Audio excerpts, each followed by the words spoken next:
Alright, hello everyone, and welcome back to Vivid Stasis.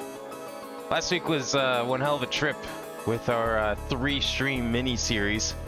We got through quite a bit of this game. We're in the future arc, according to the title screen anyways. It sounds a lot happier than it did previously. Is that false hope? Maybe. I don't know. Maybe we'll find out tonight what exactly is going to happen. How's it going tonight, Nalami?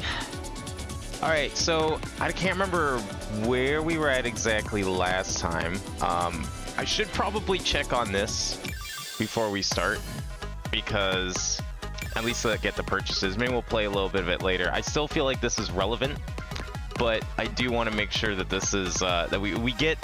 I want to come back every 15 minutes or so we can make sure we get as many shops in as possible. Because I feel like this is actually going to be very important. What did I upgrade last? What have I been upgrading? Support probably is a good thing. Let's go with more attack this time. We'll get some attack here. Yeah, there we go. That sounds pretty good. All right, we'll just leave that for now. So that resets every 15 minutes, every 900 seconds. So we're going to try and hopefully remember to come back to that. I'll keep an eye on the timer. Make it as efficient as possible. I think we'll be able to start with some story stuff today because, yeah, we should have plenty of battery for story. Make sure I bought all of this stuff here. Yeah, I did. So we're well into chapter 5 now out of, I don't remember how many chapters. I think someone said how many chapters it was, technically. They did like a lot of reorganizing, so I don't know how consistent the numbering's gonna be. I don't even remember what the previous node was that we were on. Out of 7. Okay, 7 chapters. So we're almost there, seemingly. Maybe like one more stream at worst. But, you know, knowing the streams from last time, we'd probably end up finishing it tonight, by my luck. We were in a graveyard and 2 figures were approaching. Okay, thank you. Well, glad someone actually remembered. Jeez. Yeah, I should have probably, like, looked over the previous node so at least I had an idea of what happened last, because, like, usually that's all I need to do and then I remember things, but that's okay.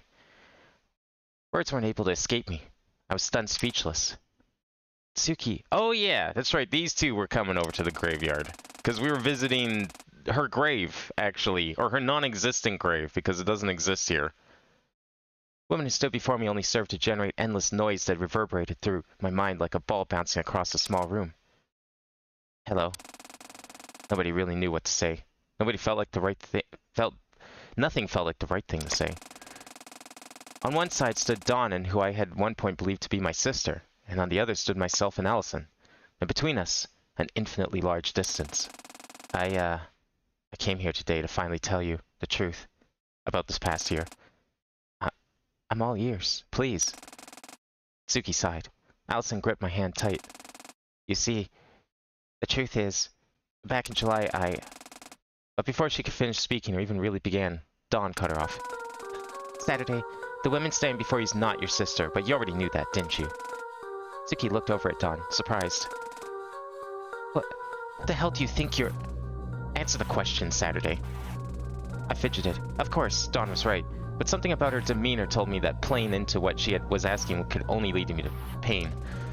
Of course you knew. Then, can you extrapolate who this woman really is, her true nature? I don't know. Saturday, no. Don't listen to her. Dawn, this wasn't the plan. Hysterical. I suppose I have to spell it out for you then. This woman is... Tsuki jumped forward, attempting to tackle Dawn, but it was to no avail. The words had already left Dawn's mouth. Tsuki Tasogare is the World Keeper. Time froze. The World Keeper? Of course I remembered that name. Antithesis, the one preventing you from reaching the truth. Your enemy. What the hell are you talking about? Don't try to deny it. You claim you want to keep Saturday happy in this fake world, but look at you. The only time you've seen her since July was when you broke into her hotel room and tried to shoot her friend. Tsuki seemed at loss for words. Tsuki, this is all bullshit, right? It's all bullshit. Tell me it is. Even saying it, I knew it wasn't, but I was desperate. Look at that. Guilty as charged. She doesn't even have the will to fight back. Dawn, you bastard. Were you playing this whole this the whole fucking time? Dawn laughed, a cold, methodic laugh, but it held a twinge of sorrow. I'm sorry, Saturday, but this is the only way. We're all here. We could finally become whole again. Without her. That's not how becoming whole works. That's not how fractions work. You fucking... Suki jumped forward at Dawn, but Dawn reflected her and she fell back to where she was previously. We can finally escape this godforsaken cage, this prison. We don't need you anymore, World Keeper. You're nothing but an obsolete emotion. Dawn turned to me. I had no idea what expression I wore on my face anymore, but it couldn't be described with words. Now, let us leave this detestable fake world behind. Saturday, let us face reality and return to life as it should be. Together we... Her ramblings were interrupted by the sound of impact. I lunged forward and punched her square in the face. Dawn fell back, a slight bit of blood spurting from her nose. Become whole again? Leave obsolete emotions behind? Do you even listen to yourself? Allison and Suki looked in in shock, but the most surprised of all was the woman who seemed so full of confidence just a second prior. Do you think either of you care about me even a little fucking bit? Because it sure doesn't seem like it. Both of you claim to be doing everything you do for me. But guess what? You don't really seem to know me one bit. Dawn regained her composure and stirred herself up. She raised her hand and materialized her pistol, aiming it square on my chest. Another defect cycle then. So be it. I'll do this as many goddamn times as I need to. And you can't do shit to stop me, because we know we can break Block S now. Woman laughed maniacally. She looked over at Suki. 8,267? 10,000? 100,000? I'll bring it all back to null as many times as I need to. And eventually you will reject her. You will realize that you did not need Suki Tasogare. I clenched my fists and braced for impact. Then try. Dawn lunged at me. A fatal mistake. She had her gun, but she refused to use it. Why? I suppose it didn't matter for me. I didn't block it. I stood there and watched her draw closer. I'm not your fucking doll anymore. From across the path, Suki watched, and finally something clicked. Dawn, you bastard! Humanity regained even just slightly. She prays, and a link is established. My mind and hers are one, like it should be. And in a single moment, Suki lunges forward herself. She reaches out her hand and the world freezes. What is this? I stood alone in a world of grayscale. Everyone around me had frozen, yet I could move about, like I had been released from my shackles. Then, I noticed something appear in front of me. 3 somethings, to be exact. Are these... psycho-locks? Then this is... freeze frame. I'd never activated it before. Only the Liberator had. It seems like I'd activated just in the nick of time.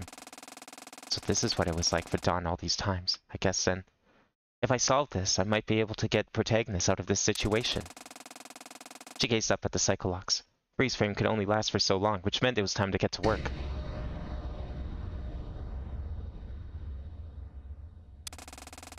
Wait. Does this play every time? Oh, we get the whatever oh, we got middle already? Huh. Cool. Okay, so you can like preemptively get the requirements for these things. That's sick. Alright, what are we dealing with here? It's been a while since we've done a puzzle. I think we spent like most of last stream not doing these except for that one room. So periodic table by the looks of it. I'm guessing those numbers are elements. If I had to take a guess.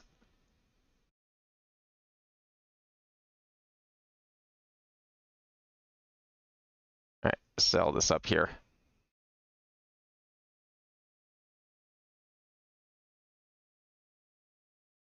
Alright, just gotta copy this elsewhere.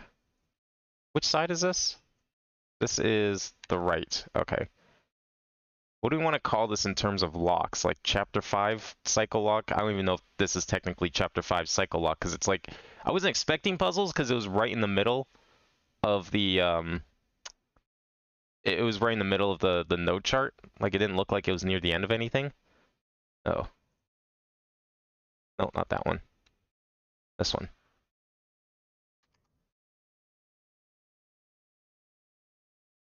I'll call him Chapter 5 for now.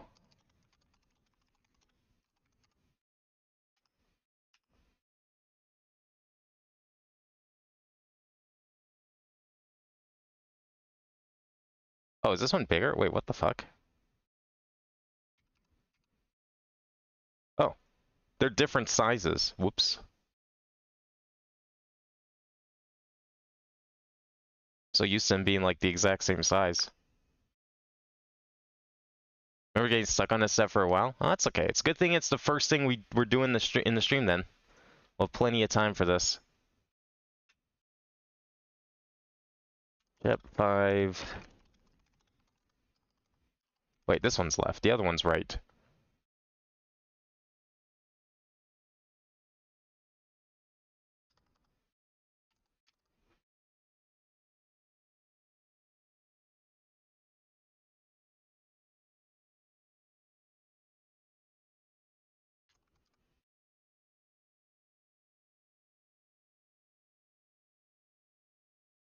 Okay, hang on.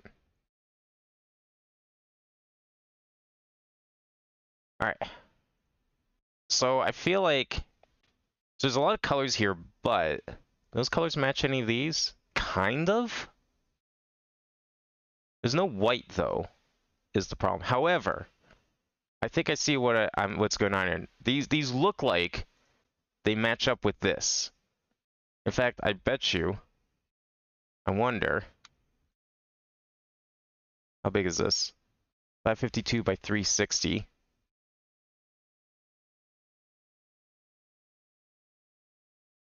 312. I don't know if these are. I think these are too big though. Is the problem? No, yeah, I don't think that's it. That is 24. Oh, maybe. No, this is 18. They don't quite line up, but the placement of them does almost look like it. No, these are too high. Never mind. The pink ones don't make it. I thought this was like you had to overlay it, but that wouldn't make sense with the pink in the top right. So I don't think that's the answer. Okay, let's add a little bit of space here so we can actually do some thinking.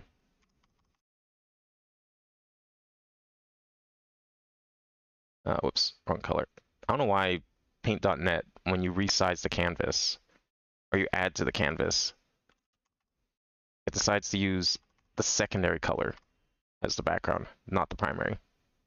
Doesn't make any sense.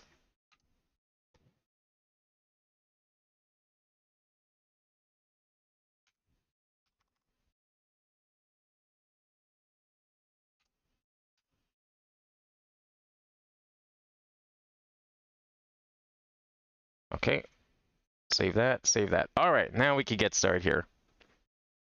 According to Sharpenport, this is technically chapter 4. Oh, is it? Oh, okay.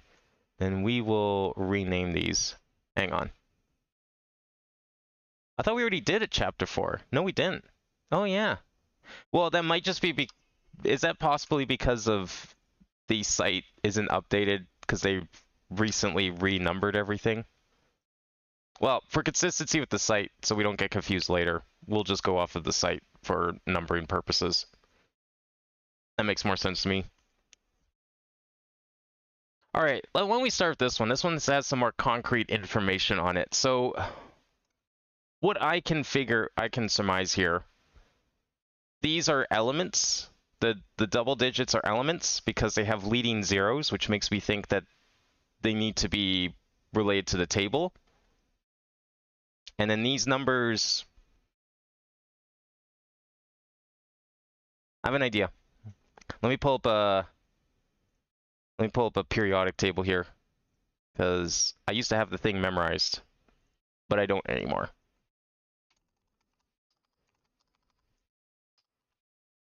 If I could type. There we go. Let me get like an image of one so that we can.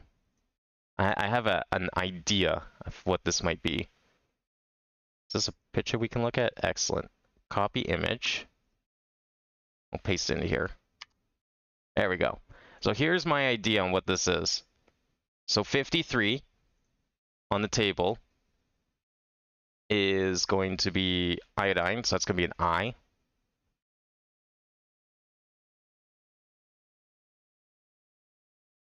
Let's make this nice and big. I have an idea.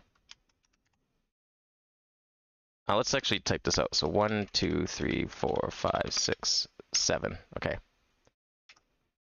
I. The next one is 7. N.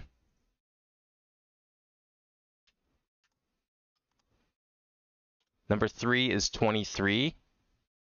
V. Number 4 is 68.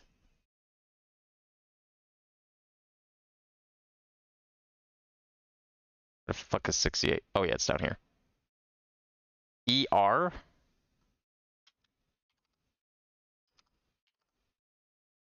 Number 5 is 14. SI.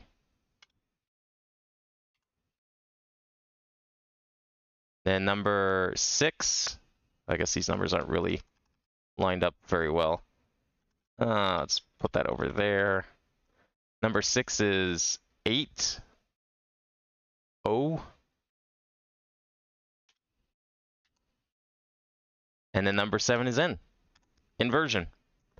There is the first one solved. That seems like a pretty valid word to me. This one, I'm not sure where we even begin with this one. Do we have other instances of these colors?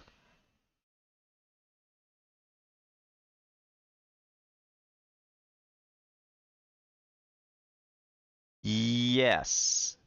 Kind of. So the only thing closest to these colors that we kind of have is this, but there's no white. And I mean, they do kind of match these, but I don't think that's it. What's this like third column here? My knowledge of the periodic table is from like 2003. And I mean, clearly they have a few newcomers in since then. I don't know what this third column is about. Never seen that before. Like when I was a kid, we didn't have anything past like, I want to say like 108. I think this was like the newest element that we had. And then these were like theorized. And now we have like another noble gas. Like holy shit, how did we get this far? We're going to need another rose soon. Oh, you're overthinking because you say chemistry? I mean, I've actually, I have to admit, I've done this kind of puzzle before. I've actually like literally seen this puzzle in some, I think it was like a room escape game.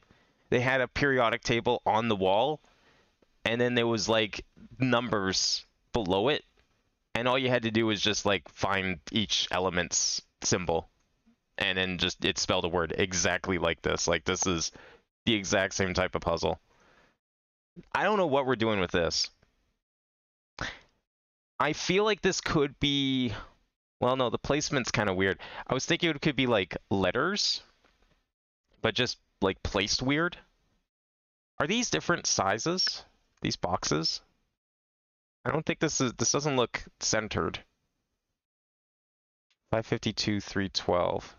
Why does it look not centered? Yeah, no, they're the same. Okay. And this looked smaller than this for some reason. I don't know what we do with these colors. Like, we know what red and blue means usually, but that's the only color we've really encountered. These colors kind of match up here, or not here, here. But I think this is just colored this way to help hint that it's a periodic table because you've got your metals, you've got your gases, you've got the other stuff, like the other two rows. Like, it's all sorted by the same color sorting that you usually see on periodic tables. This doesn't really match the colors because like these are way darker, first of all. This has to be something else. I was thinking this might be like, you know, connect the dots, make letters, but I don't really see that working. And it's definitely not an overlay because there's squares in places that shouldn't have squares on the table. I think. Maybe not, but well, I don't know how you'd line this up properly is the thing. Because like it doesn't really. Hang on. Oh, let's just try it. Let's see if we can get something of it. It doesn't really line up with the periodic table provided. So I don't see how this could be it.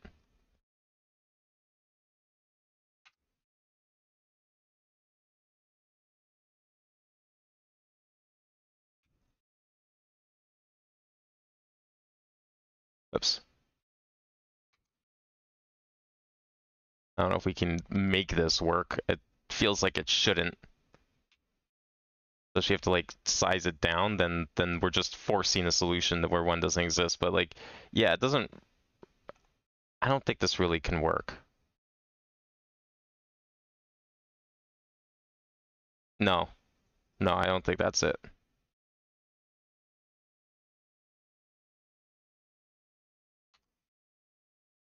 Periodic table, fun fact, exactly when you get in Google. If you, yeah, that's. Where do you think I got this from? It's the Wikipedia. It's the one on Wikipedia. I think on Wikipedia, in fact, it's actually set up to be interactive. Like you can click each of these squares and it'll take you to that elements page. This left with room for loop, but satisfying to solve. Maybe I'm overthinking this one. I've got too much periodic table in brain because it's like it just I look at this and it vaguely looks like the shape of one. Wait, actually, go back to the overlay idea for a second. Let me prepare all of these. I have an idea.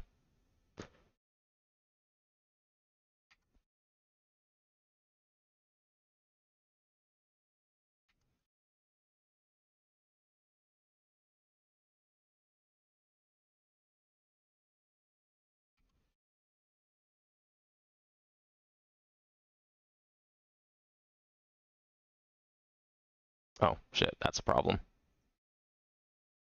I'll just extract that quickly.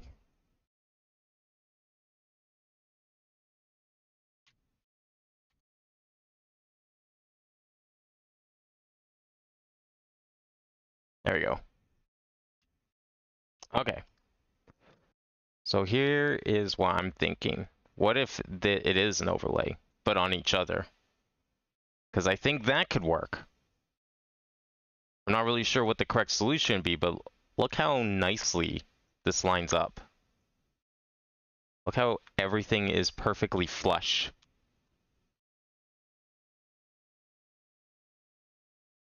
Oops. Ah, don't cut it. There we go.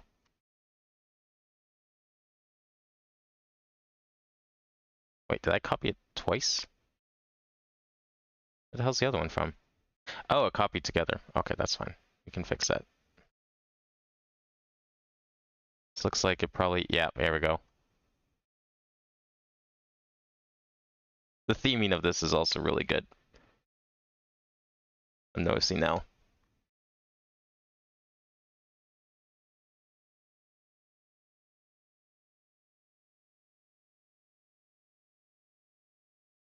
Okay, so fate inversion seems to be our solution here. That's like the easiest one yet, considering how long it took us to do all the other ones.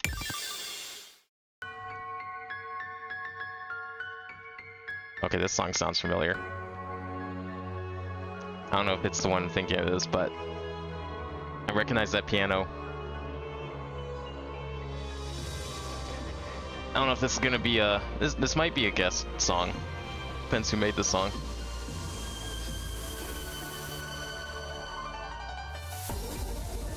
Yep, it is.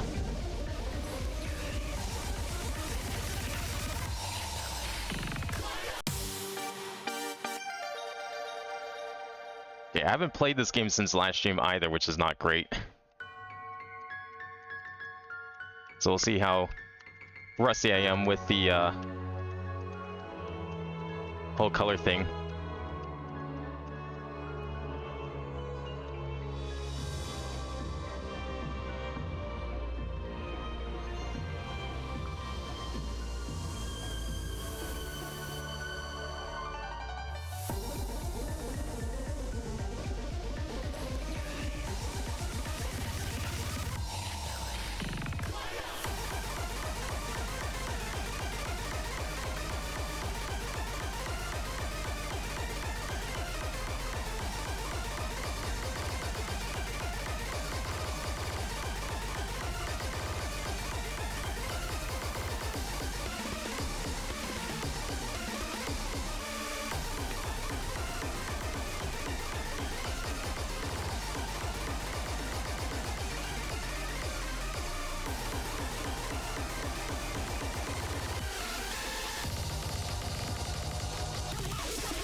Oh, okay.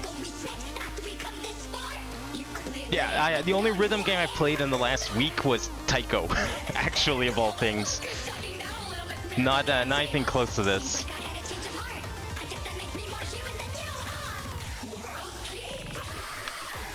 Okay, I actually got scared by the lack of lane lines, like what the fuck was going on? Not that it really made any difference.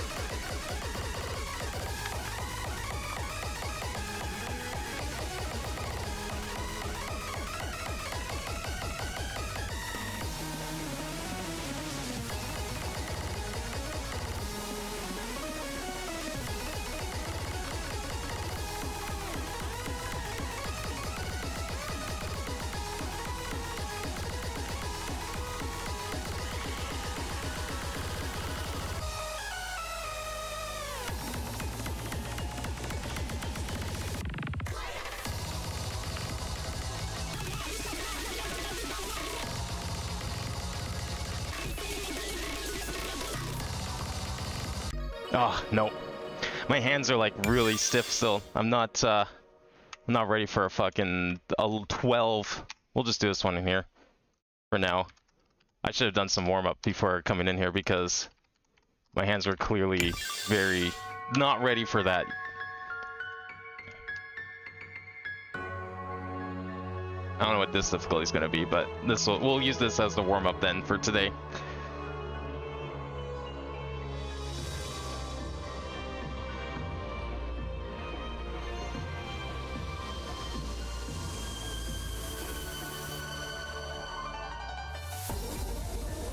Okay, 9's not too bad. That should be good. I wish I could have done the middle, but not as the first song of the night.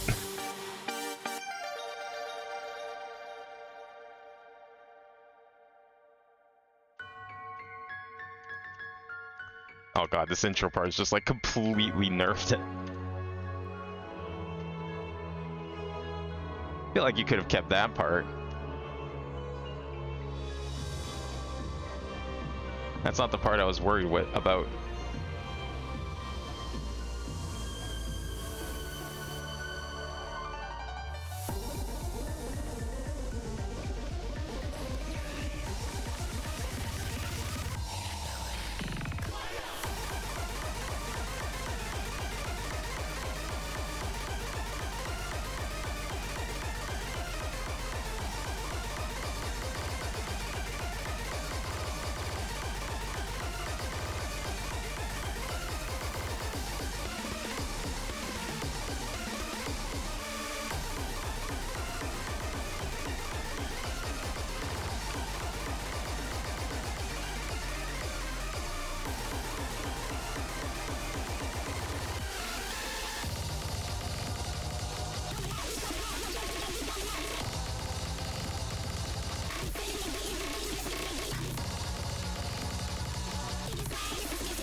Oh, you get saved with control? Oh! I would never have guessed it's control. What a weird button to skip with. Yeah, okay, well, if it was intuitive, I could understand not saying it, but like, what the fuck? Why control? I've never seen a game use control as the default skip cutscene button. Like, I was pressing enter, escape, like, literally spacebar even. Any of the keys I was using to play. I was like, oh, maybe you just can't skip these. Never would have guessed it was control. That helps a lot, honestly, with retries. Because, like, having to watch that intro every single time. Well, cool the first time. Yeah, not great when you want to just, like, try a song again.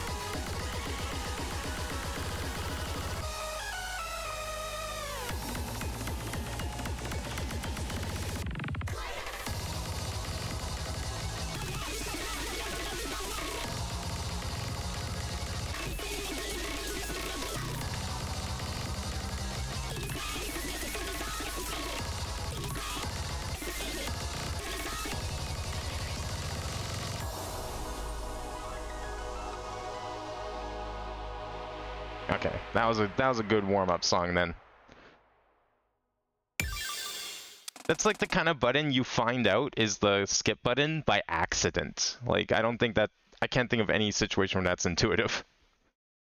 A strike, a slash, and then silence. And in the sky, a pistol flies up and disintegrates. Tsuki stood in front of me, having slashed her scythe just in time to knock Dawn's gun out of her hands.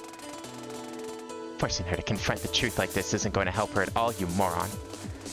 Dawn, once again caught off guard, laughs, but in a clearly trembling voice. You dumbass. Saturday, I hope you only realize that this woman is helping you because her mortal nemesis is threatening you. I stood behind Tsuki, too shocked at what didn't just happen to say much of anything. I regained composure and clenched my fist. Yeah, you're right.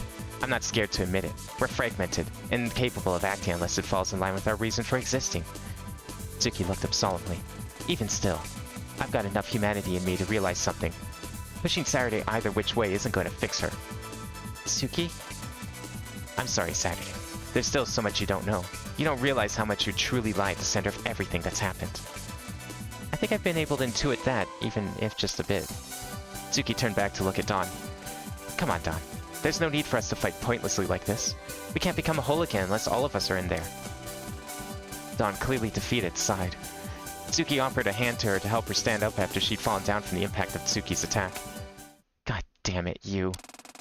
She lifted her arm up and grabbed Tsuki's hand. Are hysterically stupid. What? In an instant, a large flash of light blinded everyone in the vicinity. Dawn stood herself up and laughed at all of us. Tsuki was flung backward and landed next to me. You're hilarious, World Keeper. You think you have some one-up on me? Some advantage? Did you forget what we are? What the hell are you going on about? What did you do? We're two sides of the same coin, World Keeper. You think I can't predict exactly what you're going to try to do? Are you saying... No. You couldn't have... You synchronized yourself with Air 1 to intervene, didn't you? No. How the hell did... Dawn laughed. Her pistol materialized in her hands again. Guess what? You weren't the only one who synchronized. I turned to look at Tsuki. Have to admit, I'm barely following what's going on here, but are you saying that she has the same powers as you now? Tsuki grit her teeth. Regrettably, yes. I should have realized she'd seen through it. Now, World Keeper, do you remember what we represent? God damn it. Say it. Explain it to her. This time you're going to be the one to confess the truth. She pointed her gun at Tsuki. Tsuki? What is she talking about? God damn it, Liberator. Tsuki threw her scythe to the ground. Dawn smiled and lowered her pistol. She and I are not whole beings. We're a part of you. Specifically, the ideas of fight and flight brought to life. What? This entire time, she's been guiding you to the truth, leading you along a breadcrumb trail and building your desire to find the truth no matter the cost, strengthening the idea she represents. Dawn laughed.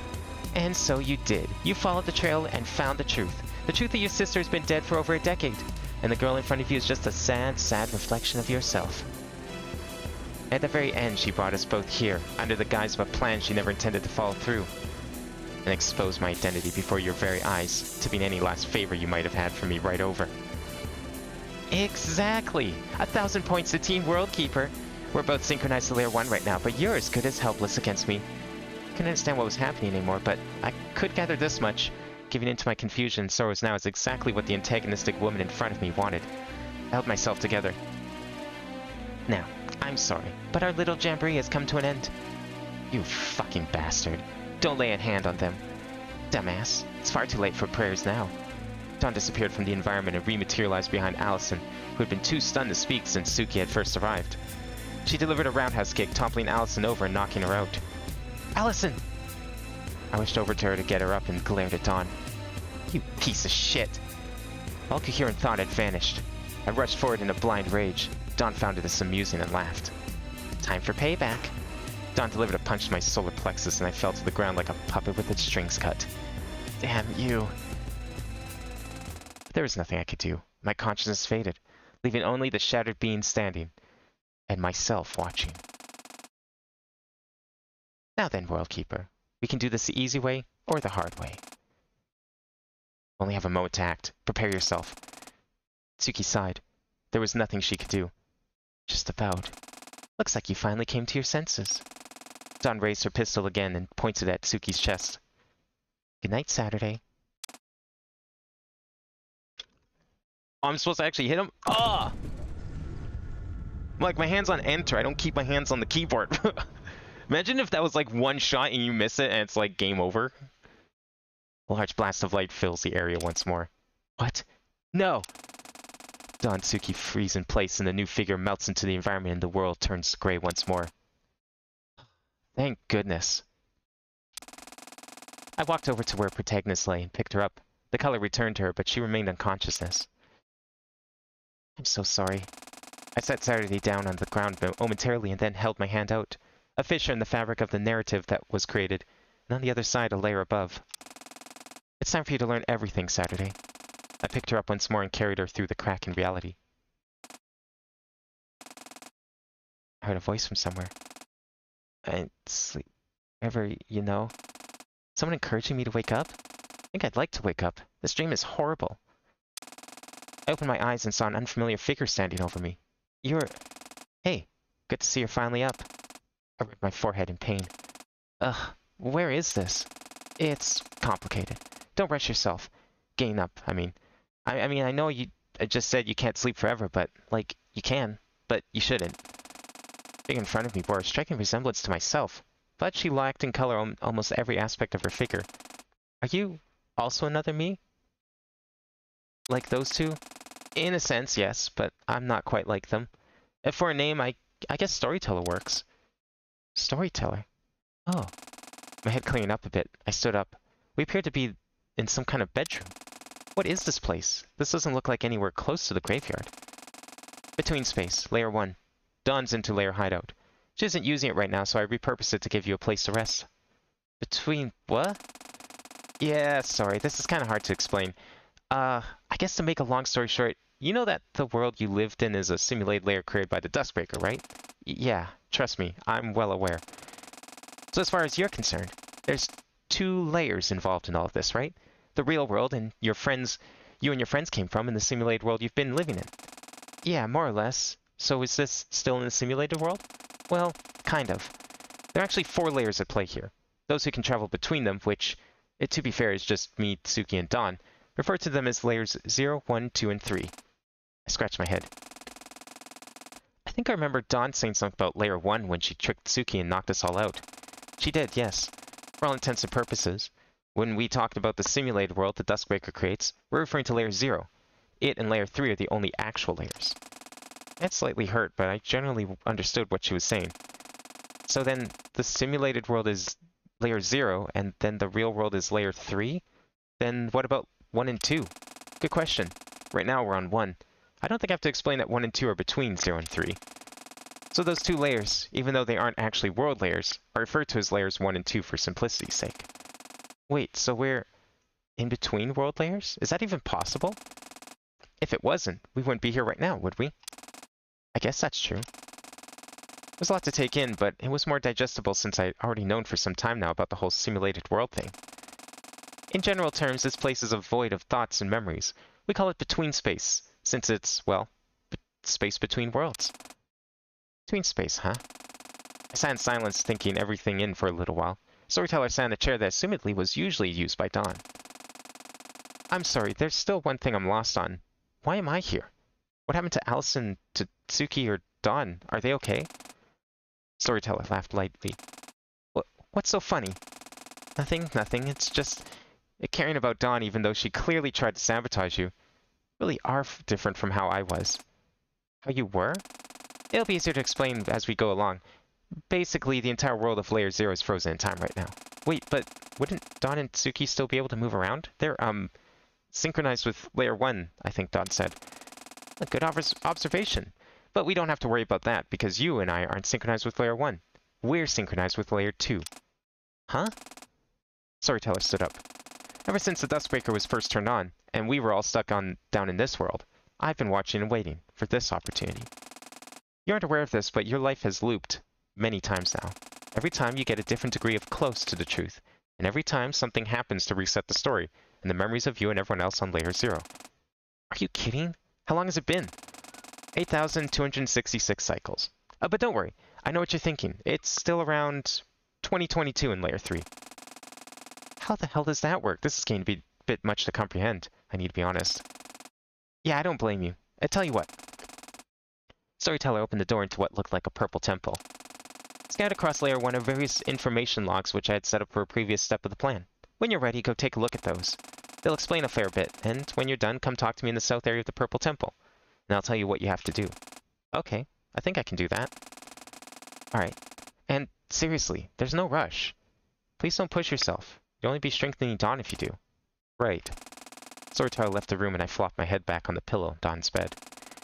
Everything felt so insane, but what surprised me more than anything was how well I was holding myself together. I won't falter anymore. I didn't know the full extent of what Dawn had wanted to accomplish, but I knew it wasn't good.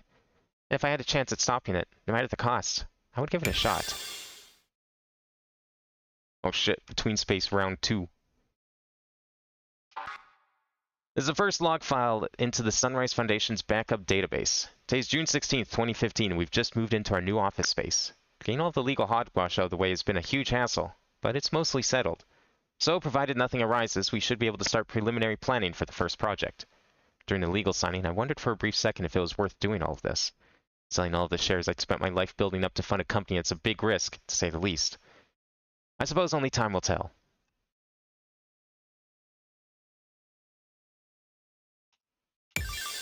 Well, this looks similar to before. Right, we didn't have enough gems yet for this one, did we? Yeah, we need another 25 still. So I'm guessing we already read all these logs last time, because it seems like it's... Is there anything else that's changed here? Or is this like all the exact same? Because this looks the same to me. Even the lack of door is the same.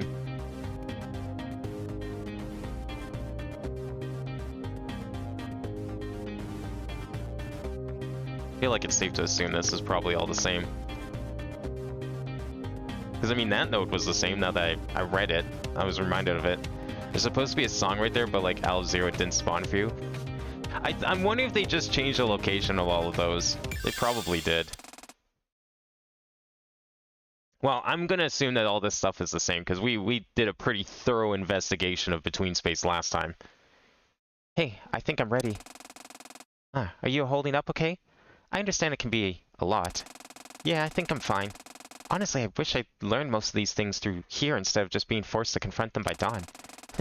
Yeah, Dawn isn't the most understanding, or understanding at all. On account of that, she lacks actual humanity. Why does she? Seems like Suki got back her humanity. Does Dawn not realize that she doesn't have to do all this?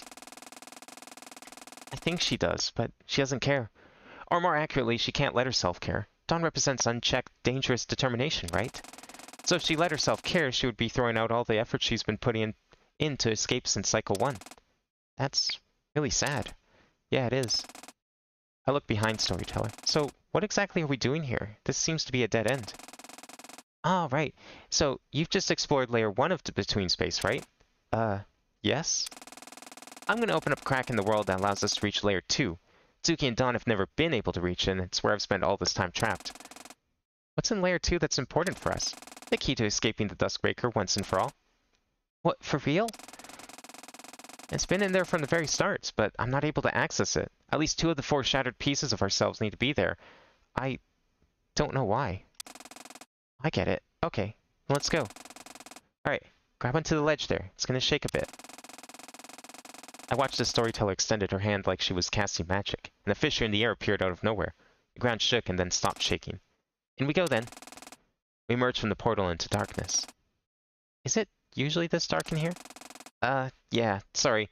I don't like having the lights on. Damn, you really are me. Storyteller laughed. So through that door up there is the Duskbreaker's core. It's where we need to go. Right. But it's locked behind 3 gate control switches, and neither of us are able to press them unless the other is present. The Duskbreaker is very, very strict about permissions. Okay, got it. Let's work together and get through then. Sounds like a plan to me. Oh, hell yeah, World 2.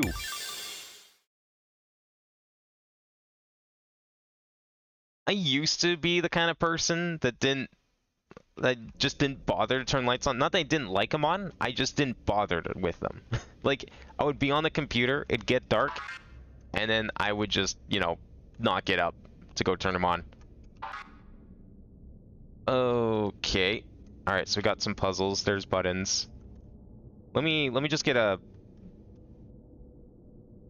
Is that related to the thing I just looked at, perhaps? Okay, so all of this is like button lock now. Interesting. What the fuck? Okay, I'm gonna take a screenshot of that. I'm not really sure what's for what yet, but... Let me just clean things up here.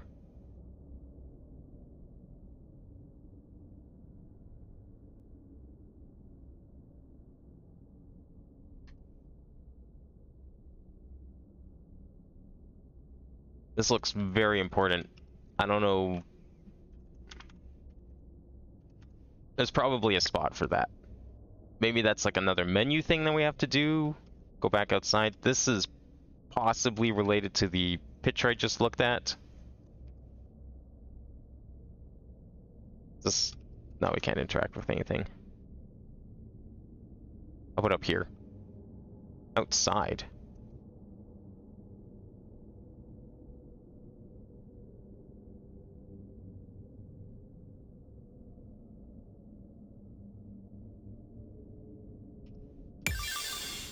I don't know if I want to stray too far.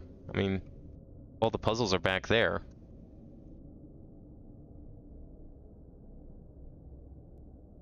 Oh, maybe there's more gems somewhere in here. That'd be nice. No, it's just more buttons. It's all buttons now. Gems are outdated. Old hat. It's all about buttons. I don't know how to get down there. I've not seen that. What's down there? So it's probably like a secret or something.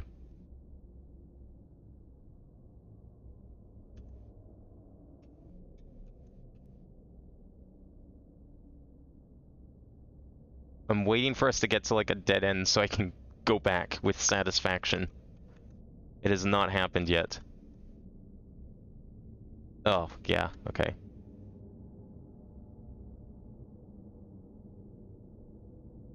Being out here does not seem very useful.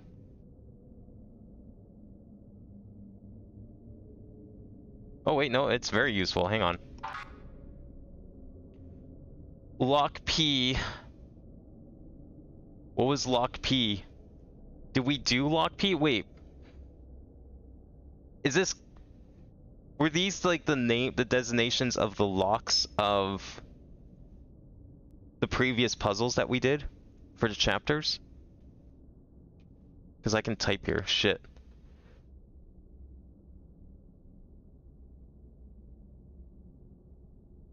I don't remember what came after Lock P.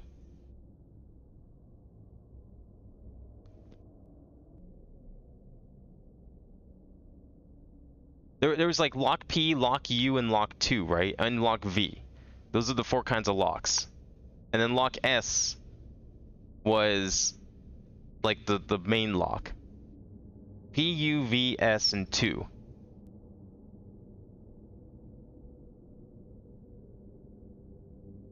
But I don't know what lock this would have been in relation to that. Okay. We'll have to make our way back here, unfortunately, but I'm just gonna screenshot the actual puzzle so we can work on it regardless. And hopefully we'll figure out the answer.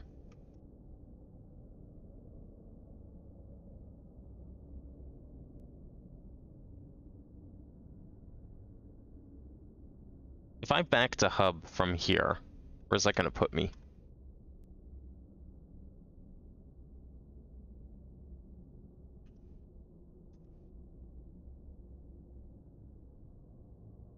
Oh, there's the save. Let's try it. Oh, it puts you all the way back here. That's fine. It was just down here after all. Perfect. Okay, so that was that way. What's down here? This is a swimming pool? A fucking purple pool rooms over here. Well, there's a freebie. I'll grab that.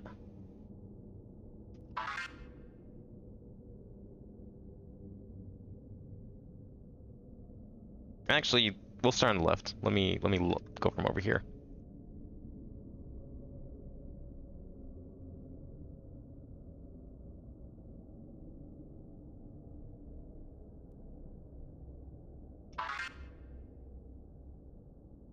I wonder if the buttons are like accumulative. Like I've now pressed 4 buttons. Like does that count as me pressing 4 buttons? I can just go, because there's a couple locks that are like 1 of 4. 2 of 4. Gate control. Okay, so it's per area then. If there's a number like that, then that seems like it's specifically in an area.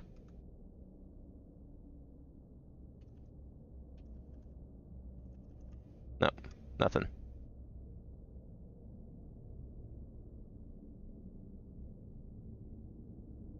There's a ladder there, but I can't go up it. Weird.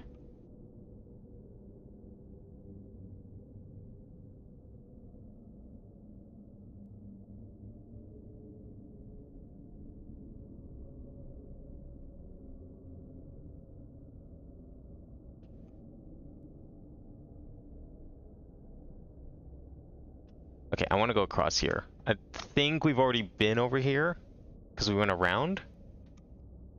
Let's see. I don't know if this is different. I think this is the same. Oh no, this is different. Okay, good.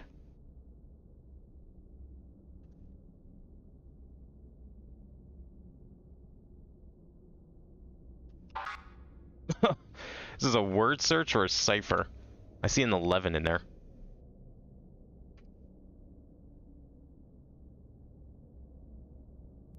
Okay, I'll take a proper look at that later.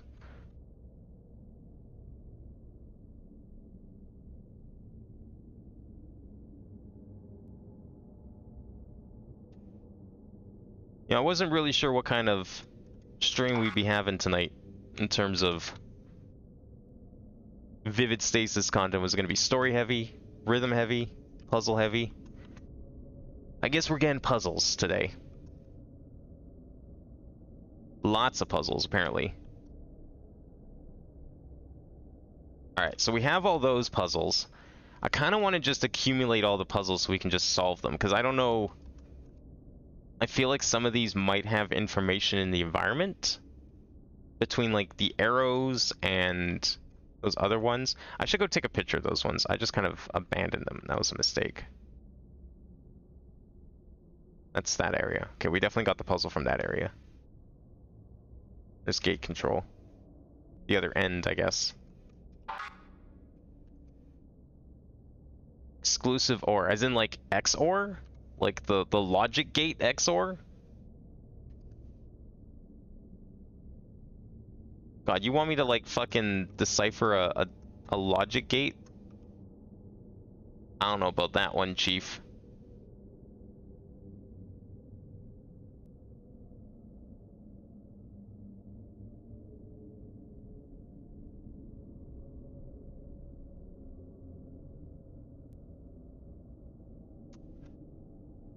Okay, I think that side's done. Let's go check the other side then. Find some place to start here.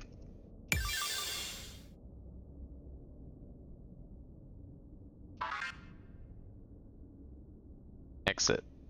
Definitely non-exit.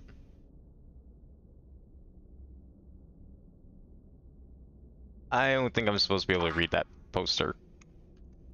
Apparently I'm supposed to read this, though.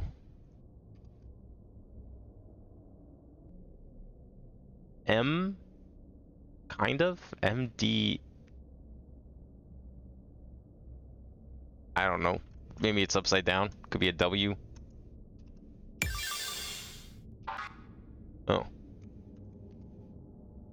That might be a cipher that we're looking for, or... No, that's a puzzle of its own. I think I know how we can solve that. In fact, maybe we'll start with that one.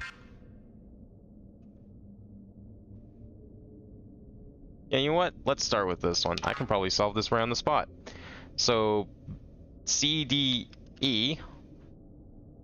Yeah, C, D, E. Okay, this is hexadecimal. So 7 plus 8 in hexadecimal is 8, 9, 10. A, B, C, D, E, F. 9 from C is B, A, 9, 8, 7, 6, 5, 4, 3.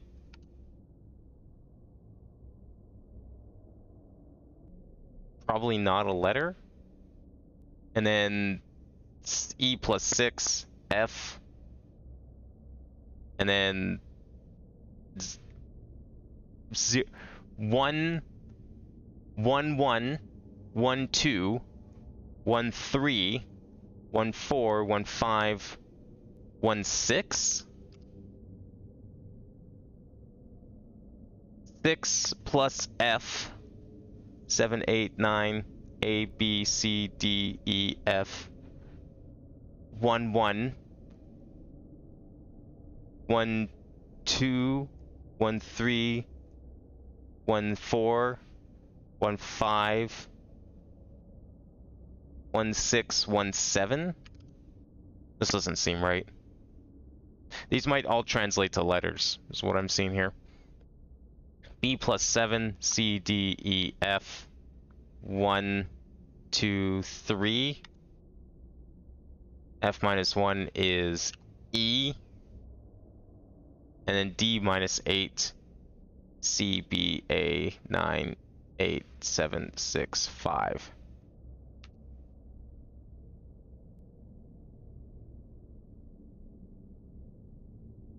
If that is...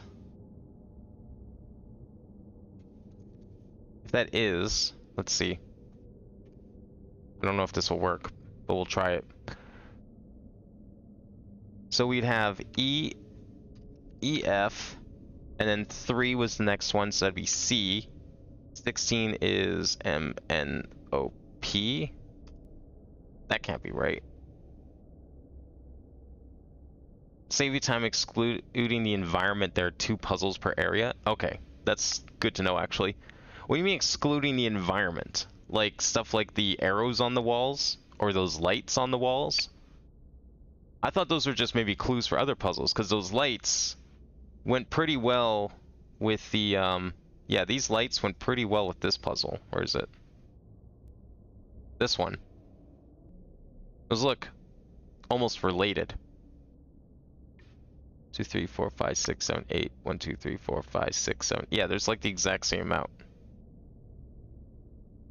But I'm not sure. I don't think these need to be translated into letters. Maybe I'm overthinking this.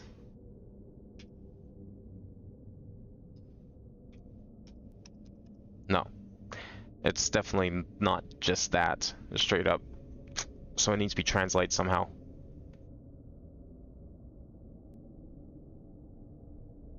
Does it all need to become numbers?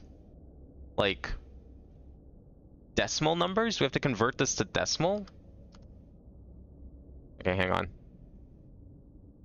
Let's see. And then maybe then it becomes letters?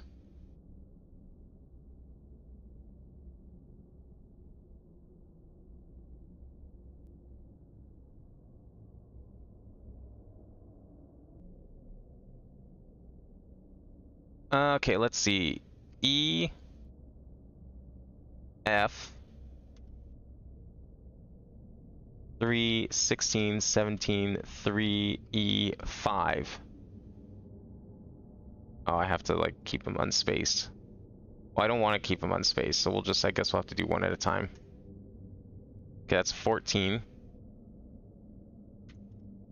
14, oh yeah, I guess the first couple are easy. It's 14, and then 15, and then 3. 16 would be... 16 is where it gets complicated. 22. That's still within range.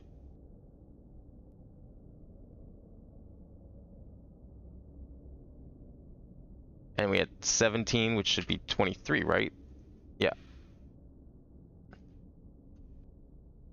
And then 3 is 3, and then E is 14, and then 5 is 5. So with all those, should be able to make a word. So 14 is N, O, C, 22, so Z, Y, X, W, V? That can't be right. M, N, O, P, Q, R, S, T, U, V. Okay, let's just go with it. No, let's not go with it anymore.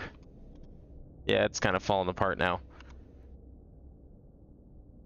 The conversion almost makes sense, but maybe I did the math wrong? Can we do math in this thing?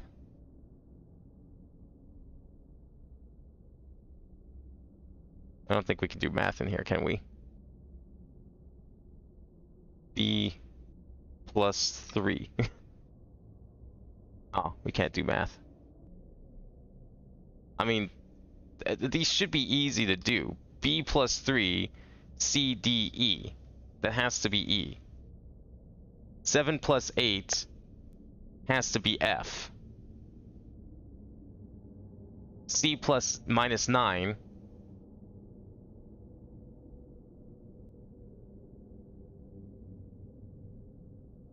There was a math here. Okay, that's what I'm thinking. That's what I'm checking everything now.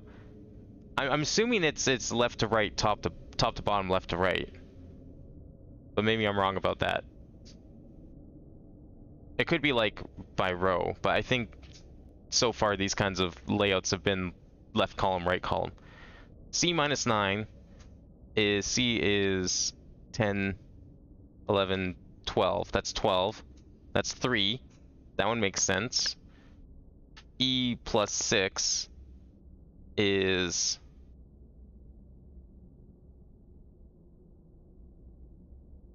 E plus 6, so that's 14 plus 6 is 20. Becomes 1/4 in decimal. Ah, I think that's where I did it wrong. So E, F 3 is correct. And then the next one was 14. I definitely miscounted. Yeah, EF 14. That was E plus 6. How did I manage to do that? F 1, 1, 12, 1, 3, 1, 4, 1, 5. How am I counting this? Now I'm getting a different result than I did earlier. I'll trust the calculator, but the fuck did I do? Yeah, EF3. So, okay, here, this, yeah, you can see it on screen here, actually. The B plus 3 equals E. 7 plus 8 equals F. C minus 9 equals 3. E plus 6 is, because E is 14, that makes 20. I forgot to count 0. I'm stupid. I kept forgetting to count 0. So yes, no, 14 makes sense. I did write EF14, you're correct, because that's, oh, website, I see. I forgot to put the 3 in the recalc. No, okay, so that's correct now, yeah, I kept forgetting to count that. So 6 plus F, that's 6 plus, what is it, 15? So 21.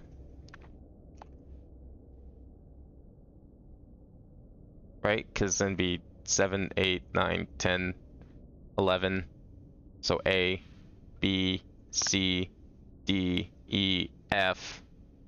It's 10, 0, 1, 0, 1, 1, 1, 2, 1, 3, 1, 4, 1, 5. Yeah, 15.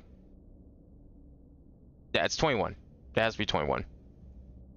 B plus 7, that's 12. That's 19 in decimal. But I don't want it in decimal. I want it in fucking... not decimal. 21 in decimal is 15. 1.5. And then... B... Okay, and then B plus 7, that's 12, that's 19 in decimal. Comes 13. 1.3 in hexamal. F minus 1 is E, which is, convert to decimal, is 14. But we're not doing that yet. We're still doing the hexamal. And then D minus 8, that's 13 minus 8 is 5. I think I did it right now. And if we convert that over here, and we convert that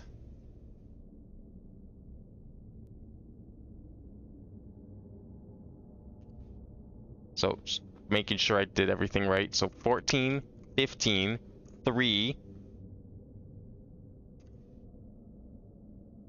20. That's a little different than 22, which is good. And then 15 should be 21. And then minus 2 is 19. And then E is 14, and then 5.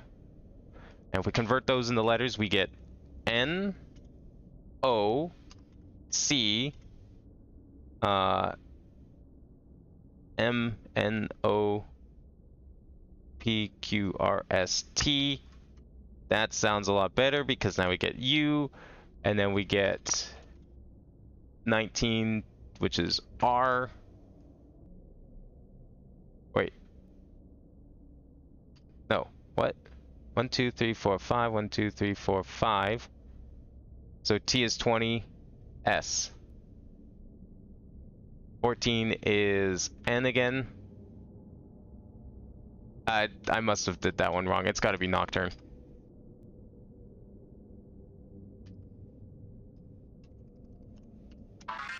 Okay.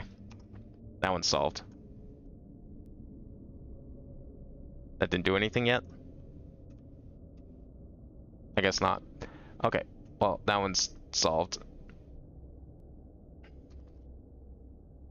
I guess I must have miscounted on the other one. Whatever. Doesn't matter.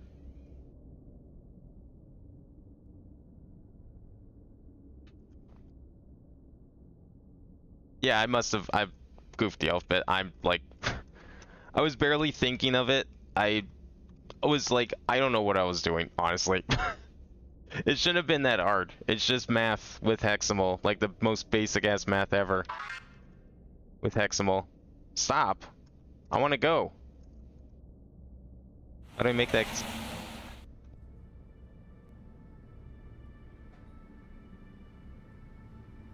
Hello?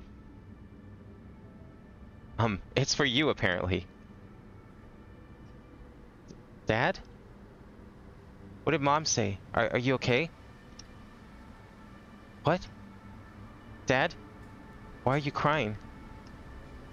A hit and run? What is that? Is this?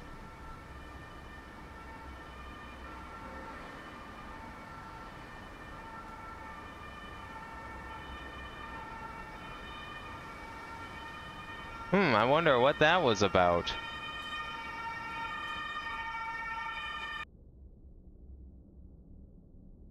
Still can't go, though. I have become stop sign.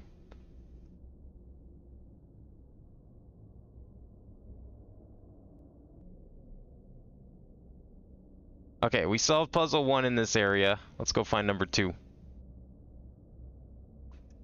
This is number 2. Alright, why don't we start with this one? Might as well finish this area off. Okay. I'll just throw this in the pile with the other ones. We'll put it in the back. Where is this one?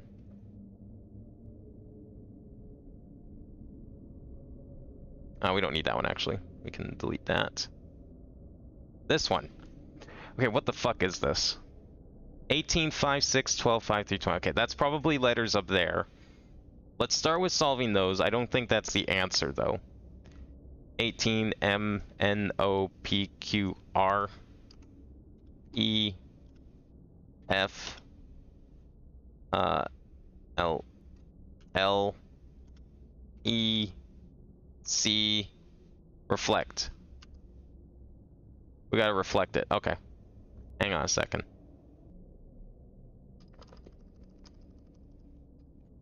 Easy. Layer. Blip. Oh, we gotta reflect each one. I get it. Oh, that's kind of clever, actually. I see how this is gonna work. Okay, oh, I get it. Okay, so this is A. This is an M, because you reflect it horizontally, because the symbols. B, I guess? I guess I should probably write this down. So A, M, B, I,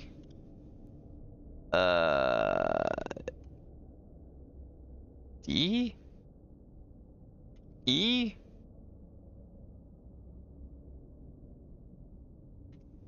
ambidex? Is that a word?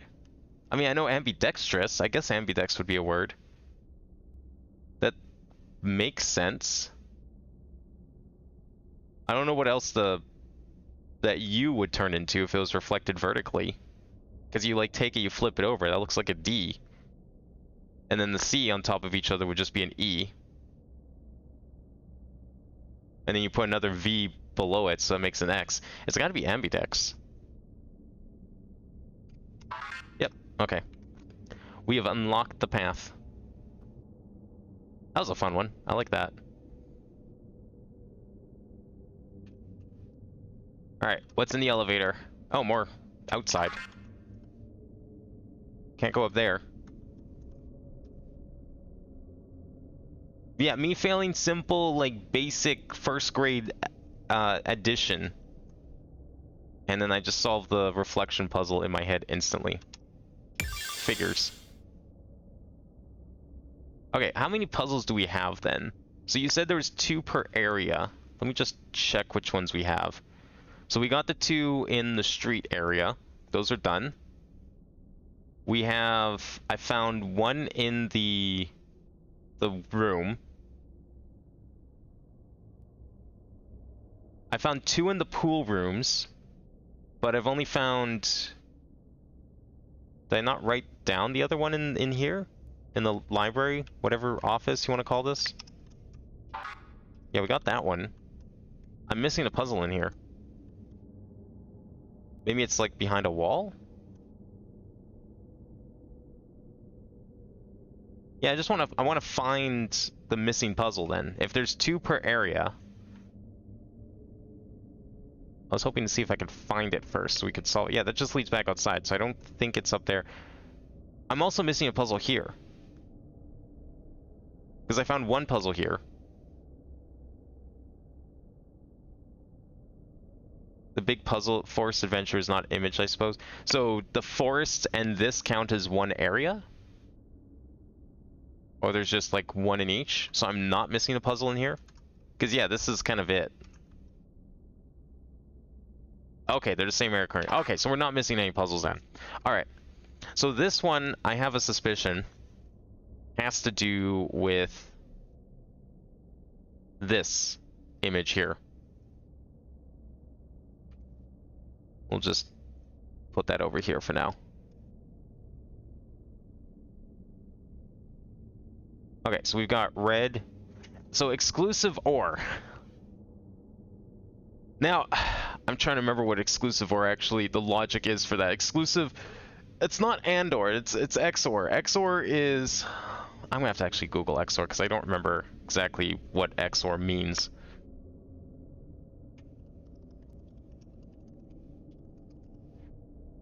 What's a XOR gate? I forget how that one works. The number of true inputs is odd. XOR gate implements an exclusive OR from mathematical logic. That is, a true output results if one and only one of the inputs to the gate is true. Oh, okay, okay. That makes sense, yeah. Exclusive OR. Only one of them can be true. Right, so if both are green, then it's the result is 0. Or red in this case, I'm guessing. So let's, how we want to do this. I know how we'll do this. Now, I don't know what that means for the answer because it's binary, but we'll give it a try. So this is red. Oh, that's not. What? No. This, there, type. Okay. So the first one will be red. The second one is going to be green. And then the third one is green versus green, so that's a red. That would be 0. And then the fourth is 1, 2, 3, 4 is green. 1, 2, 3, 4. It's also going to be red. 1, 2, 3, 4, 5. 1, 2, 3, 4, 5. Red, green. So that's green. 1, 2, 3, 4, 5, 6. 2, 3, 4, 5, 6 is red. Red. So that's also red because nothing is on. 7. 1, 2, 3, 4, 5, 6, 7 is green. And green. So that's red. And then that's green. And that is what we get from this.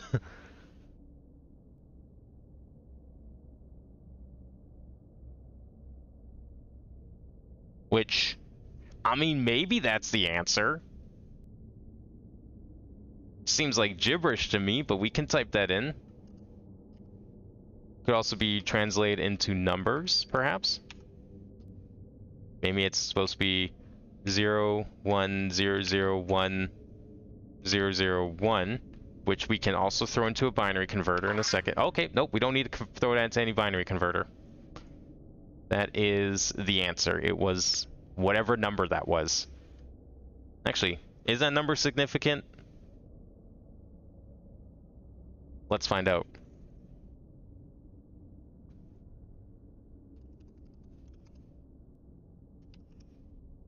Decimal to binary. The number is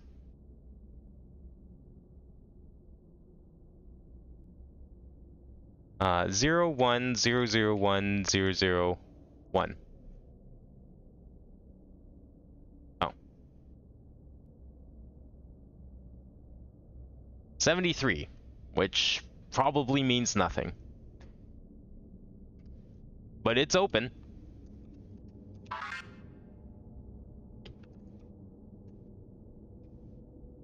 That is 3 buttons? But you were saying that this also counts. So I guess we'll head back over to... That would make sense that this counts, because there was... I think, was this where the... No, the pool had the control room. Pool had the control room. That's something else. I'm thinking of something else. There is this area over here, actually. Where is it? Can I get there from here?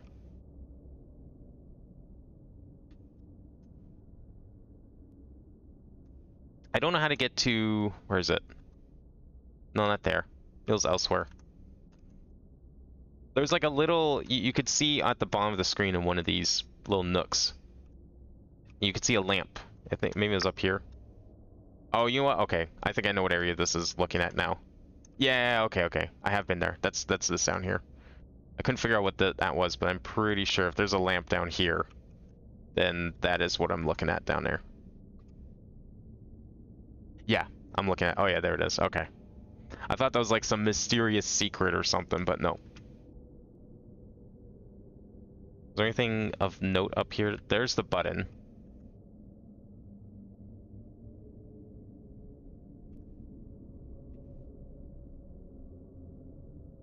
Or is the puzzle?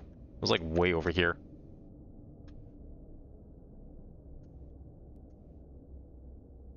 Is it? Down here? Way in the corner? There it is. Alright. Lock P is that. Which one was Lock P? I know them as chapter locks. I do not know them as their, like, in-world lore designation locks.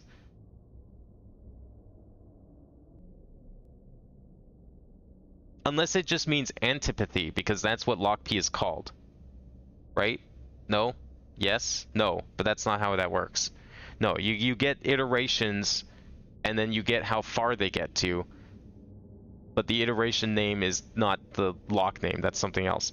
So what was the significance of lock P?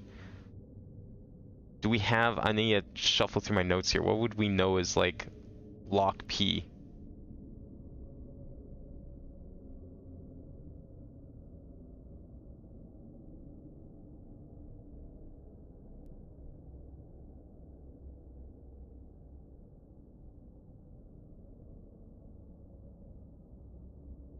The parents of the letters given the locks.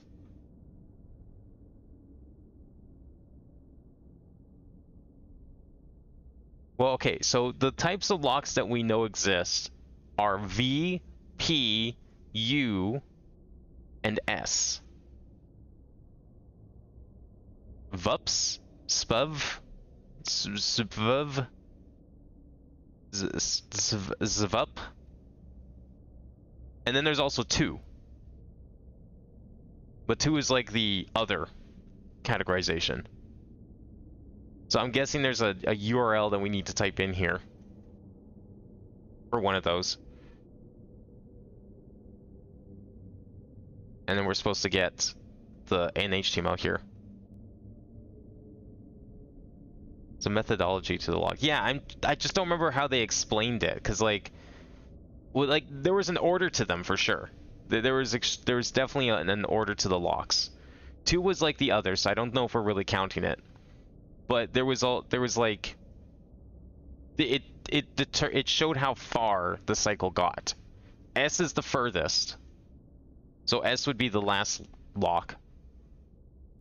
But the other locks, I can't remember the order. But I guess we can just start typing numbers. I'm sure we'll find it eventually. So what was it? PUVS, probably all in caps. PUVS dot HTML. It's gonna be one of these. I'm gonna leave S at the end because I remember that. I just don't remember the other 3. Great. This is not the solution? Okay. That would have been a pretty clever solution. It wouldn't have helped that I've been absent for all. Okay, but there's like a specific designation as lock P. I just don't remember what it is. Like, where is lock P on the cycle timeline? It's not when you need to... Okay, but so yeah, lock P is one of the solutions to the previous puzzles then, right? Which I've been kind of writing down. I have chapter 2. I have the original.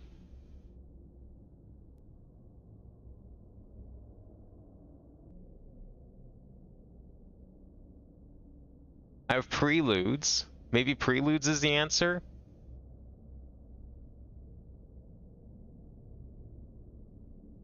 Prelude 0 or like uniform 011.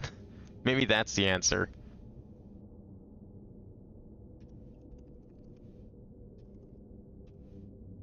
No. Because that was the first puzzle. That was chapter 1. That was the prelude puzzle.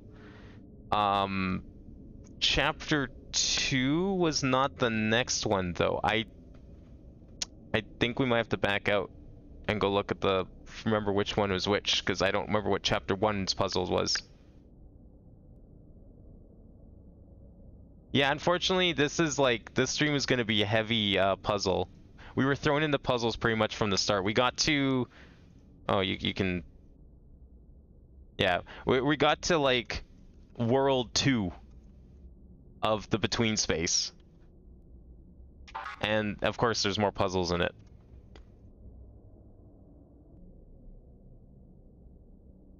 Okay, do I even have... Alright, we've already solved it. I think it's fair that I can go back and just look at the hints for chapter 1, because we've already solved it. Oh, this was chapter 1. Okay, chapter 1 is considered a prelude. Okay, and that's the one we tried. Was uniform 011. Yeah. So we tried that one already. It might be chapter 2. It's going to be one of these locks. I just don't remember which one it was. Right, Star Crosser. Okay. So it's probably...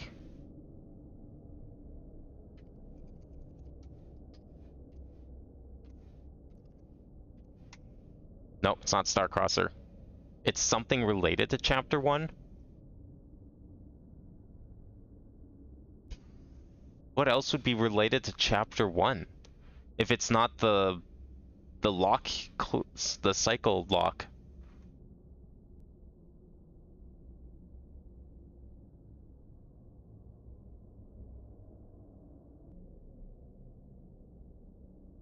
Oh, that's not part of the puzzle. I didn't notice until post game. Okay. Oh, they're all the first letters of the names of the songs. Oh, that's clever. I like that.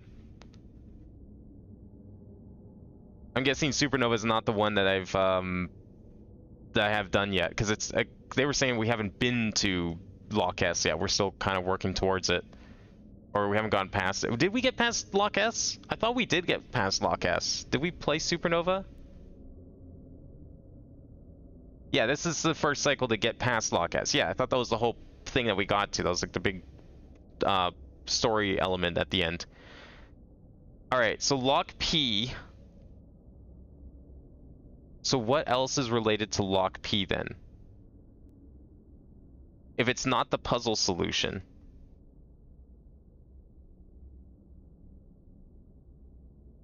Maybe it's just... Yeah, P is the first one though. Pyromania was the first song we did.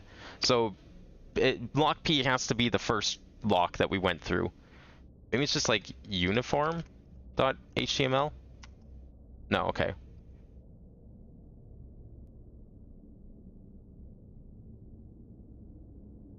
Is it as simple as lockp.html? Okay, I had to try it. There may have been another puzzle in the first. Yeah, I thought there was. Okay, hang on. We're gonna have to... I saved here, right? Yeah. We're going back to main menu for a second. I need to look at the map. We're going all the way back.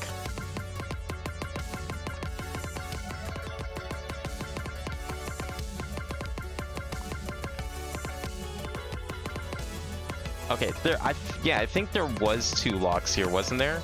Well, there's this lock. No, that was the only lock. Yeah, that was this one. So what else could be related to...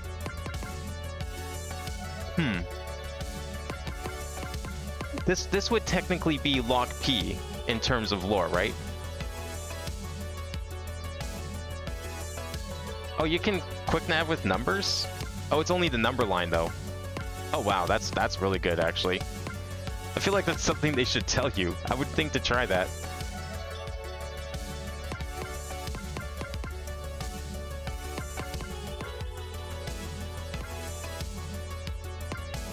It's not gonna be hidden in one of these, right? Like, we don't have to go and read the story again, do we? Because that would be a lot of story to sift through for something like this. It is, in fact, the red node. Okay, that's what I thought it was, the red node.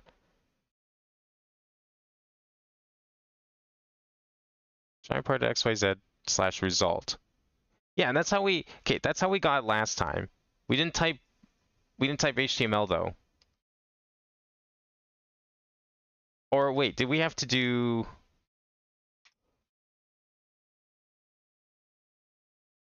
Yeah, so what... I can't remember what this was. It was like we had to put uniform 011 in here, right?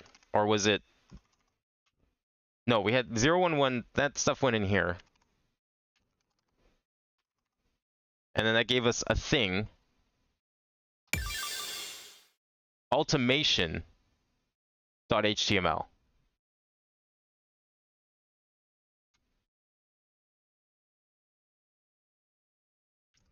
Right, that was automation.html.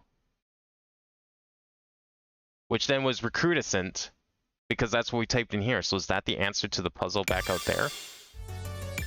That's one of the few little things I just didn't bother to like note down. But I think that might be it. Let's try it. Let's try it. I just couldn't like I was having a hard time remembering like which lock was considered lock P in terms of the plot.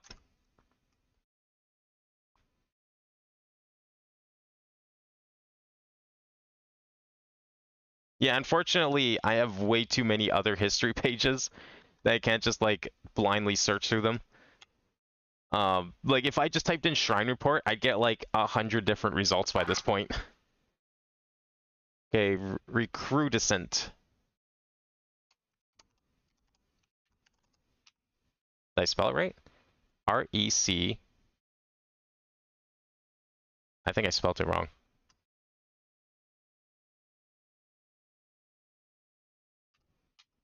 That is not it.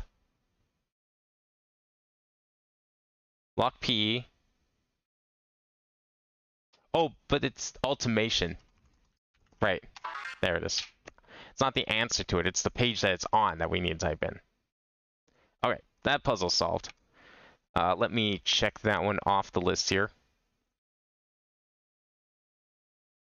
Where's that one? Okay, that one and that one are solved. This is that one.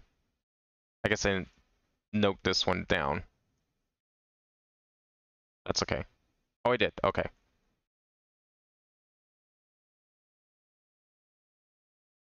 Okay, so we got 2 left here to do. Well, let's finish exploring this first. Probably else for me that it's been 5 days since Lockby. Yeah, I mean, well, it's been a week. That's not that much longer. I probably don't have much of an excuse. I just like I think like I knew what it was getting at. I was just like trying to remember shit. I don't remember which one lock P was. Like in terms of the plot, I can't remember which lock was first. And I knew the moment I figured out or was told like which lock was the first lock, the rest of the answer would just click because I knew exactly what I need to do beyond that. But or where it wanted me to go. But yeah, it was just like the trying to tie the lore with the real world notes I've been taking. I wasn't if I was using in-world terminology to make my notes, it would have made a lot more sense. We should just go back to hub. I think that'd be easiest. We don't need to be here anymore, right? We got the button in here. We can leave.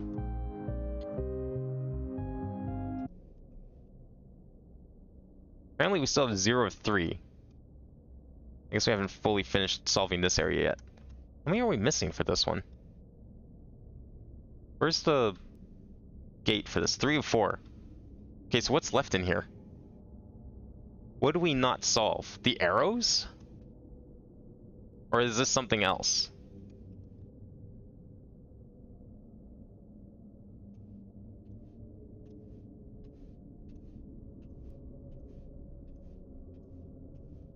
I don't think that's what that's for. That's probably something else. Because we did 2 in the streets. We did 2 in the streets, we did 1 in the forest, we did 1 in here. Did I miss a button? It is in fact yours. Okay.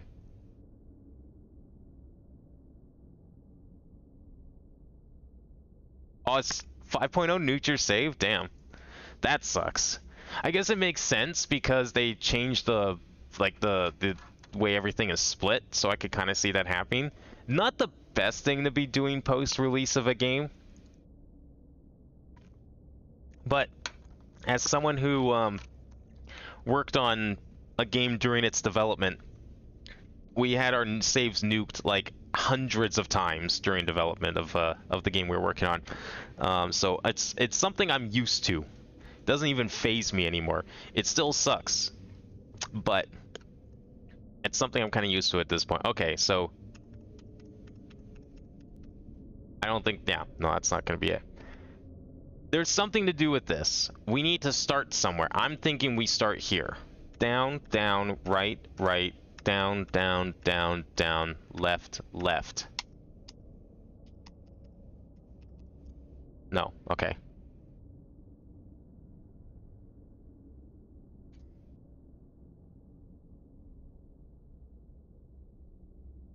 Where else can we put arrows? Where else can we move?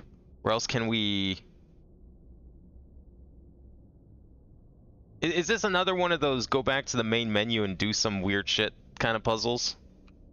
Like the tab thing? I don't think so. I feel like this is required for this, so I feel like this is gonna be... It's gonna be in here. It is in fact the same room. Okay. By same room, do you mean this little square area? Or do you just mean this whole screen, somewhere in this screen? Like anywhere up to like the plants kind of thing. You like how the black... So that's actually the black avatar we were playing as before is technically Saturday. I think with the black avatar, that wasn't the... Was that the storyteller? Or was that Dawn? I can't remember. It was one of those two. Which, I mean, I guess technically speaking, they were both the same person, but I can't remember which of those two it was. Because now the storyteller has met up with Saturday and has invited her into between space, except now we're in layer 2. Before we were in layer 1. So we've gone up a layer. And apparently in this layer is the key to getting out of the simulation entirely. Hence why we're solving the puzzles. Yeah, it was Storyteller, because she was the same sprite when we talked to her at the start of today. I mean, this load zone. Okay, so somewhere in here we have to press it. So what I'm thinking this is, let me, I have a picture of them somewhere. Where did I put the picture? There, I put the picture. I'm gonna put that here. Just so I have, like, the actual button combination. What I'm guessing this probably is somewhere we have to start. We have to press the buttons and walk those tiles. You know what? I bet it's like this. Well, I guess that's a little ambiguous because we have 2 tiles, but we'll see.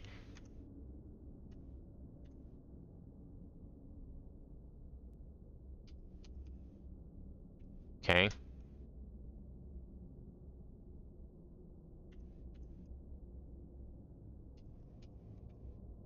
I guess this is going to be the same thing. Yeah, that's not it. Where else can we start? Nothing really screams start here except this. But we know it's not that. These feel like movement instructions. So...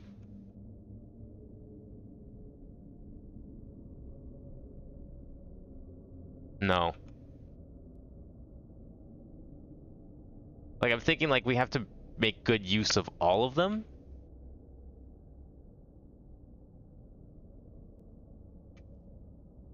Any secrets in here? No.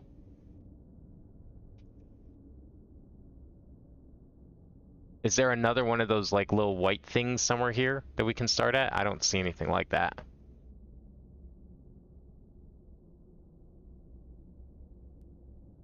Oh, that's also a button. Oh, maybe that's where I'm going wrong. Wait, that's a button? Is that like spacebar maybe? What the fuck is that? It's not a button. Yeah, I don't know what that white thing is supposed to signify. If we're supposed to use it. I was thinking like maybe we have to start from something that looks like it. Or literally start in front of it, which doesn't really work either, because you just get stuck going against a wall. So what would that be? What would be a white square? I was thinking spacebar, but like why would it be spacebar?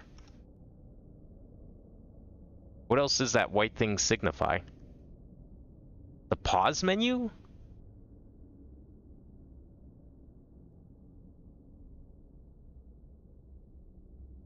This piece of puzzle not input. Is it the location I need to be at? I don't know what that's supposed to be. Kind of looks like the desk. Oh, it's right here! Oh my fucking god. Yeah, I knew it had to be like, that's where we need to start.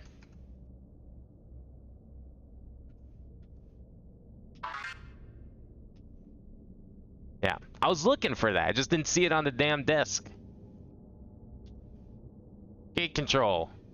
1 of 3. Complete. It did also kind of look like the pause menu. That would have been pretty clever too. We did that one. We did this whole thing. We did the street area, I thought. What are we missing in the street area? We did that one too. Oh, this is open. I just never went in here. Whoops. Okay.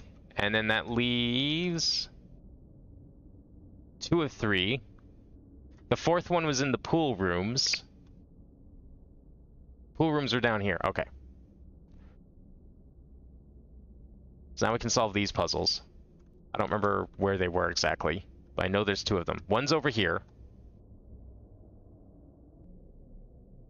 We'll solve this one first. What is going on? So we're in layer 2, and if we solve these puzzles and unlock that gate, we can unlock a path to layer 3, which is the real world and outside the simulation. Alright, here's our next puzzle. Let me bring that one up. Once I find it. There it is.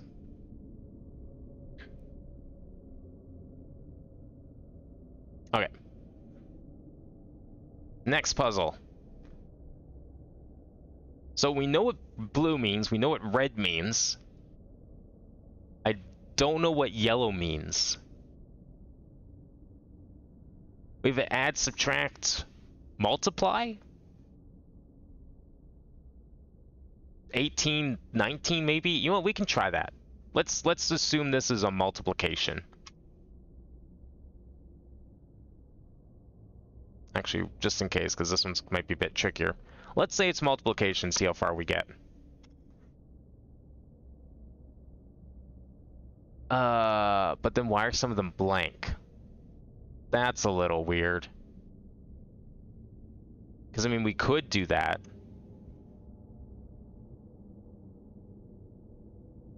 It could be division as well, yeah.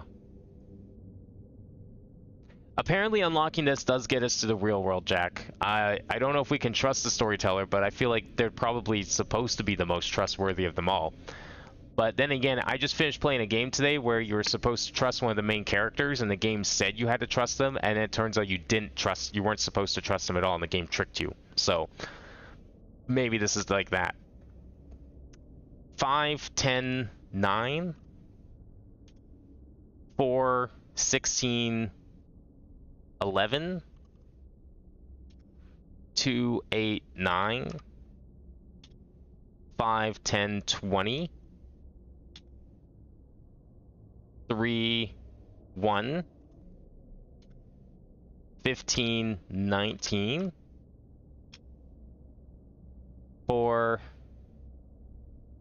20, 15. Okay, well, the numbers look safe.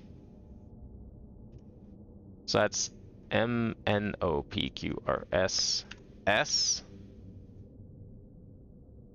H, I, J, K, I. Here, let me space these out better.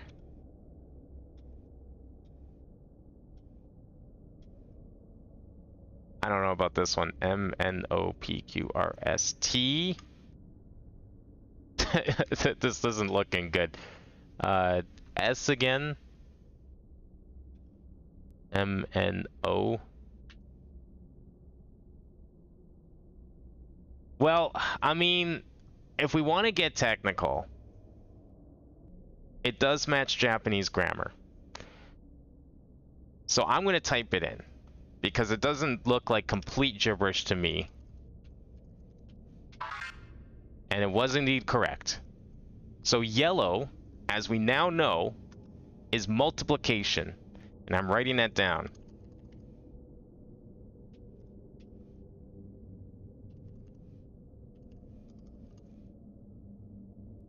That way we remember it. Because I'm sure that'll come in use later.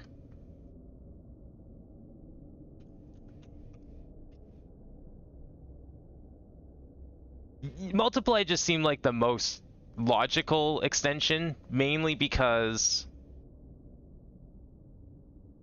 divide is like, if we're talking about computers, division technically isn't a function. What division is behind the scenes is actually a lot more complicated than you might think it is. Is that a word?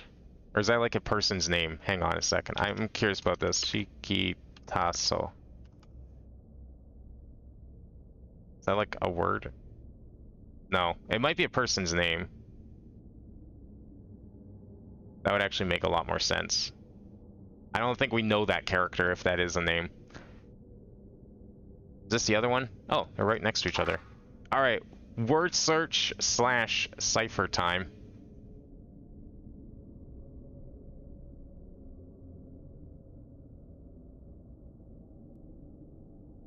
Okay, what the fuck is this?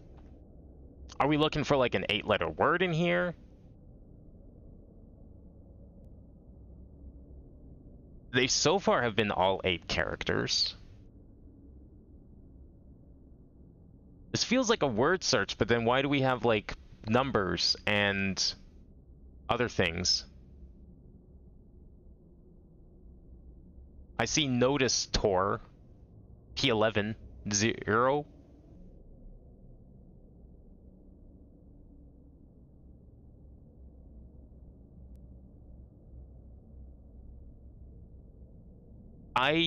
Fatu no Noitseted Morphinopia Nevelierin Error E. They could be backwards too. Star who we were. Oh.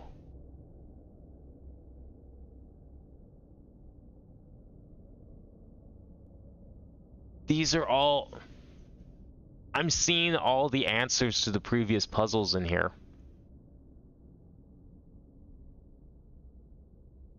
I don't know what that's going to mean. That's why there's a 011, because uniform's probably in here somewhere. Not sure where. I don't see it. The only U's are at the top and it's not there. Oh, there it is. Uniform, second row, near the right. So it's all backwards, first of all.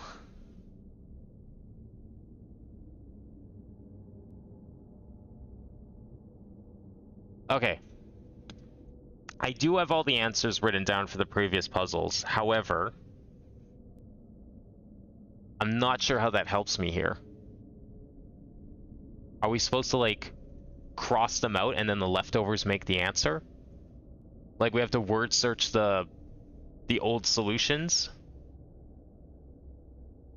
So, like, here's uniform.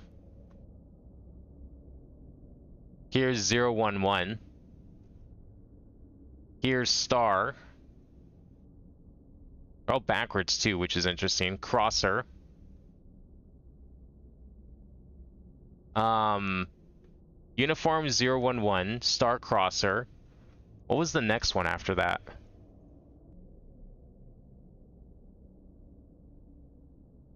Inversion was one of them. That's probably in here somewhere.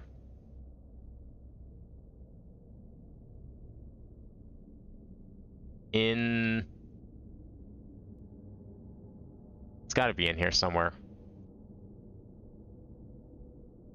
This really is a word search.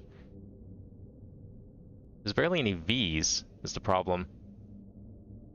Not sure if we're doing diagonals or not. That's an M. There's an I. There's another I. That doesn't really work.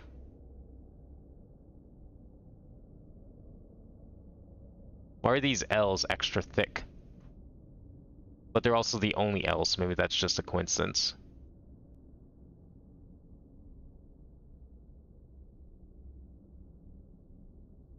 Okay, we'll come back to inversion. Protection was a word.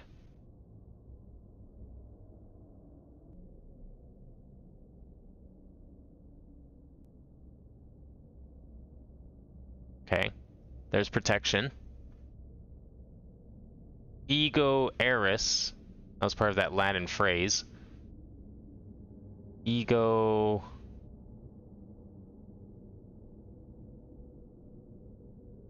Ego eris. Okay. Before it all. That's this line here. Okay. Tafui. There it is in the corner. Helps I saved some of these as images. I can just click on them. -1.5. I don't know if that was the answer. Detection was one. I don't think negative... I don't think I saved that. I'll have to open up the actual file for that. Some of these I saved really well, and some others I was like, whatever, you know, I know what's happening here. I don't need to write down the actual answer in it. Error was a word, which I did kind of see in here, and that's kind of what tipped me off to this idea. That was the 011 thing. So we got uniform. Okay.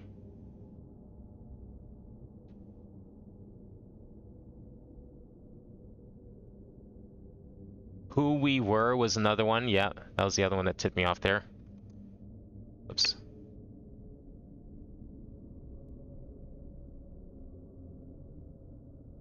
Alright, whatever. Change the sort. That's fine. Who we were before it all. And then that was Crosser, but we already got that one. Fate was one we did recently. Is that going to be in here?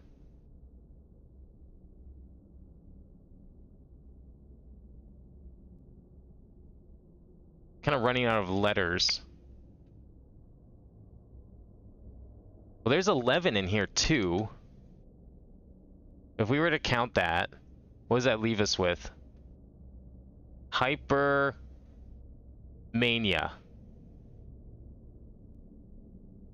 I don't remember 11 the word ever being an answer, but hypermania sounds pretty good.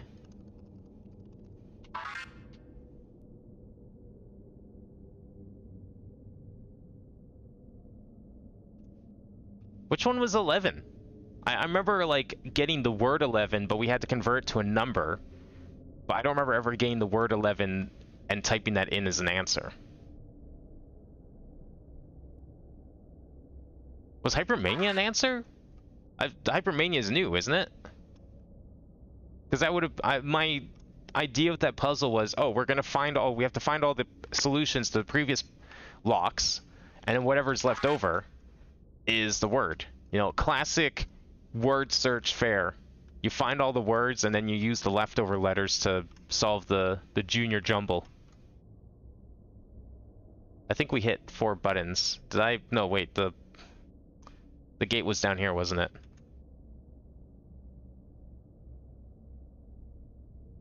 I don't know, I just decided to get 11 out of there because it's like, okay, well, we have the number 11, let's put in the word 11. Just kind of... it made sense, but also thinking about it, it doesn't make any sense. That feels like I got kind of lucky with that train of thought. Maybe it was over on this side.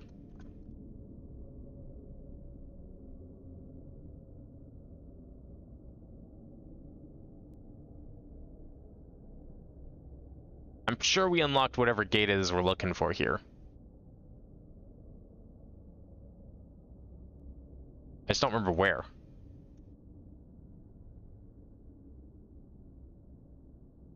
There it is. Gate control. 3 of 3. Let's go.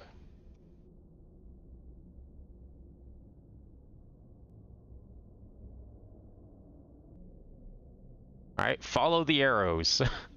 The most direction we've ever gotten in this game. Hey, there you are. We made it. A large gate stood in front of us. Alright, I'm pretty sure the core is right behind here, but, if In front of the door was a large lock with a screen on it. I walked over to it.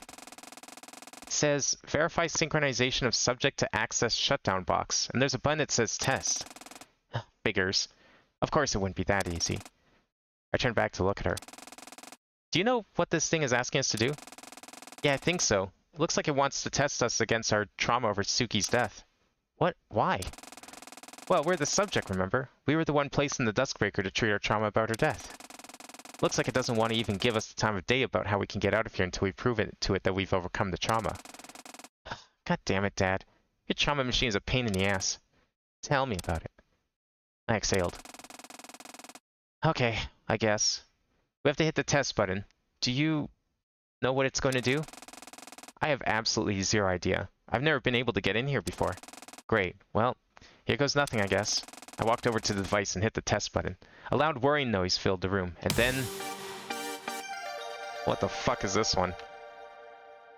Level 0. Great. We know how those go.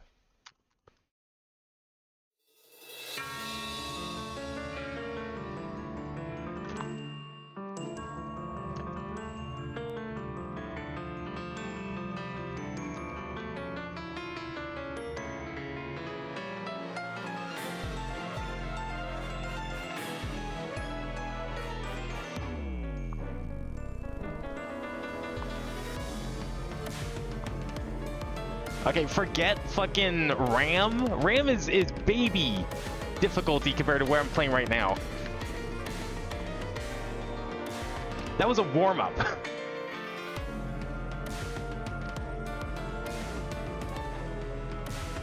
Thank God there's no... Could you imagine if there was a meter on this and I had to help?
I have it completely backwards. I know that for a fact.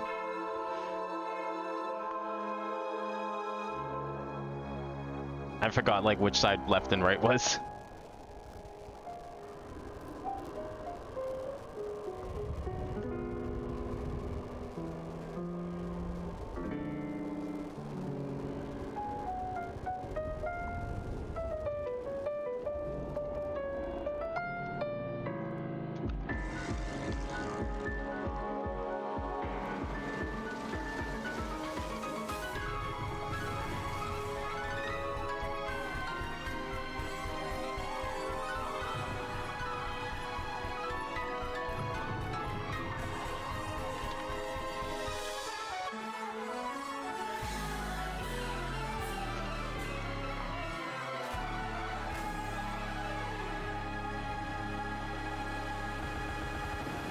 I was supposed to play those. I don't know if I was supposed to play on holding buttons. Oh good, an easy part.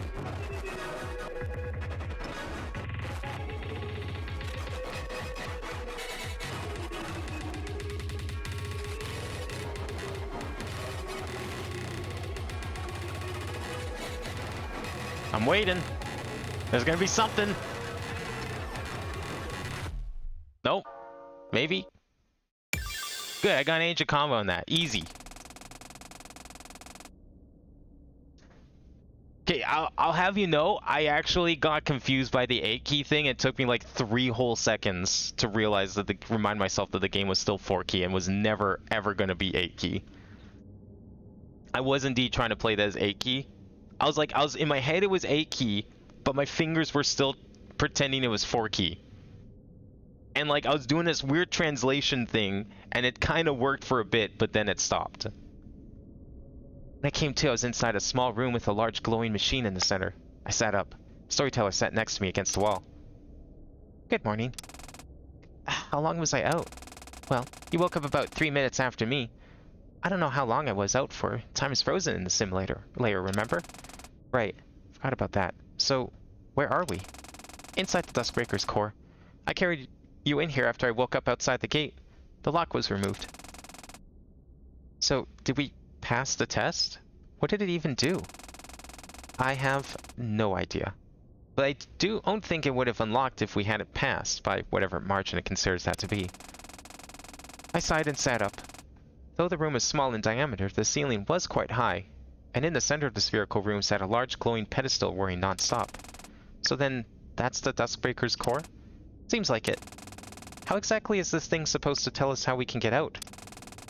On the other side, there's a little screen. I haven't messed with it too much yet, but it seems to be a control panel for the Duskbreaker. The entire Duskbreaker? That's a good find. I wouldn't get your hopes up. Knowing how strict EDEP is about permissions. True. I stood up and walked over to the screen. Oh, Jesus Christ, there's a lot of buttons. Yeah, I think the shutdown function is listed under the System Management tab. Let's see. System Management... Shutdown. There it is. Should I press it? I mean, you can try. If it just works, that'd be great, but it won't be that easy. Okay, here goes. I tapped a button labeled Sim Layer Eject and Shutdown. It brought up another tab.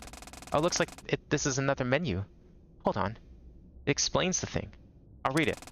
To shut the Duskbreaker off from inside, first you must eject the subject and any other inhabitants from the sim layer and return them to their original layer. Wait, huh? Wasn't the whole point of the Duskbreaker that it wasn't actually moving their entire minds into the simulated world? Yeah, I'm really not sure what's going on here. Oh! I think my brain already broken too badly by the time it started throwing. The A-line thing was the easy part. It was when it was doing... Okay, holding this for a second. The hard part for me was when it was doing 2 up and 2 down. Especially when the ones going up weren't just the same color. If it was like the blue side was going up and the red side was going down, fine. I probably could have figured that out. But it was one of each were going up and down. And that's where it got weird. Because it's like, when I play rhythm games, this is probably a terrible habit. But when I play rhythm games, I usually stare near the judge line. I don't look at the rest of the screen. So if you want me to like look at the whole screen like that, no, that's not happening. I think I might know. Hold on, let me think. Keep reading for now. Okay. Once the sim layer inhabitants have been ejected, they will be stored in memory temporarily. From here, the subject can press the shutdown switch to shut off the sim layer and finish the transfer to the original meta layer. So it's sounding like we have to first eject them, and that'll bring everyone here? Or at the very least, somewhere where we can access the control panel. That probably wouldn't be between space then, since the void is not exclusive to the Duskbreaker, and exists outside of every world. I'm guessing it's a smaller, temporary simulated environment. To begin the eject procedure, please tap the scan button to allow 1028 to verify the subject's identity. Ah, bingo. I looked over at her and she stood up and walked over to me. Did you figure something out? Sure did. I figured out why this shutdown sequence doesn't match how Dad designed the Duskbreaker. I tapped this side and she fiddled around with the control panel until she found an about page. Of course. Take a look. She pointed at the part of the screen that read Adaptive System Framework. 1028, Uniform 11, Controlled. This thing adapts depending on the situation thanks to that godforsaken 1028 AI, which means the conditions for exiting changed after we were put into the Duskbreaker and the situation became what it is. Exactly. God, of course Dad had to jam his stupid AI into this thing. I mean, hey, I guess it does its work well. It keeps us alive even despite how much went wrong. True, but check this out. She went back to the shutdown menu and tapped the scan button. Wait, now? What about... Oh. An error popped up on screen. It read, wavelength mismatch, 1.66 petabyte data discrepancy. That's a lot of data. Data discrepancy? Of course it wouldn't be that easy. God damn it. Mind explaining? Okay, so you know how big a human brain is? I think it depends on the size of the guy. No, not that kind of size. I mean in data. Human brains are just electrical interpreters. Everything we take in and remember can be measured in data size. Oh, I have no idea then. Right, so it's around 2,500 terabytes. When we put in the Dustbreaker, our data was split. Something like you and I each got about 850 terabytes, and Tsuki and Don each got 400 terabytes. What? How does that make sense? I struggle to believe that any of us could function without at least, like, 99% of the 2,500 terabytes. Good question. There are many theories that our minds, though separated by the severance of emotion, are still connected. It explains why Dawn is empowered by your belief in her ideal, even though you're different people in Layer 0. Or why I was able to replace Dawn's memories back into her after the World Keeper ejected them in the severance. Let's look back at the terminal. Notice the amount of data that's not matching? 1.66 petabytes, or 1,660 terabytes. Finally understood what she was getting at. That stuff Dawn was talking about with becoming whole again, it needs all of us to be in one body or mind again after we can leave, right? Yep. Now convincing me to join your mind won't be hard at all. Tsuki will be difficult, but it's possible. Dawn, on the other hand, is the real trouble here. Wait, how would you join my mind? What's gonna happen to you? Aren't you the original Saturday? Well, we're all the original Saturday. I'll still exist just as part of the mind of Saturday, just like how it was before we entered. That isn't fair. I should be the one to join your mind, then. You're the one who's been trying to get to this point. I'm just a body of the original. Storyteller put her hand on my shoulder. You're the one who's lived through every cycle, all 8,266 of them. You've been through hell and back, died and come back to life thousands of times. If you joined into my mind, all of that would cease to be real. You don't deserve that. Don't undersell yourself. Without you, none of this would have been possible. I don't want to see you go. You shouldn't have to go. Saturday, I'm not going anywhere. I'll be with you from now until the end. Not the end of the Dustbreaker, but the end of our life. We aren't supposed to be separated like this. This is how it should be. I walked forward and fell into her arms, hugging her tight. I cried. Okay. Thank you. So, how do we have you join my mind? I noticed this earlier. It's under the wavelength matching menu on the control panel. She navigated to the menu and pointed at the button called Data Merge. She pressed it. Looks like it wants the wavelength of the data to be copied over first, so I'll tap the button here. She tapped the button labeled Accept Data. The screen changed, now requesting the wavelength of the data that will receive the merge data. You're up. Yeah. I stepped in front of the terminal and tapped the Accept Data button. The screen changed. It now had two buttons that need to be pressed by both wavelengths. I looked over at Storyteller. She was clearly nervous. Well, we don't have to do this. Now. She slammed her index finger down the button and didn't release it. Seeing the extent of her determination, I did the same. A loud whirring filled the spherical room and the process began. Ooh. Oh, this is different looking. Oh, we can pick our difficulty from the start. Alright, we'll try middle on this one. Is this gonna be like the previous song?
Oh, I must have missed that one just before the hold.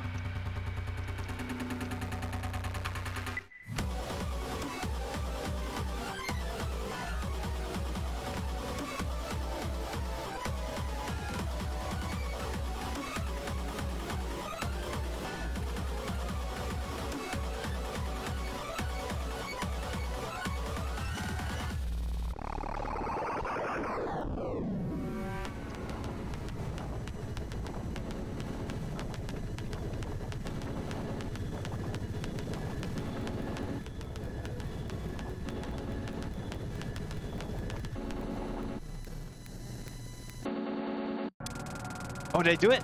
Oh, I did it! That was a really cool one.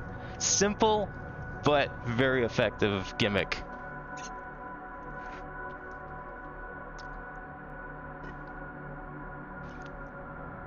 I like that one a lot. Really aren't really, but you started Dawn Trail? Oh, nice. You finally caught up. Enjoy Wukla for the next, like, 50 hours. Or don't. I felt my feet touch ground on familiar soil again, and once again in the midst of a one-sided firefight. The combo number is still on screen. I'm a little worried about that. Did you miss me? Oh, looking a little different now. Dawn, having realized that the culmination of her villain monologue was a severe anticlimax, kept fruitlessly pulling the trigger. Suki looked on with an unreadable expression as blood soaked through my clothes before they repaired themselves, my wounds closing as fast as she was making them. Bullet after bullet penetrated my skin, and I didn't feel a thing. It took about 10 seconds before she was finally too exasperated to pull the trigger. How the fuck are you... What? She spoke in shaky breaths. The once confident girl was now timid and bemused. Suki, too, was bewildered by what was happening. Soon, Dawn's confusion was replaced by unadulterated rage. Don't fuck with me. She made a show of pulling the trigger again, aiming clean for the head. It's about as effective as the previous dozen times she tried to kill me in the past minute. Why the hell are you still here? How are you standing? Why is the cycle not reset? She hadn't realized it yet. I gave her time. Another bullet flew out, but this one was a narrow miss. Not sure if she was intentionally doing it or if she was just too consumed by anger to aim properly. Why are you alive? You've been shot multiple times. You know so much about your sister's death, and yet we're obviously still on 8,266. Are we? I wonder. I could visualize the gears turning by the look changing behind her eyes. She was putting the pieces together in her head, though she wasn't quite ready to admit to herself how powerless she was. Suki was just watching the fireworks unfold as she processed all of this information, and I couldn't blame her.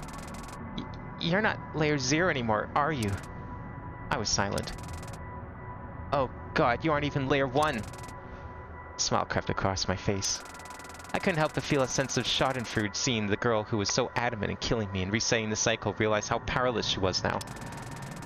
But of course she was powerless. She didn't even have access to the 4th dimension.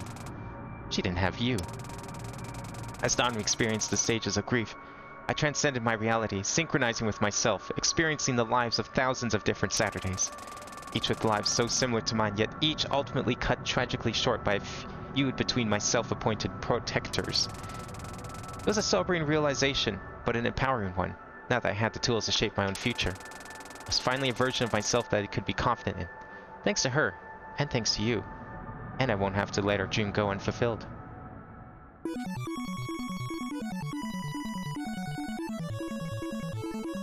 I unfortunately switched my keyboard off of hypersensitive mode, so good luck here.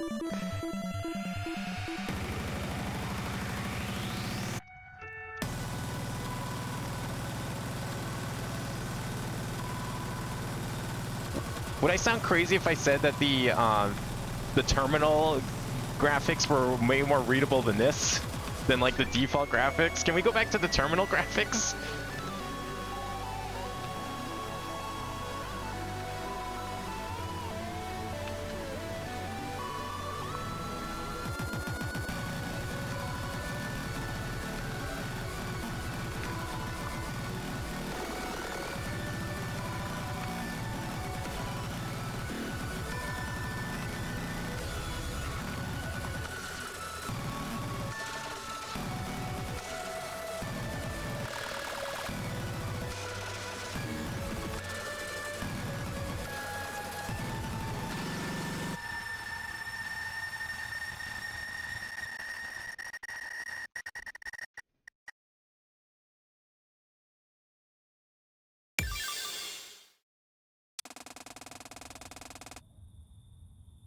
Dawn staggered back.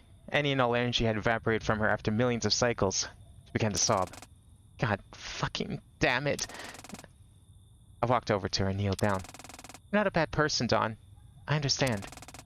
Yeah? And what makes you think you can understand what I've been through? What makes you think that? Well, for one, you are literally part of me. Piss off. I extended a hand to her. Let's go home. Together. I looked over at Suki. She seemed to understand, and nodded. But Dawn didn't take my hand. She slapped it away and stood up, her eyes still full of tears. Like hell I'm gonna home with any of you. Dawn rematerialized her pistol and pressed a button on it. The holster switched around and the end of the gun took the form of a knife. So I'm going to end one way, Saturday. You realize that you don't need her, and I will do anything, to achieve that. She swung her gun knife down beside her, creating a fissure in the air. I'll be seeing you soon. She walked into her self-made portal and disappeared. Tsuki rushed over to me. Are you really Saturday? Yeah, just a little. Just a little more whole than I was before. You're gonna need to fill me in on what's going on. Don't worry, I will. But we need to make a truce.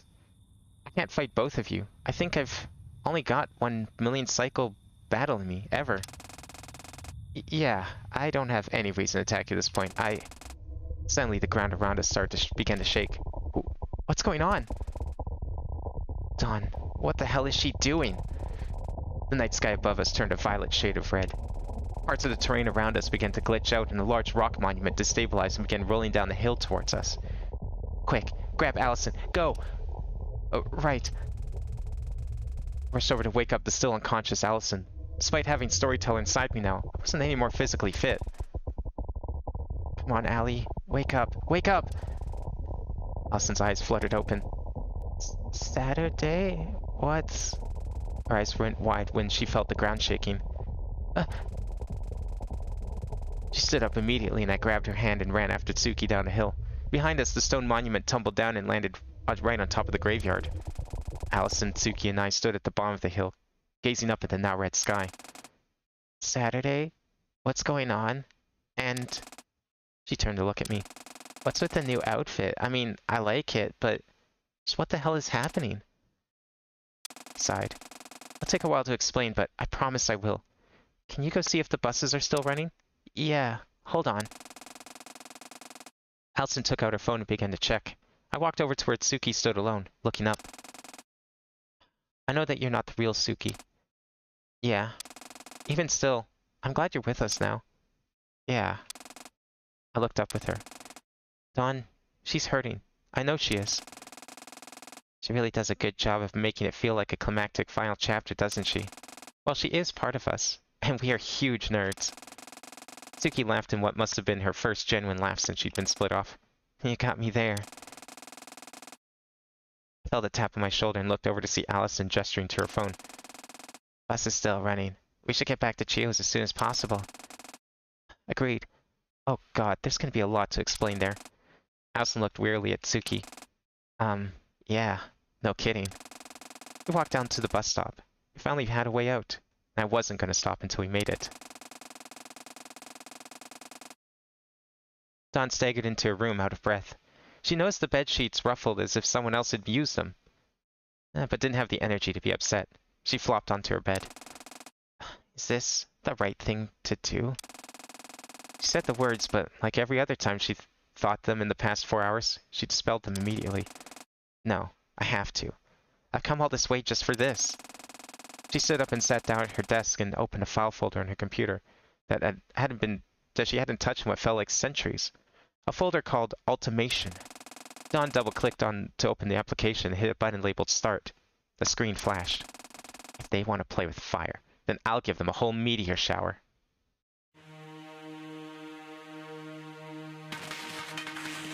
Ultimation. Date of corruption, December 30th, 2022. Time of corruption, 11:59 p.m. Please wait for the designated time for the simulator corruption to begin.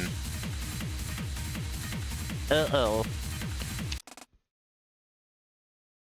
That would have been one hell of a cliffhanger. Imagine if, like, Chapter 6 wasn't out yet, or 7 wasn't out yet, or whatever chapter we're on now.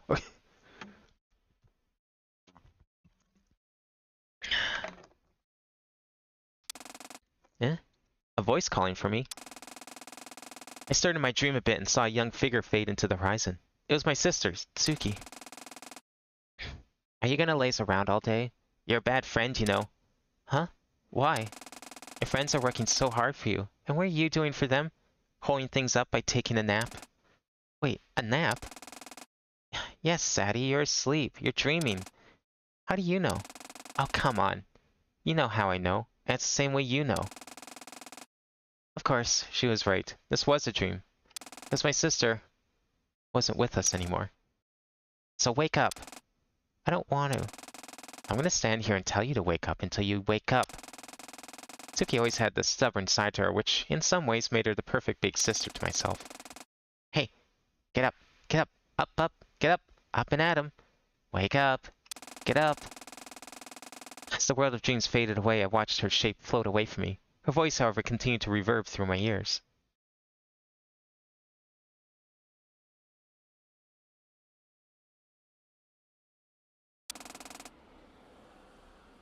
Up! You! Up! Saturday! Oh my god! Ugh! My eyes snapped open and saw a familiar face staring down at me. You are literally the worst. What time is it? It's 2:34 p.m. Saturday. Do you know what 2:34 p.m. is? It's when everyone gets up. Ask me how I know. What? What is 2:34 p.m.? It's 15 whole minutes after we were supposed to be leaving is what it is. Sorry, I had a weird dream, and I guess I just didn't want to leave. Hearing those words, Suki seemed to have understood, and her demeanor softened up a bit. About your sister, I'm guessing? Yeah, it was just a dream, though. Nothing but a figment of my own psyche. Suki softly, jokingly, trying to lighten the mood. Well, I'm a figment of your own psyche, so your wording hurts a little there, but I get it. I chuckled and stood up from the bed. Allison walked in. Oh, good morning, sleepy day. How nice of you to rise and shine at the ripe hour of 2:34 p.m. I gave her a friendly glare. If they have a threesome, is that technically not a threesome? Just putting that out there to mull over. Oh, can it? I heard enough from her already. And it was all deserved, I'd like to think. Yeah. Sorry for the delay. I'm ready to go now. Alright. We walked down the stairs of Chiyo's apartment for the last time, and out into the street, where Chiyo, Eddie, and Kotomi were waiting. Hey, good morning. Oh my god, I get it. Chiyo laughed. It figured she would have known I'd already heard more than my fair share of complaining from Tsuki and Ali. It's alright. We anticipated it. Eddie has been keeping herself busy just fine. With what? Take a look yourself. I walked over to the door of the car and looked inside to see Eddie's thumbs in a frenzy on her phone screen. Ever since I brought her that cat plush, she'd become addicted to Noise Sunlight, the game it was from. I laughed. She didn't notice. Yeah, that tracks. Anyway, are we all ready to go? Yeah, hop in. Okay, she remembered that she liked to drive. Allison, Tsuki, and I walked over to the backseat of Chiyo's rather large car. It's been a few weeks since everything that happened at the Hachio-ji cemetery. We kept ourselves waiting, anticipating an attack from Dawn, but it never came, which had led us to be even more suspicious of what she could be up to. After experiencing over 1 million cycles simultaneously, I had overclocked myself and was thrown out from my synchronization with Layer 2 by the Dustbreaker by EDEP. I hadn't been able to access anything on Layers 1 or 2 since, which left us relatively powerless when it came to fighting back against Dawn if she showed up. Or so we thought. Tsuki had come to my room, sweating, a few nights ago. Saturday. Alice and I jumped a bit. Neither of us was expecting the sudden intrusion. Yeah? What the hell's got you all riled up and sweaty? I remembered something. I remember things all the time. What did you remember? A back door in a simulated world that allows light remote access to the Duskbreaker terminal. Wait, what? Okay, calm down, then explain. Tsuki sat down in the oddly placed chair in the corner of the room, took a few deep breaths. So, you know how the Duskbreaker only simulates Japan, right? It's another rhythm game which I think does have music from it in this one. I don't know if it's the... I think the publisher of this game also made that game. But that's like the third reference they've made to that game, by name. It's not absolute. There are a few spots where the simulation is naturally weakened, at the absolute edges of the country. Huh. It's like in Mind Blast when you go to the far place. I don't know what anything you just said means. It's like how procedurally generated video games, if you go far enough out into the infinite world generation, you'll hit an overflow. The game engine will stumble over itself trying to generate actual data. Ah, yeah. It's somewhat the same principle here. It basically hacking into the Duskbreaker through a point where the security of EDEP is much, much weaker. I frowned. Wait, if this was there the whole time, how come you didn't make a beeline for that when you were flung onto Layer 0 before?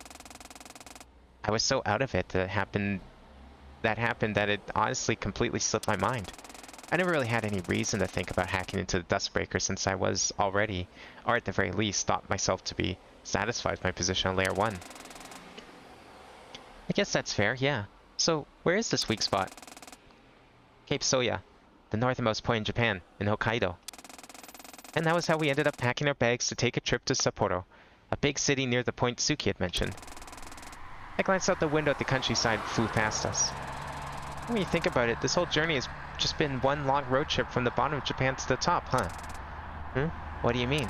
Well, in the simulated history, we lived in Tanegashima, which is really close to the southernmost point of the country. Then we went out to Kagoshima for the summer, and out to Tokyo for the fall. And now we're going to Sapporo for the winter. Huh. I guess so, yeah. Well, it's more like every time you go to Tokyo, you loop back to Tanegashima and repeat that 8,266 times. And now we're going to Sapporo to finish things once and for all. How did you just like go and deliberately copy paste the actual name, Criella?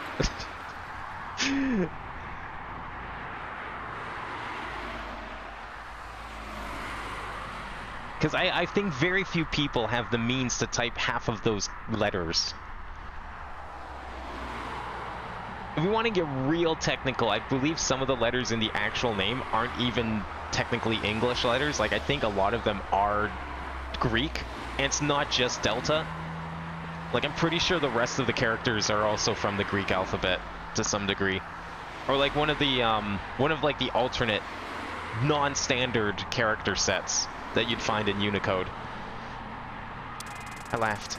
So much has changed, I don't know how to feel about it all. But things feel like they're starting to be right again, if that makes sense. How so? Well, for one, Storyteller and I are being one again. Obviously, it'd feel like I regained a part of myself because, well, I did, but it feels like I'm starting to see the world for what it truly is. I guess I can understand that.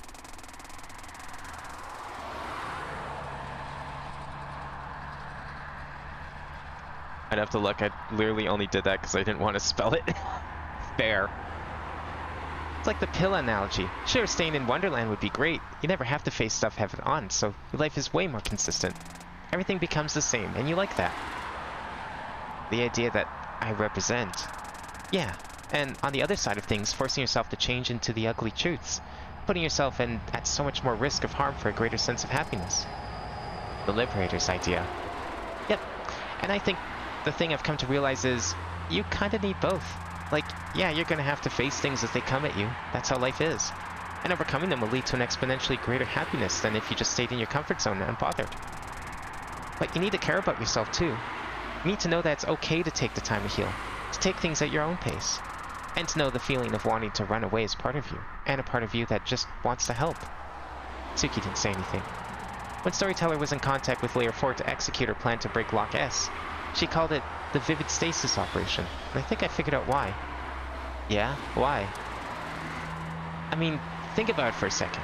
I'm not gonna spell it out for you. Suki thought for a few minutes, and then a light bulb seemed to go off in her mind. Ah, I think I get it. The Vivid Stasis operation wasn't just about breaking Lock S, huh? I nodded. Yeah, it was about joining Vivid and Stasis. Breaking the separation between them, because you need both of them, and both can represent either. Damn. That's Storyteller. She was on a whole nother level. Hey, no need to talk about her like she isn't here. She's inside now, and sometime soon you'll see her yourself, you know? You're right. Sorry, Storyteller. I'm not bothered. Also, there's really no need to refer to us separately anymore. Fair enough. That's actually another rhythm game that I wanted to play too, because I think it does have a bit of a story mode, but the last time I played it, it like had none of the chapters, so I don't know how much progress they've made on the game. But I haven't looked at it in like 2+ years. so maybe it's there's more development done to it since. But once it's actually complete, I might play it on stream.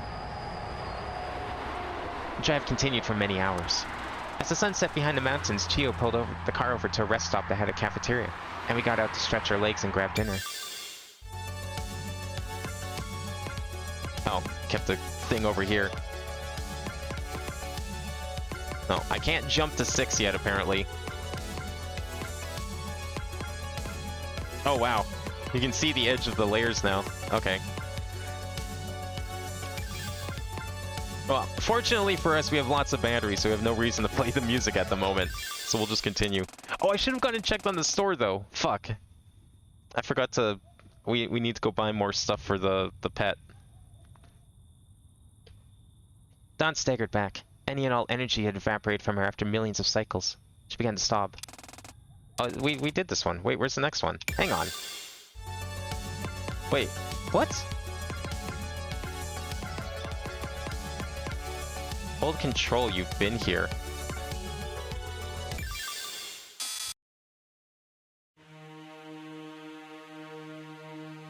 That's a bug? Wait, what's the bug? The bug is that they didn't, like, properly unlock Chapter 6?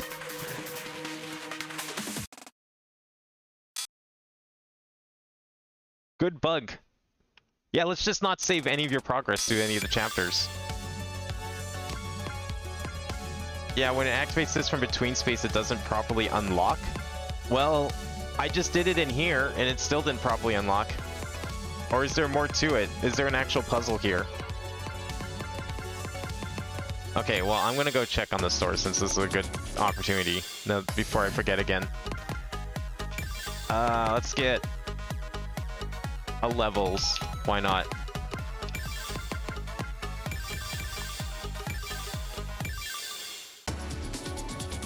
I forgot the fix. There's no puzzle, it's just weird. Oh, okay, good. Scroll to the top of the main menu. Why? Why is it out here? Why would I think to go here?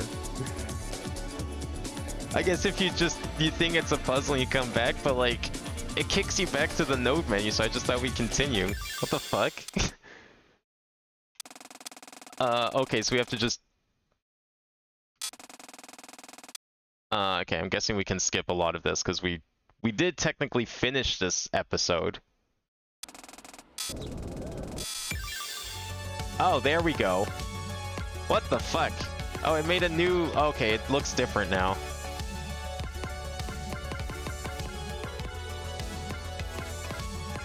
I think? Oh no, that's just back there. Can we go back to there from here? Oh, there we go. Yeah, now it jumps over. That's so weird. Good bug. That's a really... That feels like something they definitely should fix. I'm sure I'm far from the only one to get confused by that.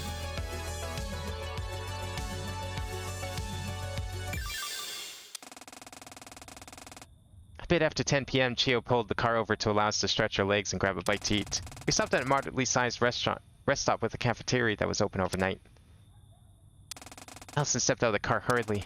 Huh? What happened? Are you okay, Sat? I stood up too fast. Allison sighed. We've been in the car for over 6 hours with minimal breaks. I'm surprised you didn't have to get out of the car at any point in that. I'm very resilient, I think. Evidently, your legs aren't. Chio walked out of the driver's side door and walked by us as she headed towards the entrance to the rest stop's building. Hey, thanks for your input, Peanut Gallery. Chio and Allison laughed. I'll go find us a scene, okay? Take a second to let your legs adjust. Yeah, sounds good. Thanks, love. Allison fidgeted a little, flustered, and walked off in the same direction as Chio. I sat back down on the edge of the car seat with the door open. A taller figure walked up next to me. Do you think they have salmon nigiri in here? It's a convenience store rest stop, not a world-class restaurant. Suki sighed with a defeated look. I just take salmon or just nigiri, honestly. She walked into the rest stop following Allison and Chio. I looked in the back seat behind me. Are they still asleep? Eddie and Katomi had fallen asleep a few hours into the ride, which surprised me. surprised me even more when they didn't budge an inch when we started playing aggressive speedcore music with the sole intent of trying to wake them up. Oh, wow. But they were frozen like they'd been turned to stone. They should have tried hypercore. It probably would have worked. Speedcore's too slow. I nudged Katomi. Hey, rest stop. Here. Now. Katomi finally stirred a bit and opened her eyes. Wait, what do you... Okay, be there in a sec. I chuckled a bit and stood up from the car. This time my legs didn't crash into TV static immediately. I walked into the rest stop building.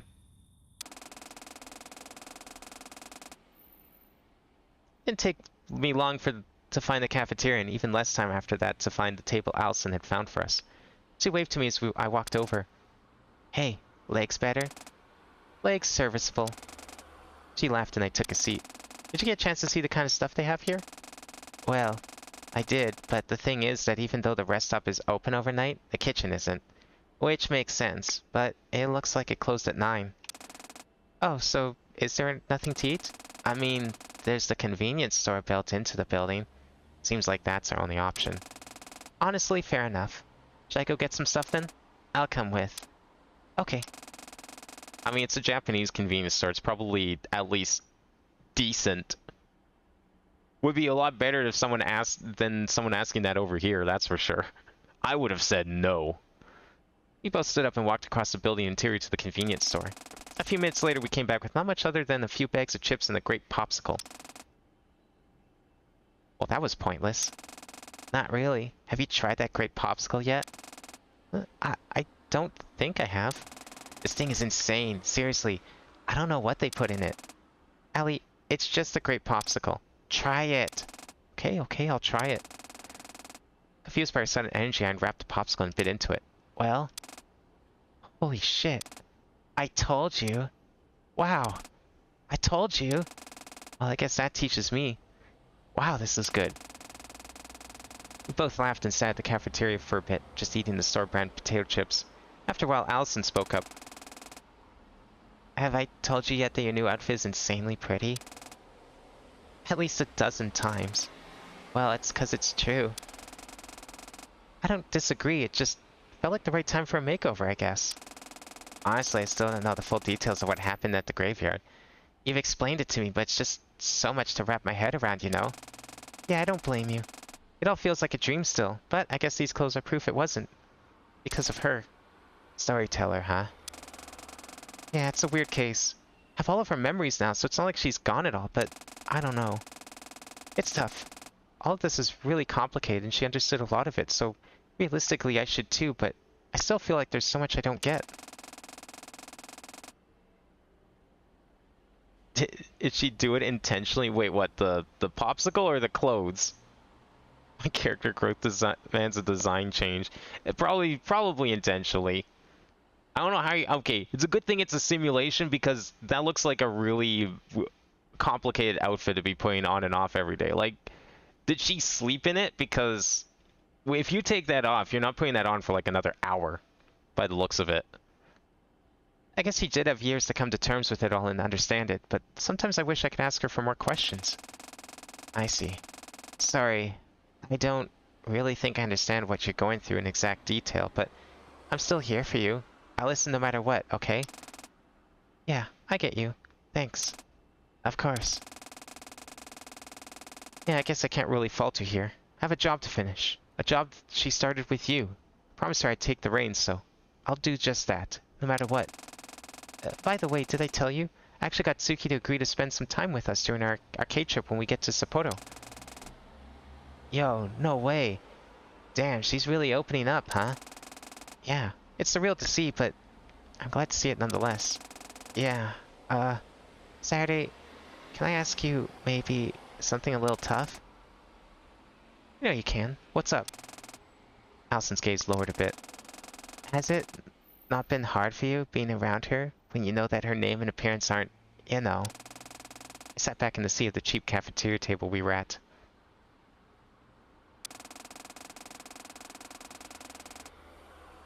At first, yeah, I didn't have that problem with Dawn because her appearance, name, etc. was entirely formed and created by my own mind during the severance of emotion. But Suki is, well, was my sister's name.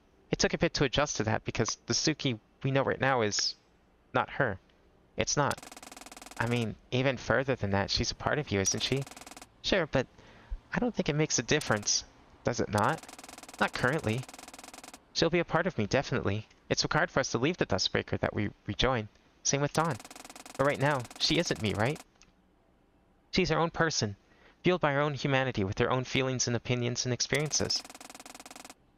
I think that individuality is enough to separate us, at least while we're like this. Yeah, I guess that makes sense. That's an oddly you way of looking at it, I think.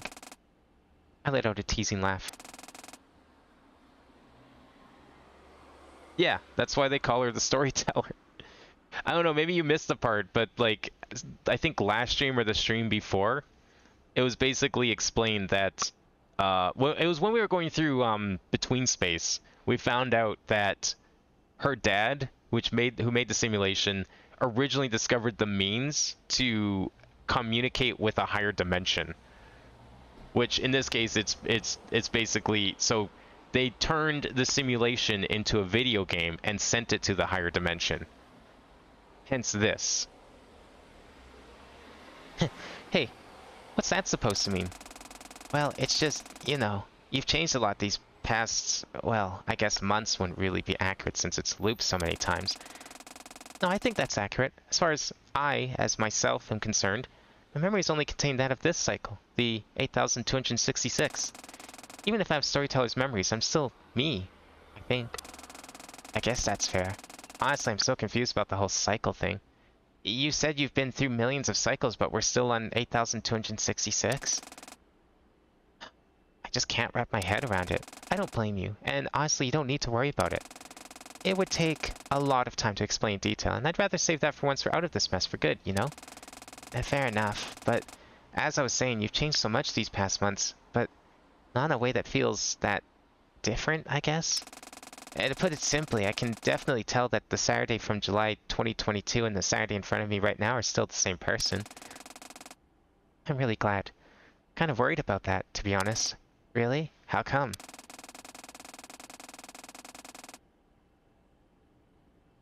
At first, I was really ashamed by the way I acted, especially in those few months where my leg was injured and I had to sit in our home in Kokushima just doing nothing. I mean, you were there for it. There were a lot of moments where I blamed myself for way more than I should have. Yeah. So, when we flew out to Tokyo, I was like, this is a fresh start for Saturday, Tasogare. Untethered by your past mistakes. And that ended up screwing me over so badly once I actually realized what was going on in our lives and the world and everything. That's fair, yeah. It's like, when you really fuck up and you make a mistake, you can't just put it behind you, you know? Otherwise you don't really learn from it all. As human beings, we are our experiences and our memories, and you can't really try to throw any of them away just because they aren't something you do anymore. We gotta keep our mistakes close to us so that we can learn from them, and so that we can come to terms with the fact that both the person that made the mistake in the first place and the person we are now are still the same person. Allison smiled. You're such a sentimental dork, you know that? Yeah, I am. And I'm finally, happy with who I am. I feel like I've finally come alive in a sense. Even before the Dustbreaker, I was really unsure about a lot of things in my life. Kind of felt like I was just an amalgamation of the people and the things I liked that surrounded me. More of a jumble of concepts in my own person, I guess. I definitely know that feeling. I'm still working on that myself. Yeah, and the thing is, I know you'll get there. Everybody can. And being with people you know are there for you every step of the way will make that so much easier. I believe you. Thank you, Saturday. Right back at you, cutie. Stood up. I'm gonna head outside, taking some more fresh air before we're back on the road. Sounds good. I'll meet you at the car then. Gotcha. I walked out of the rest stop area. As I walked outside, I spotted a familiar dress flowing off of the bench to the right of the door. Oh, hey. Suki looked over at me. What you up to? Just thinking. I sat down on the bench next to her. What about? Humanity. Suki looked up at the night sky. I never really noticed all the stars in the sky, you know? There are a lot of them. Yeah, it's A surreal feeling. Well, I guess it's more like it's surreal feeling. Huh. Yeah, I can kind of imagine. So much of my existence as the world keeper up until now has been spent lacking that, filtering out anything that wasn't important to my purpose. It wasn't really that I never got the chance to see the stars in the sky, but I wasn't capable of considering them in the first place, if that makes sense. It does, yeah. But now, spending time on Layer Zero, I'm a lot more prone to, well, emotions. All of them. It's a big adjustment. I guess it's a big adjustment to even have to adjust in the first place. Do you ever regret it? Being down here, I mean? Hell no. Not one bit. I take the inherent complexity of being human over being lifeless husks trying to keep you trapped in a simulation any day of the week.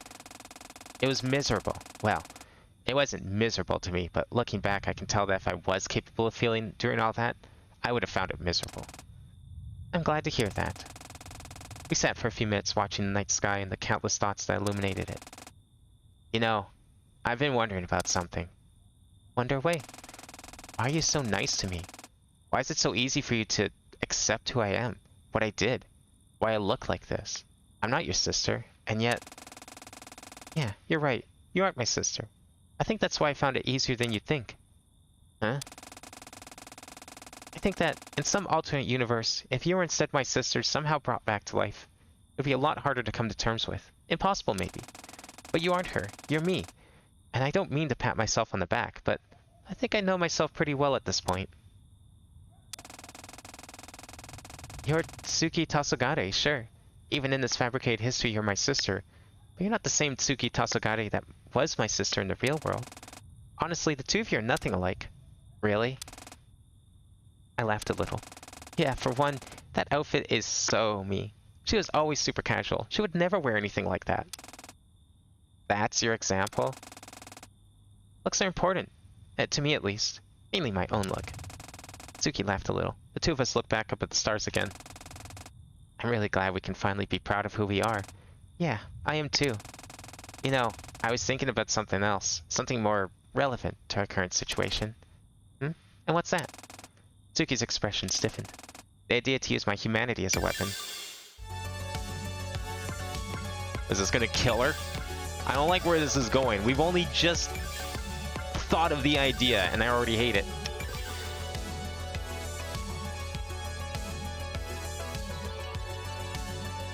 Someone adjusting to having emotions is doing a very good job at expressing them. Well, okay, it's because, like, I think the idea is that now that she's down on the actual simulated layer, like, there was no simulation of emotions in the upper layers. That stuff was just disabled. So now, down here, in the actual simulated world, which is supposed to be like real life, everyone in there has to have emotions. So if you're going to stay down here, you have to be part of the simulation in full. Otherwise, it's not going to work properly. It was close to midnight when we finally pulled into the hotel we had a reservation for in Sapporo. We stepped out of the car right outside the front entrance, and Chio went to pull it into the underground parking. Hotel, sweet hotel. You ever think about how with all the cycles you've subjected us to that bit over 10,000 times? Damn, okay, I see how it is. Well, I didn't mean it like that. Eddie and I laughed. Katomi finished picking a drink at the vending machine on the street corner and walked over to us. This apple drink is nuts, dude. Yeah? Katomi held up a small plastic bottle with a cute little apple mascot on it and took a big sip from it. Shit's good. I believe you. I believe you. Just then, Chio's figure walked around the bend at the edge of the street block. Got us all checked in. Here, Saturday and Eddie, I'll give you 2 of these. She walked up to me and handed me a hotel room card. Oh, thanks. I guess it makes sense that they wouldn't want to give out keys for each of us. We had been grouped into 3 groups of 2. Ali and I shared a room, Eddie and Katomi shared a room, and Chio and Tsuki shared a room. We took our room cards and walked through the front entrance of the hotel into the lobby. Later that night, I ended up taking a walk down to the dining hall before heading up for the night. Damn, it's pretty rowdy at 12:23 a.m. here. Flaming hot mountain view. Flaming hot mountain view. They didn't have flaming hot mountain view. God damn it. Oh well. I ended up taking a basic soda and brought it to the checkout. Then I spotted a familiar figure at one of the tables. Oh, Hey, Chio. I took a seat across from her. She looked up at me, surprised for a moment that I was still up. Hey, still up, huh? Just grabbing a drink. How about you? You're usually asleep way earlier. Yeah, true. Just thinking about a lot of stuff, so I didn't want to retire for the night. Just in case it carried over into my dreams. Want to talk about it? We have more important things on the go right now. Sure, but that isn't an excuse to push your feelings aside. What's going on? Well, it's just... I'm nervous about what happens once we get out of here. In a lot of ways, but specifically, like, how it pertains to me and my involvement in all of this. That's entirely fair, yeah. Even if legally I end up getting punished, I'm really more worried about you guys. We're working together right now, but once we're out of here, what I am to you is someone who got you wrapped up in all of this in the first place. Chio, it's just stressful, and when I hope or pray that things will just be easy, it feels like I'm dodging the responsibility of what I've done. It just feels suffocating. Hey, Chio. Huh? Why did you join the Sunrise Foundation in the first place? Chio seemed confused as to where this was coming from. Well, there was the aspect of it where I had known your dad for a really long time. I've also been meaning to ask how you two even came to meet. Oh gosh, I don't even know if I remember. Well, I'm 25 now, so it would have been 20 when we met. He just entered the big business world and I was looking into it myself. We hit it off because we both were dissatisfied with the current state of the mental health treatment in Japan. So that's why I joined the Sunrise Foundation when he founded it. Ah, well, then I don't think it's an issue. Huh? Why not? You wanted to help. That's why you joined the foundation. That's why you built the Dustbreaker. That's all that really matters to me. You think so? I don't know if I'm deserving of that.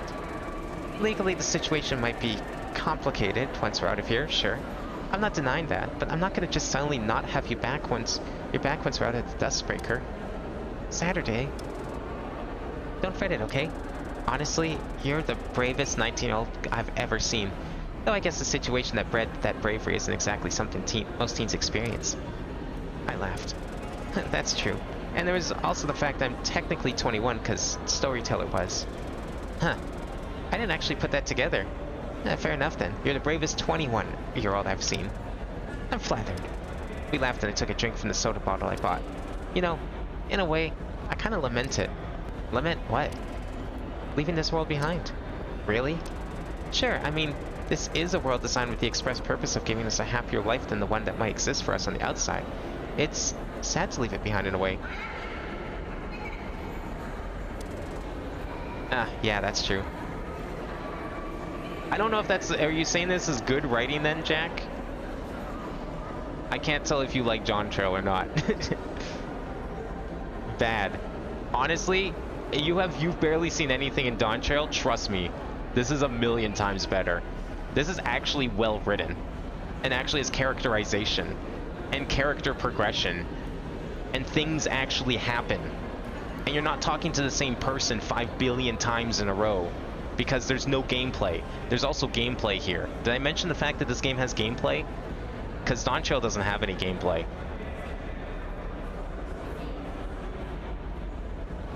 That's true. I guess I found myself empathizing with Tsuki more as time goes on. Not that it'll change my decision. I know that leaving the simulation is what we have to do, but I still do lament it a bit sometimes. I don't blame you. It's a very accurate simulation after all. Patting yourself on the back there. Gio laughed. Hardly. I was the hardware engineer for this thing. My involvement was making sure the thing had the stupidly high amount of memory it needed. Fair. Though in some cycles, I swear I remember it being flipped that you were the software engineer. Cycle differences, huh? Yeah, that's certainly strange. She took out her wallet and looked at her driver's license. Weird to think that I just didn't have this in some cycles. How did we even get to the Okawachi Shrine if I didn't drive us there? There are a few different ways, and sometimes there just so happened to be a bus running. Probably Dawn's doing. Other times we biked all the way. Those cycles were not fun. Doesn't sound like they would be. Guess it's handy that the simulation covers Japan, famous for its public transport. True. I took another drink from my soda bottle. But yeah, seriously, don't worry about it. We'll stick together, I promise, okay? Thank you. That means a lot. Of course. I felt a vibration in my pocket and took up my phone to see a new text message. Saturday, where are you? I'm EP. Coming. Couldn't help myself grinning like an idiot. Chio gave me a teasing glare. You best get some rest, or whatever it is you two do when the lights go out. I blushed a little. Hey, shh. That ain't none of your business. Yeah, I know. Go on. Good night, Chio. Sleep well Saturday, and thanks again. I walked out of the cafeteria and rode the elevator back up to my room. I don't understand your hatred with against not tell, don't show. Like, as if that's bad writing. I also still don't understand what you mean by this game doesn't have it in the first place.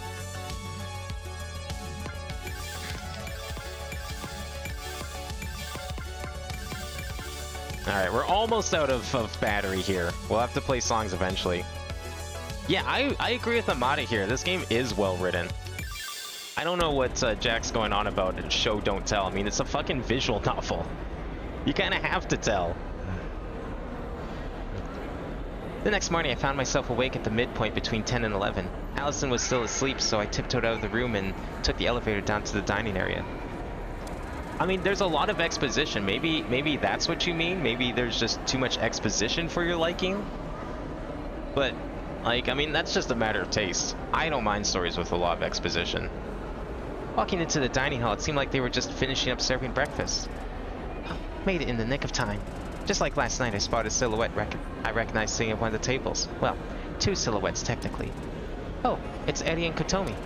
I grabbed my breakfast before they finished closing up and walked over to where the Nichi Botsus were sitting. Morning. Oh, hey, Sat. You're up earlier than you usually are. Well, I felt like if we're trying to save the world, I should at least try to keep a normal sleep schedule for now. Especially after getting yelled at about yesterday. Fair enough. Take a seat, yeah?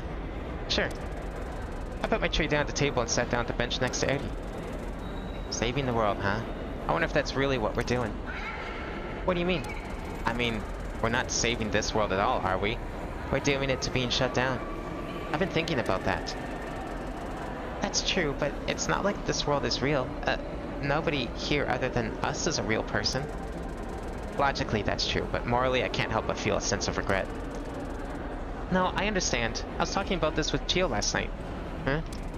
I mean, we all know that what we need to do, we need to get out of here. That's the first and foremost thing. But it's also kind of sad to be leaving behind a world designed to keep us happy. Yeah. Now that we've seen the world for what it is, we can't see it as real anymore. It was easier back when we were unaware because we didn't have any reason to observe the logical imperfections of the world as the technological drawbacks that they are. Yeah, and I kind of lament that, especially since we consider that Eddie and I's roles in you guys' lives was fabricated even more than anyone else's. I was confused. What do you mean? We got some of our memories back. Oh shit. The big thing, I think, was realizing that the layer 3 that you, Allison, and Chio lived in before entering here, and the layer 3 that Kotomi and I existed in before entering here, aren't the same. Huh? I don't quite follow. I'm surprised. You've talked about it a fair amount of times before.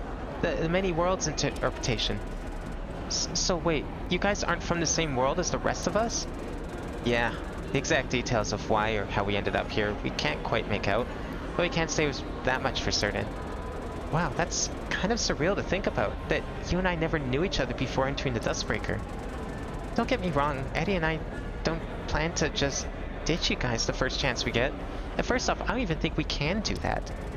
That shutdown sequence thingy is probably going to pop us out in your original world. How did they get sucked in from their world then? Was there a Saturday in their universe that just built the same thing and somehow the Dustbreakers merged on the seam of reality? Wait, but how would that make sense? You two don't have bodies to return to in our world. That's another thing. We've come to realize that we aren't like you guys in that sense. Your minds were brought into this world and bodies simulate as a result of that, and the bodies you inhabit will disappear when you go back into your real ones. At least, I assume.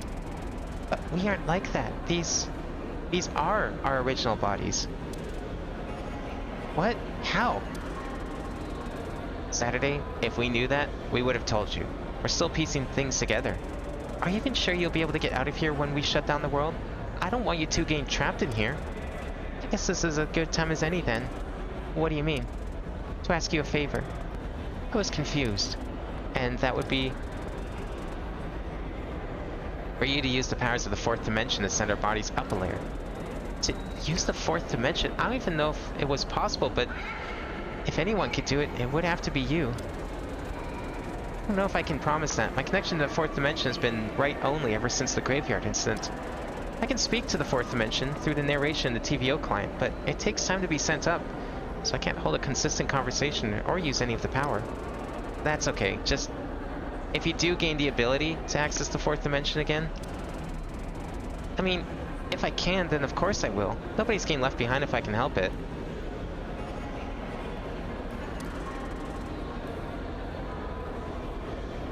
Okay, I'm reading what you wrote, and I have to say, I wholeheartedly disagree with that.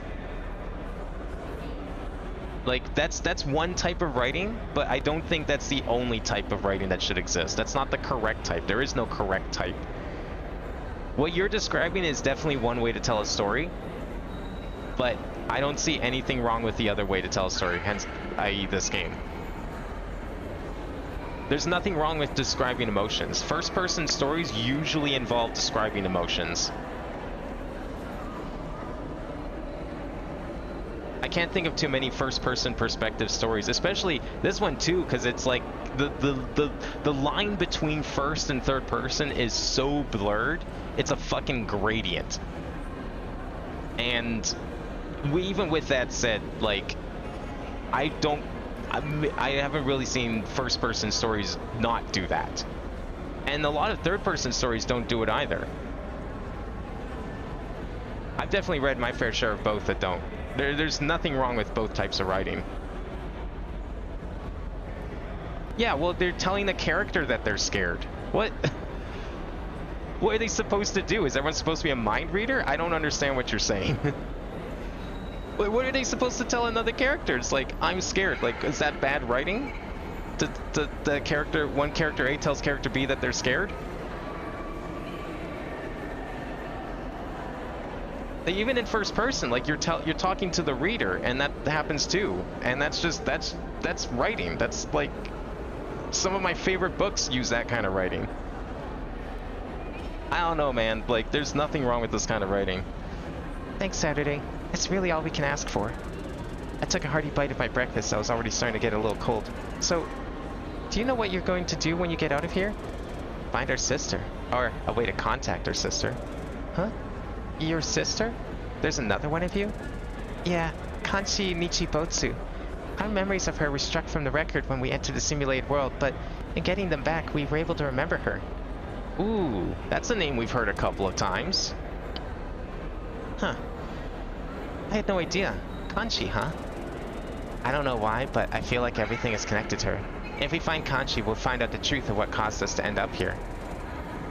That's wild. I wonder what she's like. Me do too. I mean, I'll help you look into it, obviously. You sure?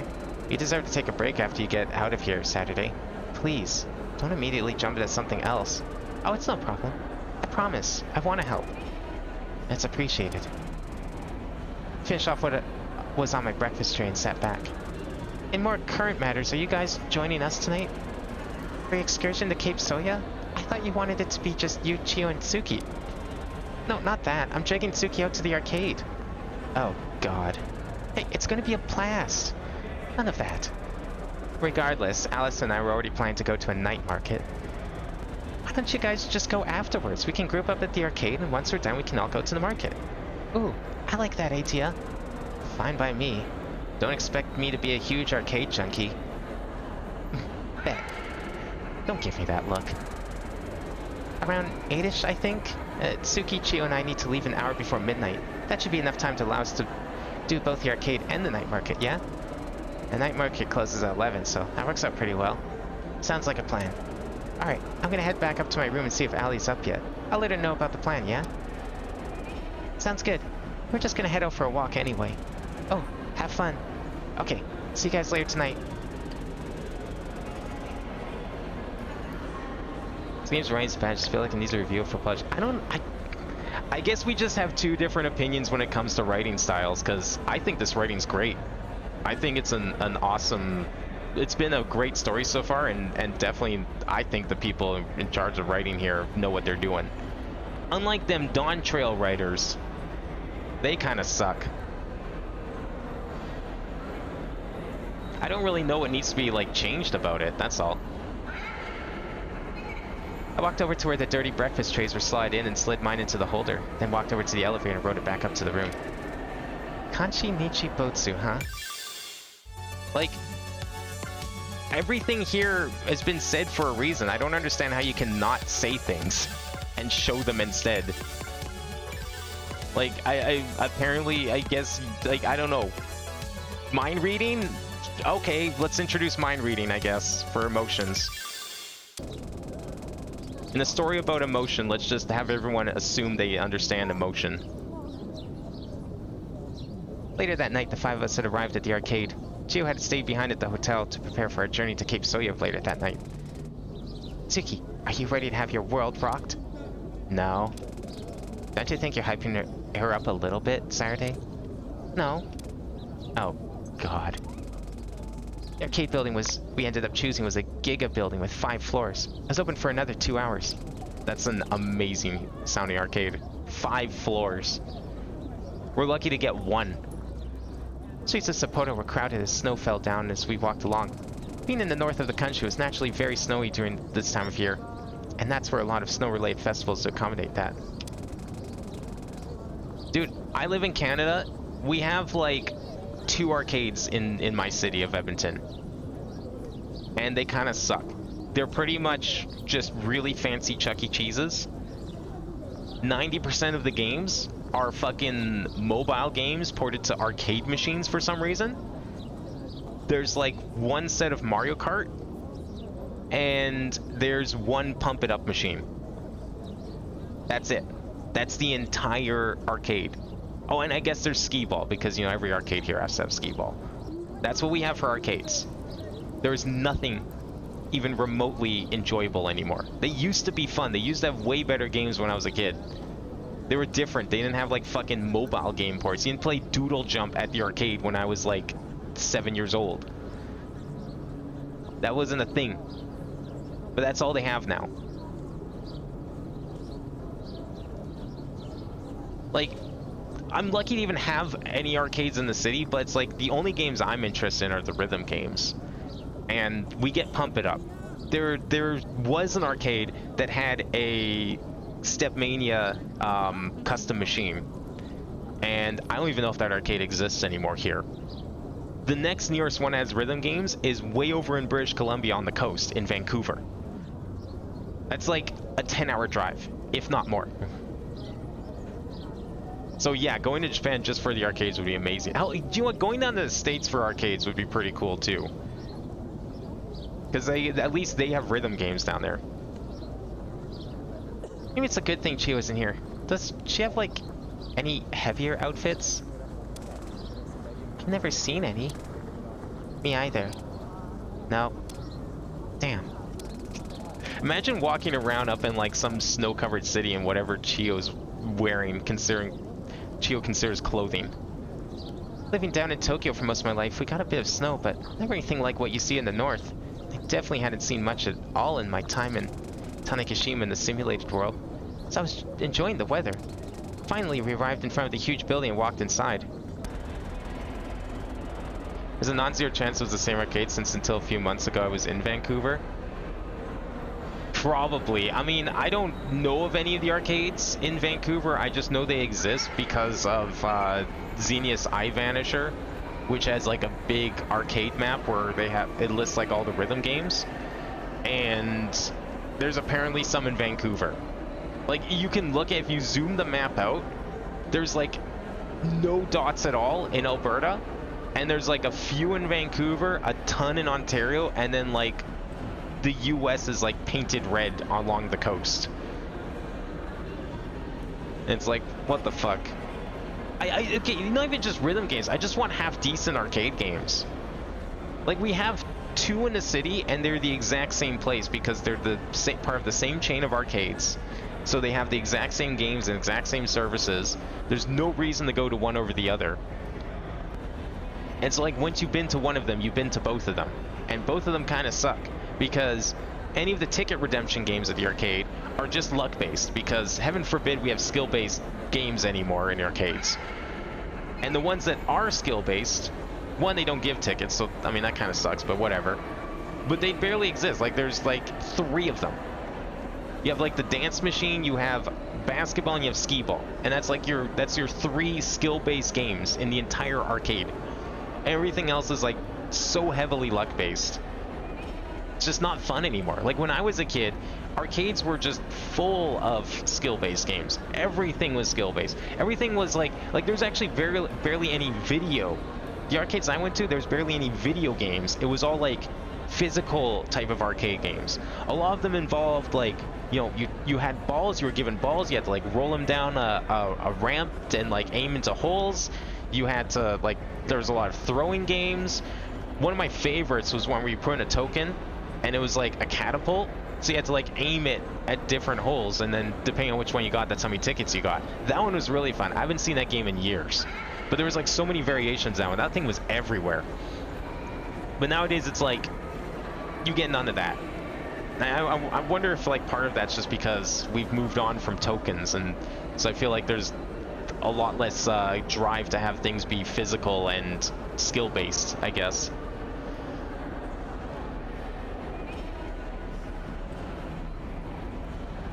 So I don't know. I would if I ever went to Japan, I'd be putting aside like $2,000 of spending money strictly for arcade tokens, nothing else. Immediately once we stepped inside, Eddie covered her ears. I'd forgotten to warn her about the noise levels inside arcades. Oh, Jesus. Suki looked behind her, seemingly glaring at the exit door longingly, but I wasn't going to let her get away that easily. No. You're not going anywhere. Suki sighed. I walked over to the sign on the wall that listed the various themes of the floors. Do you want to start with fighting games or rhythm games? Imagine an entire floor dedicated to rhythm games. What the fuck? I don't want to start with either. Allie, what do you think? She an FG girl or an RG girl? Definitely fighting games, I think. She has that scythe and everything. Can't believe that my hollow weapon of choice is being used against me like this. Fighting games it is. We're on the 3rd floor.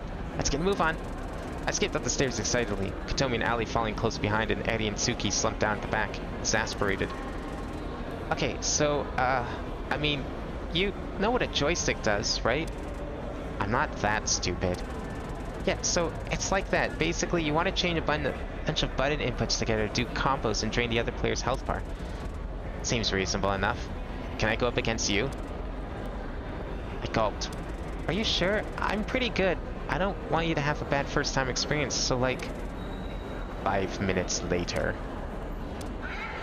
Absolutely floored. I think Saturday forgot that Suki is still part of her. So like subconsciously, she was basically doing a ditto match here. What the fuck? Did I do it right? I looked back at the screen, showed the round score in the best of 5 format we picked. The scoreboard read 3-0 for Tsuki's player. I think I've uncovered a newfound fear of my own capabilities in fighting games. I guess you better hope it gets transferred to you in the merge then. Huh? Tsuki looked confused. What? What did I say? Oh, nothing. It's just, I don't think you've acted smug like that before. It caught me off guard a bit. In a good way.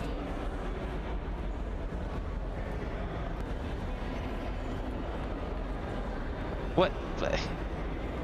Anyways, I hope you do the DDR portion of the game, not that you won't. I will eventually. It's just I had a bunch of battery save. You missed a lot of the puzzles and rhythm game stuff. We had to go through a big, like, gameplay section earlier, so it has been story for like the last, I don't know how long now, hour and a half maybe. We've been stuck in story mode. Yeah, you missed the puzzles. We had to start with puzzles. I wasn't expecting to get dropped right into them. I would say like, what's it now, 3:15?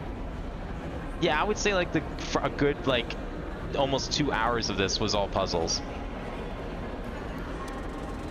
Allison moved closer to me and whispered in my ear. Did you know this would happen?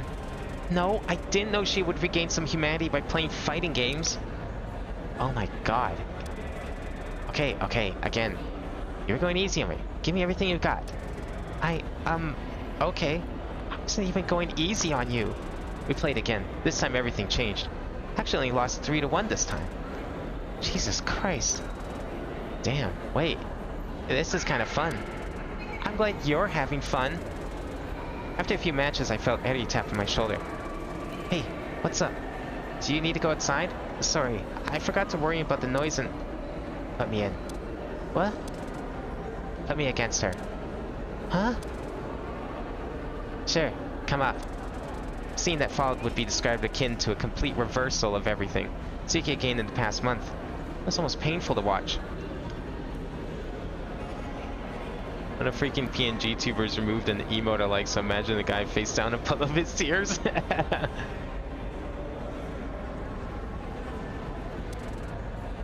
Oh. No, you bastard! Just getting thoroughly and utterly demolished in every aspect. Eddie's transformation is borderline horrifying.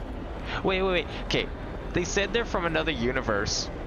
What are the chances this other universe, this Eri and Kotomi, are just the alt-universe versions of Saturday and Tsuki? Like, yeah, they're pretty different looking people and everything, but what if that's the what if that's the twist here? And hence why they got pulled into the simulation. She was getting thoroughly and utterly demolished in every aspect. Eddie's transformation was borderline horrifying. I've never seen someone's hands move and press buttons as fast as she did. And I've played a lot of rhythm games. Eri Nichibotsu. At one point, Tsuki actually tried to summon her scythe, which, of course, did not work. Despite it all, though, it was kind of endearing in a way. Seeing her fall to base human instincts like this really did prove that she was more human than she used to be. Okay, that's enough, you two. We've got the whole rhythm game floor to get through, too. Tsuki glared at Eri, who seemed unusually smug. This is not over. Sure thing.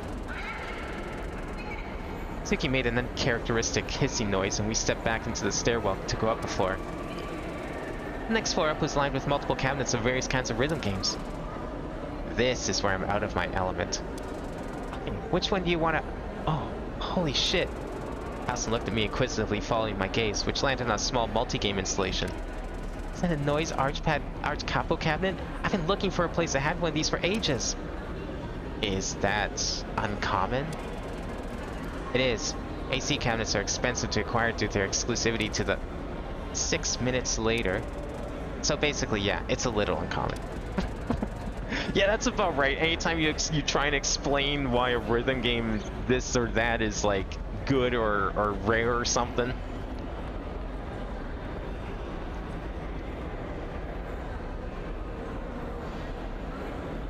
Like, anytime you have to explain why rhythm games are pretty much anything short of robbery to get into North America, that's pretty much how it goes when it has to be explained.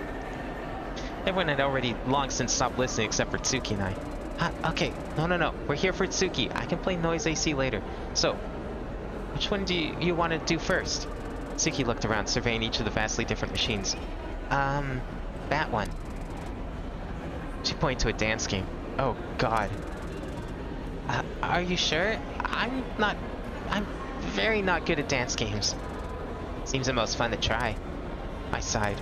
Alright, come on. Not gonna lie, I could see Eddie being an alt Saturday's point. I mean, you don't just walk up to a machine and then, like, just instantly beat someone for nothing like that. Like, if Saturday's supposed to be good at fighting games, and then Eddie comes along and is just also suddenly good at fighting games, and not only that, better. Maybe this is like she's from the alt world where she ended up becoming like a fucking fighting game tournament champion. Makes all her money playing fighting games on stage. We stepped up to the flashy cabinet and I scanned in my pass card. Suki didn't have one, so she just played on a guest profile. It was a nice change of pace, actually. Suki was still way better than I expected someone who hadn't played the game to be, but not at the level that I couldn't match her skill level. We played a few credits and finally left the arcade. After we stepped out of the arcade, I turned to Eddie. So, where's the night market? Eddie pulled out her phone and pointed to a location on the map system. We started walking down the street to the transit station where Kotomi spoke up. Hey, why don't we all take a picture? We don't have one with Suki yet, do we? What? Oh, true. Hold on. Okay, everyone group up over here. I took out my phone and set up on a bench across from where we were and hit the button to take a time picture. Wait, shit, I thought it was on 5 seconds. 2 seconds later, the photo was taken. I picked up my phone and opened the gallery. Oh my god, Saturday, you look horrified. I didn't know it was on 2-second mode. Shut up. I'm not used to seeing myself. You have a nice smile, Tsuki. Yeah, much nicer than what Saturday has going on there. Shut up. Oh my god, I am the world's most tortured girl. Everyone laughed, and for a moment all our worries seemed to fade away. In the middle of this dying world, we found life. We were alive. This was how things were meant to be. Now all that's left is to finish what was left for us to do. Alright, we finally ran out of credits, so now let's go back and like play all the songs that we haven't played. Which, I don't even know where we begin with that. Probably just better to do it from the menu at this point. We probably have like 30 songs to work through. We have some points for this? Okay, we do have a few points here. What's my stats like?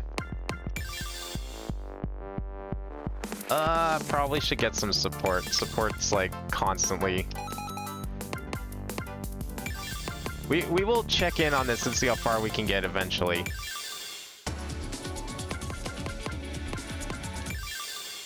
Alright, what do we have unlocked here? Where did we stop? Chapter 5?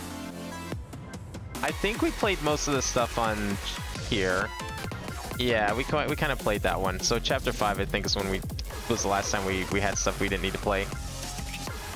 Oh, I missed one in chapter 5. Okay, I'll have to go back and get that, I guess. Yeah, I don't think any of these got played.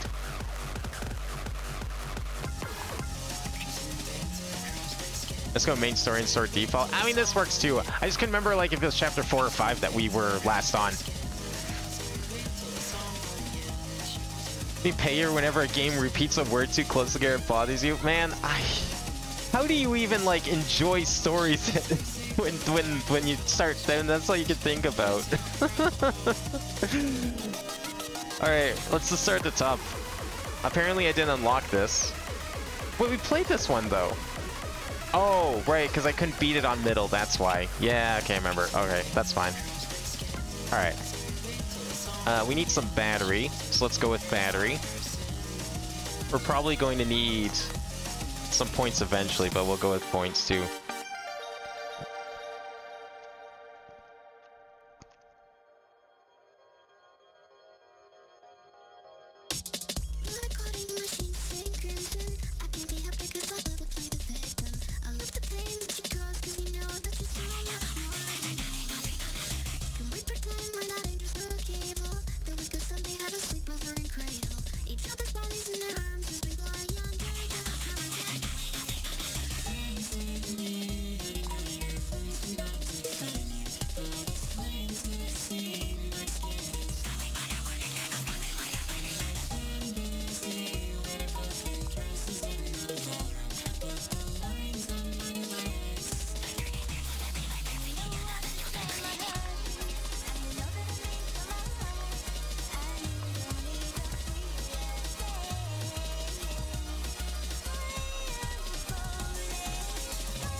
I mean, he's like way too early half the time.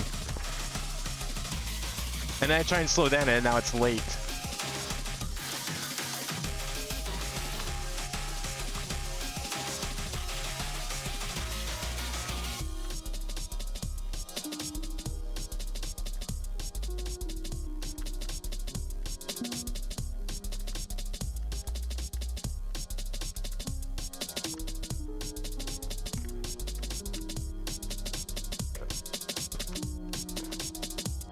Why do I keep letting go of those?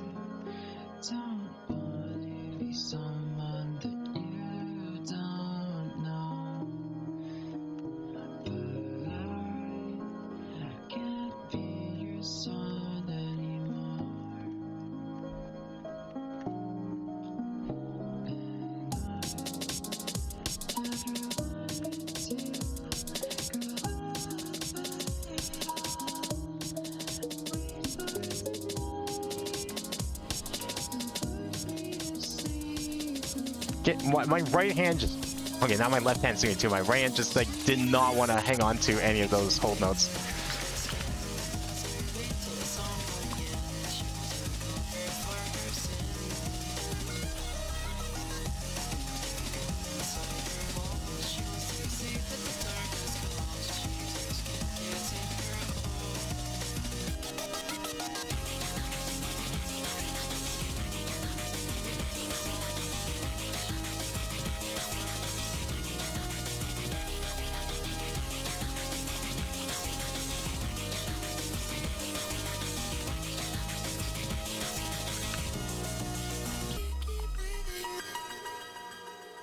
Yeah, my right hand just did not want to, like, keep any of those hold notes held down.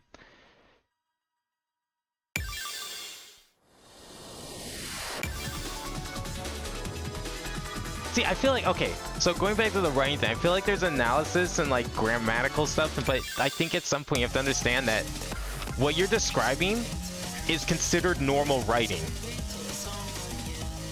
Like, the things that you hate, in my head, I'm just thinking like, okay, so that rules, that means this story, this story, this story, these books, these books, these books, these other books. Like, everything that you're picking and pointing at, it's like, oh, so that's like half the stuff I've ever read. Cool, okay. Like, I can't think of things that don't do that. Like, it's a writing style. Like, that's, again, it's like, maybe you just need to find the right story that you enjoy, that does all the things you want. I wouldn't be able to help you with that, though.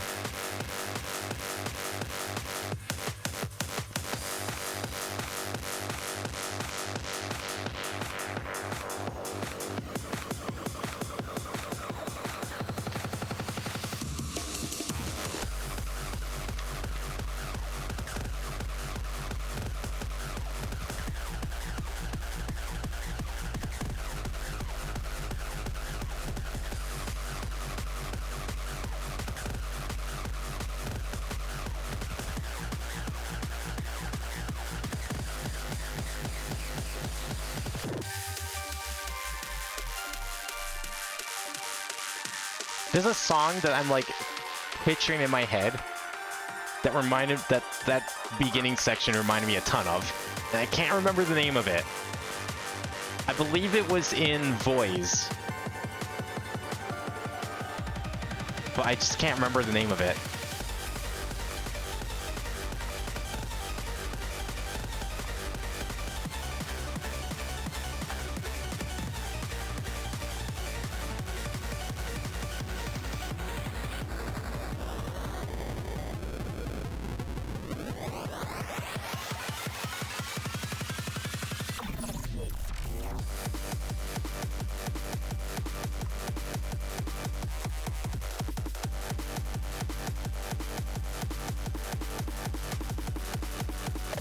Okay, I'm gonna try like extra hard to not let go of these things early.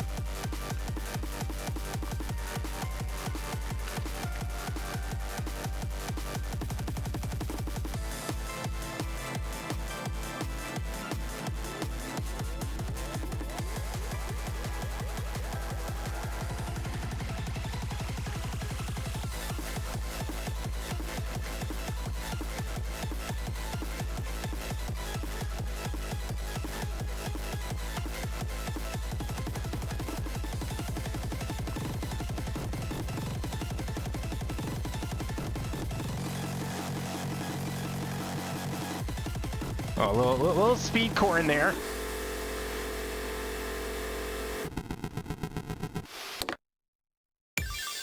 That's pretty good overall. Wish this sort of exercise was made into a full book. Oh god. What is this gonna be about?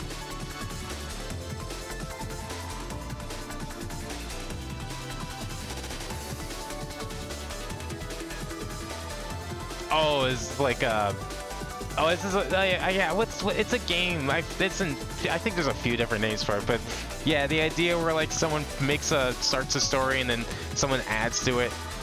When I was a kid, we did it per sentence, but yeah, doing it per paragraph I think makes way more sense, honestly. Doing it per sentence is kind of insane. But yeah, I played that a few times as a kid too.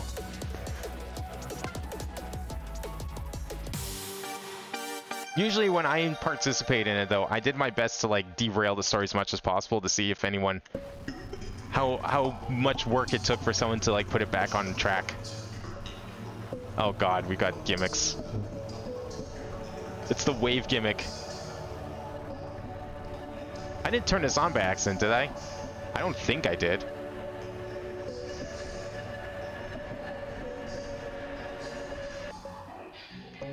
No, it was just the first couple notes. I thought maybe I like turned something on.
Well, the one person to play VS with the rhythm is my lowest priority if it's 3-star. Really? Oh wow.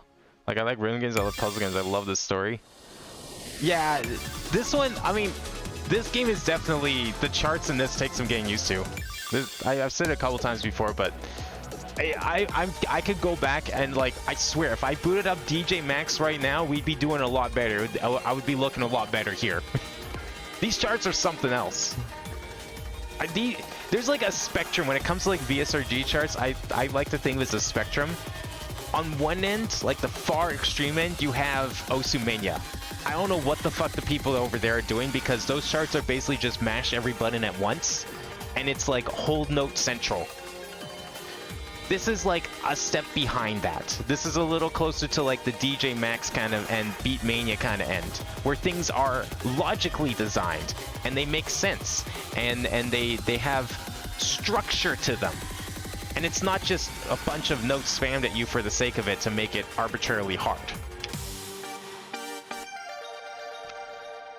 This one's like a little closer to the right, but it's not bad. It's pretty good. And it makes up for the fact that it's like got the whole not in the groove thing going on with some of the songs.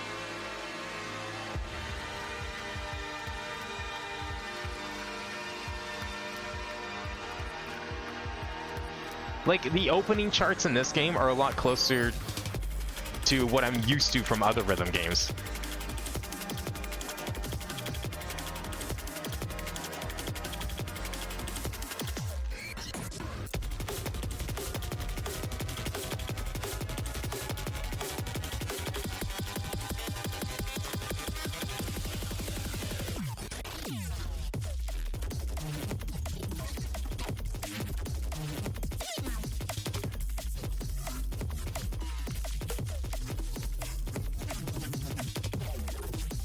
What? How did I hit that note?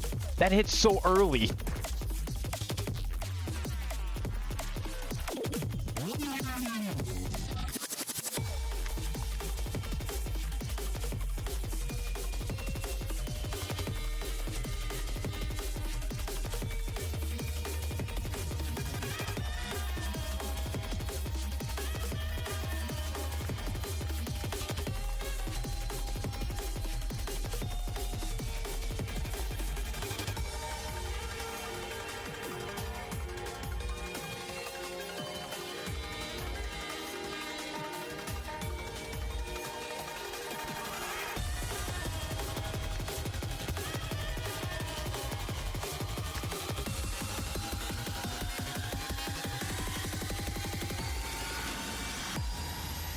Okay.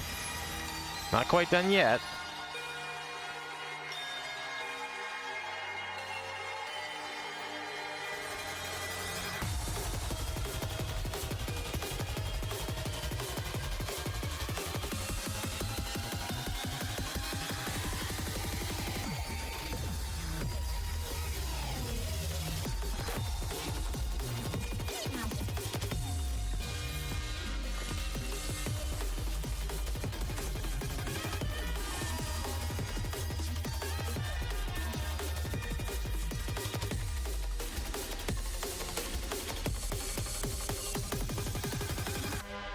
Oh, yeah, it's a good thing that I can play some SC level DJ Max charts.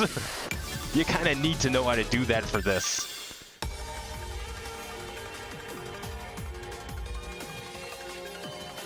Did someone port over the Big Black disc yet? No, this doesn't have a song, any custom music, unfortunately. I would love to see the ability to add music to this because this could easily become like the VSRG version of Not in the Groove. But I think people do play Not in the Groove with a keyboard too, so I guess there wouldn't really be that much difference between them. But there is potential here, I feel. I do feel there's potential here.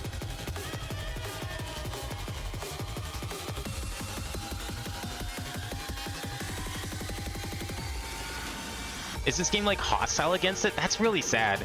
I don't know why some developers are so hostile against it. Like, they say legal reasons, but like that's not really how that mods work. Like, the devs aren't responsible for what people do with mods. If that was the case, everyone would be getting, developers would be getting sued left, right, and center for having mods in their games. At worst, they would send a DMCA to whoever's been modding the stuff. To the mod makers, not the game creators. Did we skip this song? Or wait, what? I don't remember playing this song. But I thought we just played this song. No, we just played this song. I haven't played this song yet. Okay.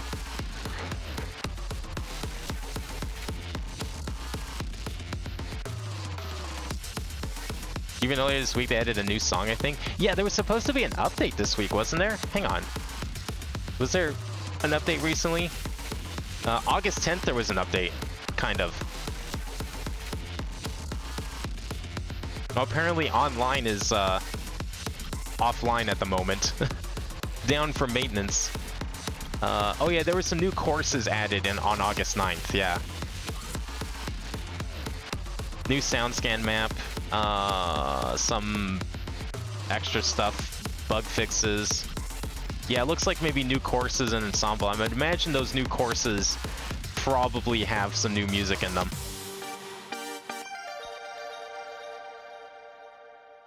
Oh, is it? It's exclusive to Backstage? Well, I guess we could go and check that out. Was this Frums? But not actually.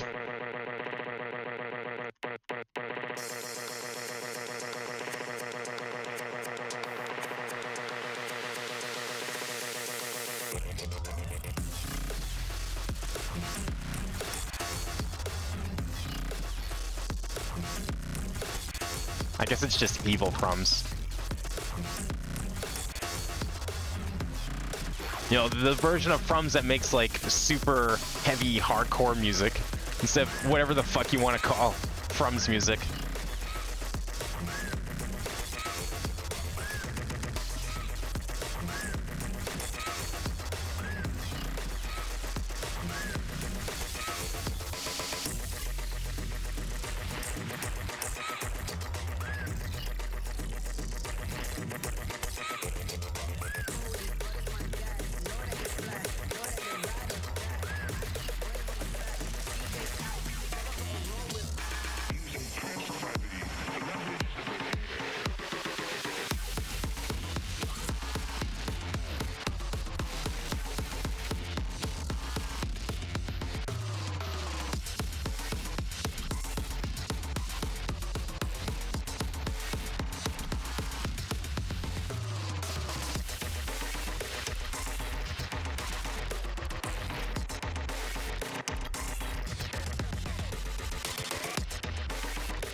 Whatever this sample is, not the repeated one, but the one that plays like infrequently. The higher pitched one. I know that sample from like so many songs I used to listen to as a kid.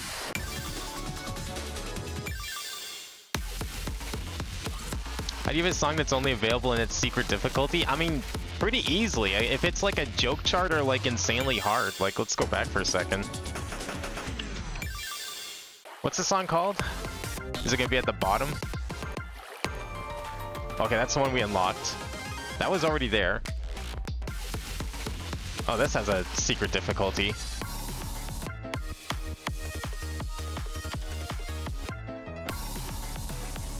Just know that it's not accessible in lower difficulties in order to access. You need to clear some really hard. Oh, you have to unlock it? Oh, okay, okay. Well, never mind then.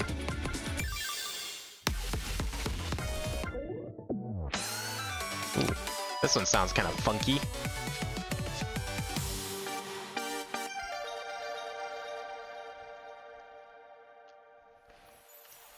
I guess we could technically go back to plot, but we kind of we've done so much plot. I figured we could try and balance it out a little more with more rhythm game.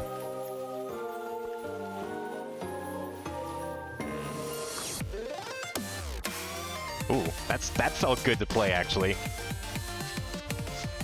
Oh, these tempo changes though. Even if they're like fake tempo changes, and if the BPM of the song itself isn't actually moving.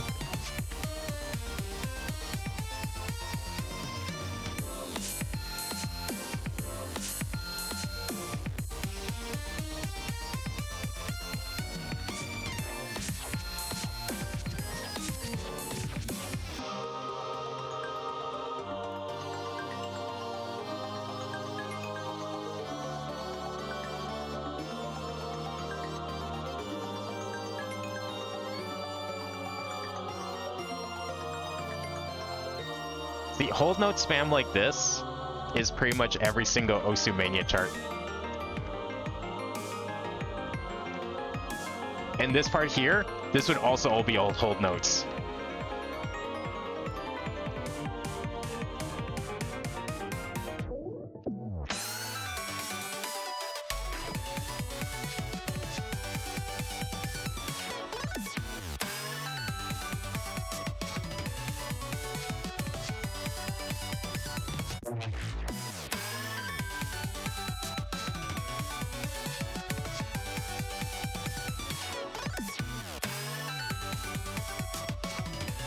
Oh, I did funny miss. I know how I tripped up too.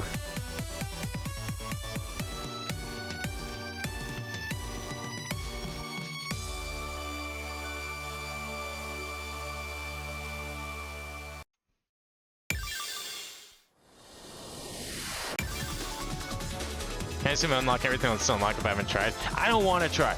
I don't want to try. I miss when rhythm games required you to unlock stuff. I feel like nowadays, like a lot of the rhythm, ooh, animated. Why is it animated? Oh, is this the terminal one that we played? Maybe. Oh, it's probably the full version of it. Okay. Well, maybe we'll come back to that one because we did technically play it to some degree. Is this Frums? Oh, it is Frums. We knew it sounded like Frums when we played it earlier. Okay, we'll come back to it maybe. I mean, we didn't get to technically play the full thing, and it is a From song, so I feel obligated to play it.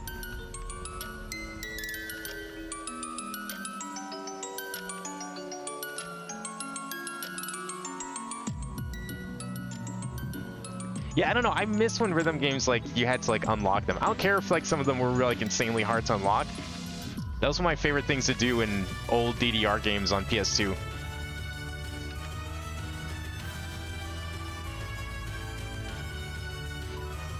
I mean, sure, it's nice when you can just play the songs. The one thing I don't like is when they unlock certain difficulties of songs behind, like, you having to play the easier stuff. That's kind of stupid. Unless it's like a really, like, you know, meme-y kind of chart, then, you know, fair enough. If it's like something really special, fine. But if it's just like, oh, you gotta play easy mode to get hard mode, I'm like, fuck off. That's just tedium. I don't want that.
Man, I feel like streams like that one section are just a rare sight in this game.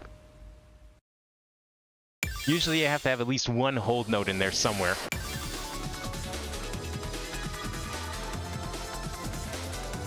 BS gets the best vote, you have to unlock it, but for accessibility, how many binders? Oh yeah, no, I like... It's always nice when there is the cheat code still, right? It's always nice when you have the option, for sure. I remember there was one DDR game, or like, actually there's a couple of them. The Wii DDR games, Hottest Party. What I didn't really like about those was that if you had a save file from like the previous entry, so like if you were playing, say, Hottest Party 2 or 3, and you had a save file from Hottest Party 1 or 2, and you played the later one, it would just automatically unlock all the songs and just completely destroy the unlock process and the unlock feature of the game, because it would just automatically give you all the songs from the previous game that you would have had to normally unlock in the next game.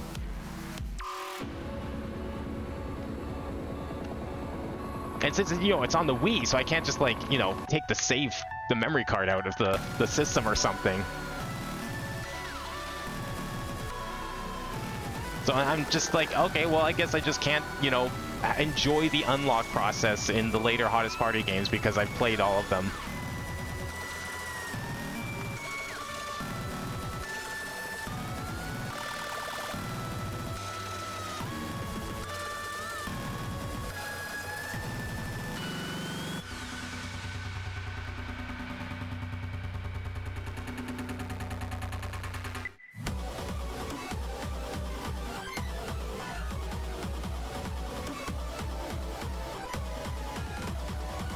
Oops.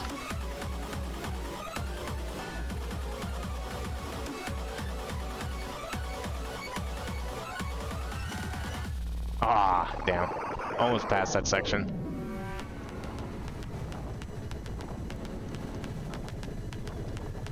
I think this part was not in the story mode version.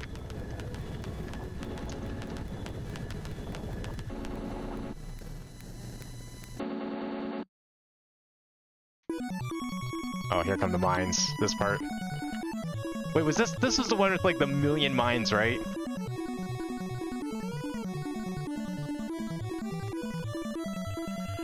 I think that section is still coming up.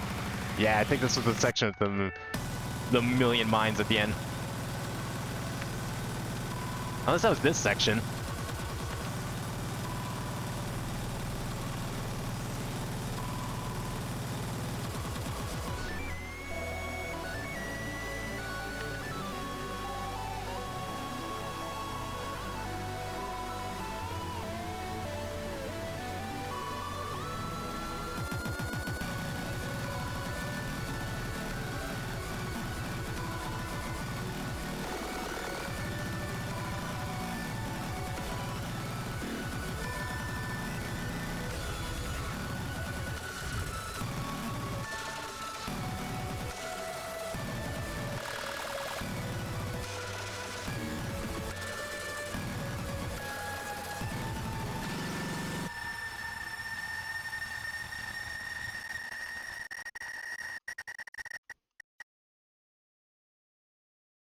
That's crazy that there's a rhythm game out there now that has a From song as key storytelling elements and is required to progress the plot.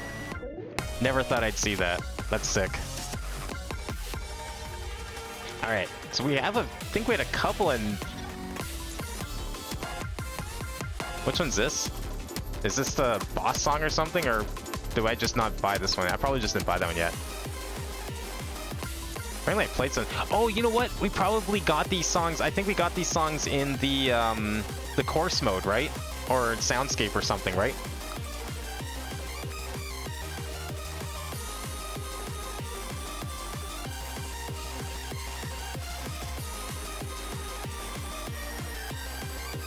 This part wasn't a server version, it's just visually different. Yeah, I think that's what it was. Maybe that's why it threw me off, because of the visuals.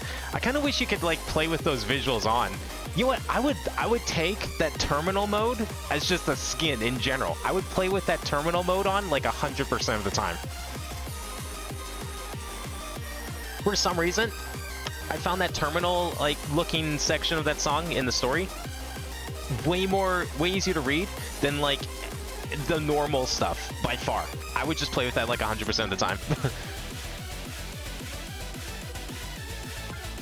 Well, yeah, you can play the story mode version, but I would just want to play the normal song with that skin.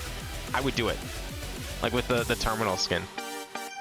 I usually, when it comes to VSRGs, I like to play with rounded notes. In DJ Max, I actually use circles instead of rectangles as my main note skin. Much easier for me to read. I don't usually play rhythm games like that look like this.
Well, again, one of these days I'll become a lot better at not letting go early.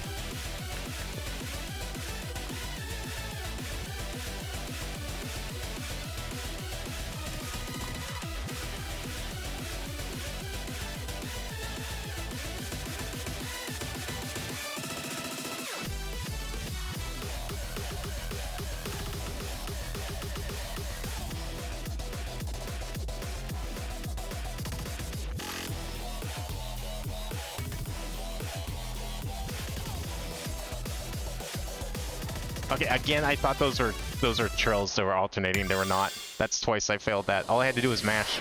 The one time I just wanted to jack those kinds of stacks.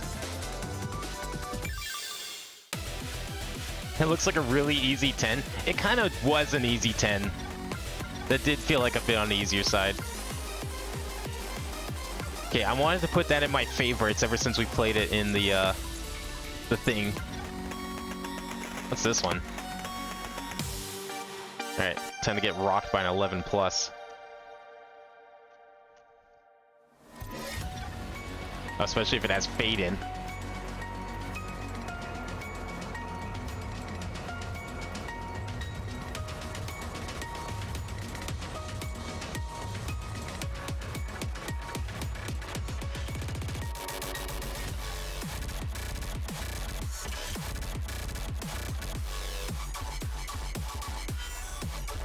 Oops.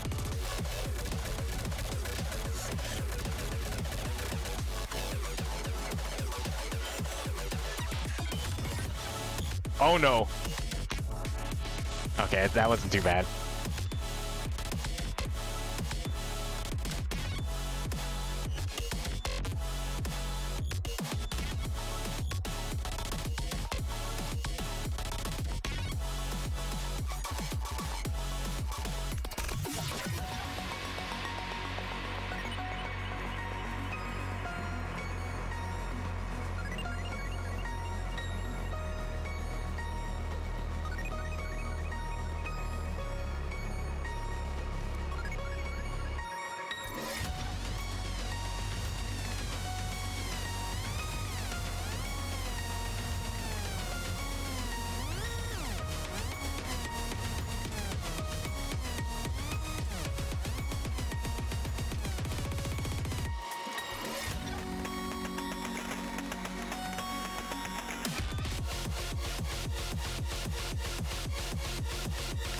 That was definitely like a musical jump scare there.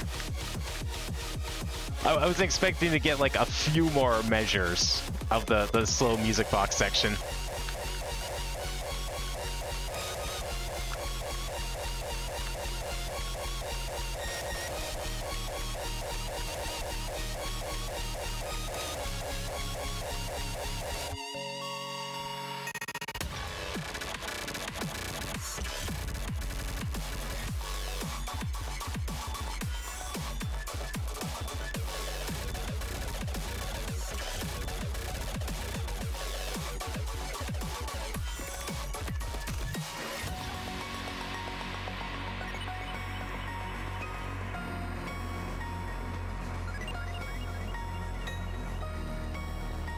Okay, we gain another jump scare before it's over.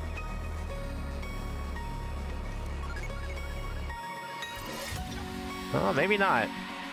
Looks pretty close to the end. If I just open this up, everyone in stream join an online party sign. That would be kind of cool. Unfortunately, I think apparently did they make the multiplayer disabled for the time being? Yeah. The latest patch had to disable it for some unknown reason. There's a bug or something, so who knows when that will get re-enabled. I'd be curious to see what it looks like, so hopefully it comes back before I like finish streaming this game.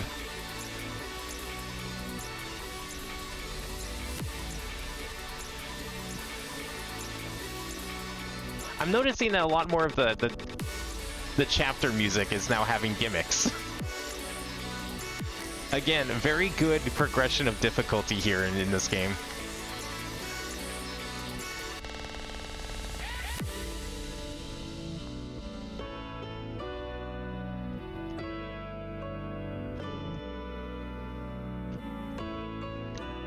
This game's gonna turn me into a gimmick master yet.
Oh no, I totally missed out there. Damn it. Full combo is looking pretty good for a bit.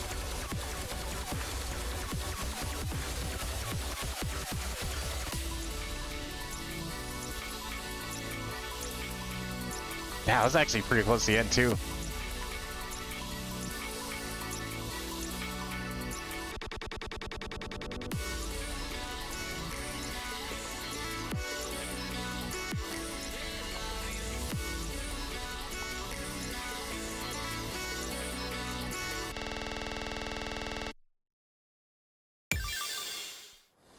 Yeah, there's a max battery of like, I think 1,000. What are we at now? Oh yeah, we just hit it. Okay, all right. I better stop then, I guess. We'll go and empty it out a little bit. We also got a few points. Let me buy some of this too. Let's give it, what have we not given it in a while? Defense, that's the one I haven't bought in a while. We'll do a few runs of that before I end stream for sure. To see where we can get with it.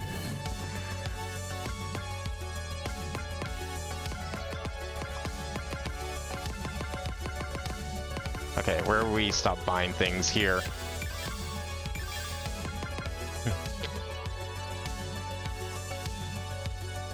I mean, I agree. Those are very nice emotes. I do like them a lot too.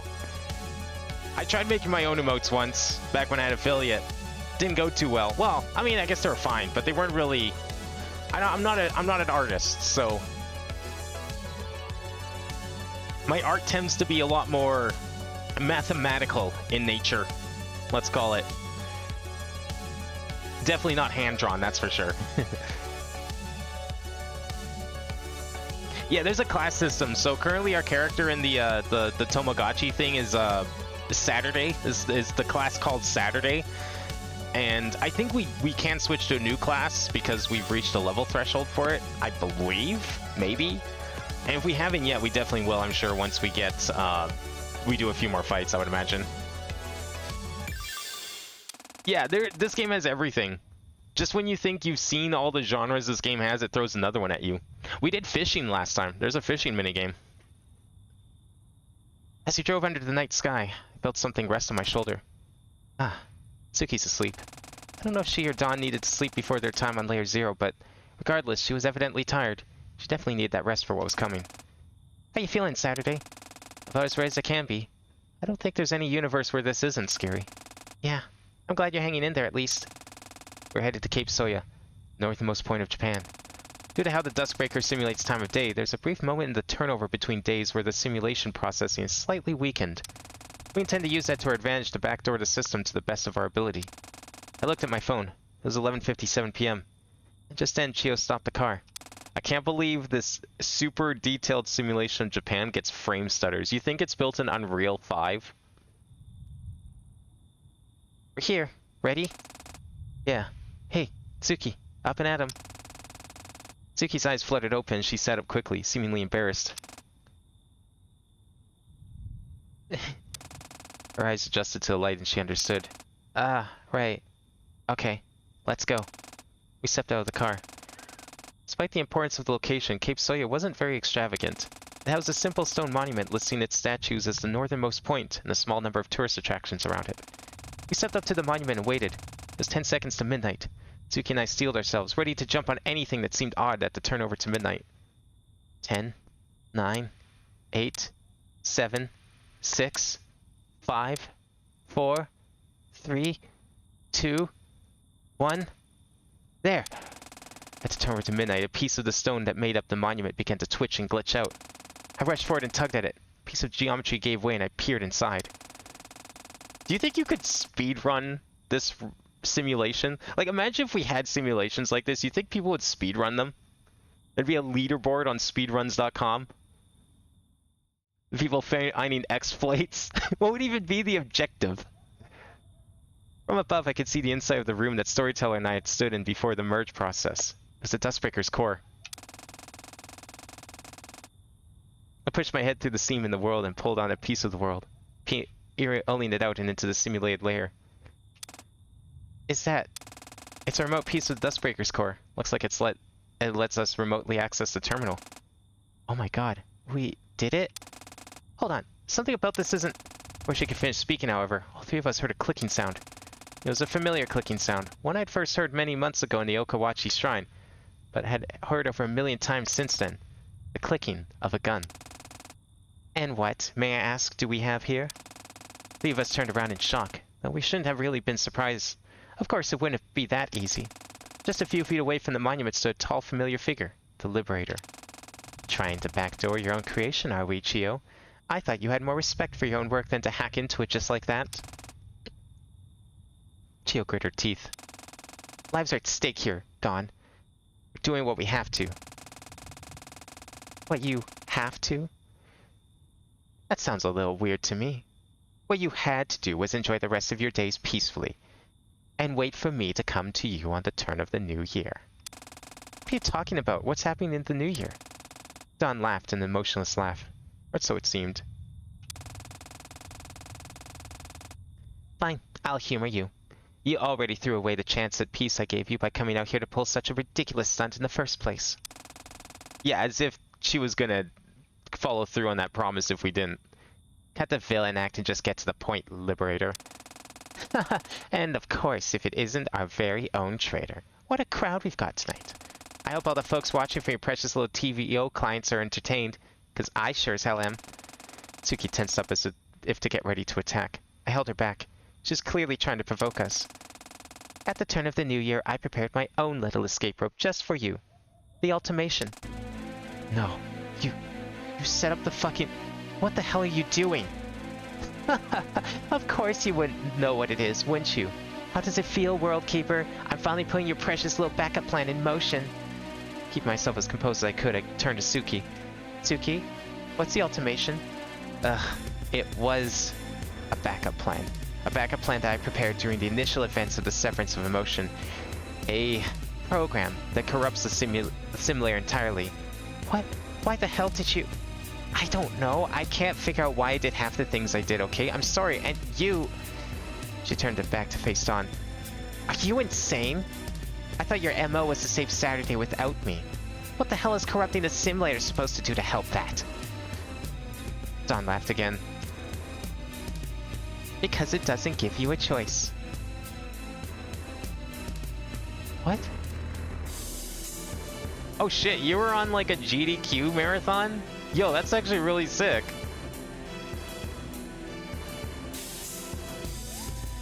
Wait, okay, I clearly missed something in chat here.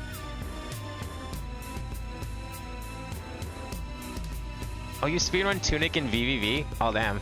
I've never watched a Tunic speedrun because I didn't want to, like, spoil the game.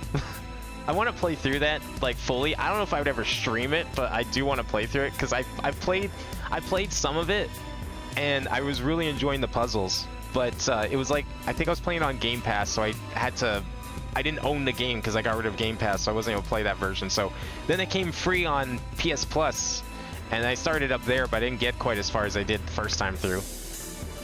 I like the puzzle aspect of it. Not really super into the Dark Souls combat, but the rest of the game is really great. Loving the puzzle part for sure. The fun to me was, like, it seemed interesting, like, deciphering the instruction manual and finding all the pages and stuff, but when it came to, like, the fighting, I was like, man, I'd rather be playing literally any other action game than this. Dawn looked up at the sky. In just 10 days, everything here will be reduced to nothing. I do have Saturday's best interests in mind, and there's only one casualty I was aiming for. Yours. If you had just stayed put in Tokyo or Sapporo or wherever, you would have been able to live the last few weeks in peace. And then everything would end and I would come for all of you. To save you. Saving Allison, Chio, Saturday, and those two hapless world-crossing sisters. You would have been saved, and Suki would have been left to not rot down here as everything crumbled to dust around her. That was what I wanted. That's insane. That's fucking insane. What the hell? And yet, here you are. She lowered a hand that had her gun in it. I don't want any harm to come to any of you other than hers. Don't make this any harder than it has to be. For your own sakes. A ripple of silence echoed across the night sky and into the waves behind us. Yeah, I mean, like, I guess that's the thing with speedruns. Like sometimes the speedruns can be pretty spoiler-free. I've definitely watched a few runs of games I haven't played yet, knowing that they would probably... Like, you could tell by it's like, oh, this is a game I want to play. Oh, the speedrun's only 5 minutes? Yeah, what the hell? Let me see what this is. Clearly, I'm not going to get anything spoiled in 5 minutes. No. Dawn seemed genuinely surprised to hear that answer. No. I decline. Decline? How so? I reject your offer. We're all leaving here together. None of us are being left behind. Dawn looked down. Whatever expression she wore, I couldn't make it out. So be it. She snapped her fingers, and suddenly loud rumbling surrounded us. On either side of Dawn, a large grid of fissures opened up in the air behind her, and from each one a cannon protruded, all aimed at the monument. Like, how could she even be stopped when she has, like, literal god hacker powers like this? This is like beyond. Neo would be sweating in his boots if he was up against this. Dawn looked back at us, back to her normal self. Then, we'll dance your way, Saturday Tasogare. With a maniacal laugh, she rose into the sky, hovering above us, surrounded by cannons on both sides. There had to have been over 100 of them by now. And what do you plan to do against this? It's looking pretty grim for your chances right now, I must say. I won't be shot. Say it again. I couldn't quite hear you from up here. You won't shoot me. Hilarious. And what makes you so sure of that? I'm just dying to know. Your ultimation. It's charging up, isn't it? There's no avoiding it. Sure. What's your point, girl? I can't stop myself from getting a little smug. If it's charging on layer 1, and you're aligned with layer 1, you can't reset the cycle. It would require you to restart the charging process. And as a result, you can't hurt me. You'd be stuck down here as the world corrupts. Therefore, you won't shoot me. Or, more specifically, you can't shoot me. Oh, damn, I guess you've got me. Not. Do you really think that's what this is all about, Saturday? Maybe you're still just as dense as you are at the start of every cycle. I clenched my fist. Then go on. What are you planning to do? Lay it all out on the table, and we'll give you a fair fight. You're right that I can't harm you, or Chio. Even if I could, I wouldn't. But she is a different story now, isn't she? I realized what Dawn was getting at, my composure broke in an instant, or so it seemed. No, you bastard, you wouldn't. That person she's talking about better not start with an A. Oh, but I would, and in fact, I think I will. What a shame. Okay, so that's what she's after. I'm gonna need your help here then. Dawn raised her pistol and aimed it squarely at Suki. Okay, listen. I'm gonna need you to follow some very specific instructions here, alright? I said it once before, and I have no qualms with saying it again. Good night, Saturday Tasogare. Dawn fired a gun and a bullet erupted from it. There was no way Suki was going to be able to move in time. Suki, no! Okay, please. Restart the TVO client now. Wait, what? Like, off? Like, shut it down? We're doing this? Wait, now, or now in like 3 seconds when I press the button now?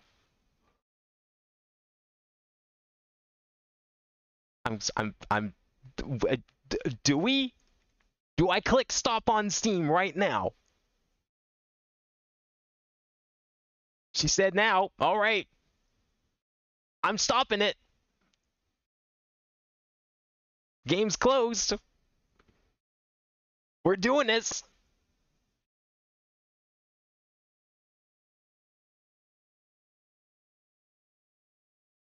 Is it gonna capture? Oh, we are doing this. Oh my god, I had to like get... The game wouldn't capture on OBS for a second.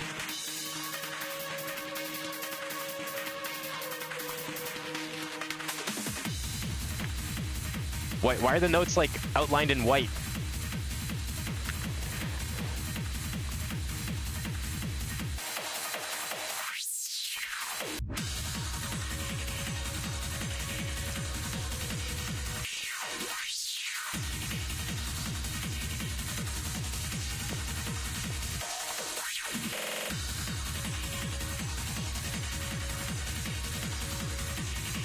Oh god, this is way too much in this game for me to read. Do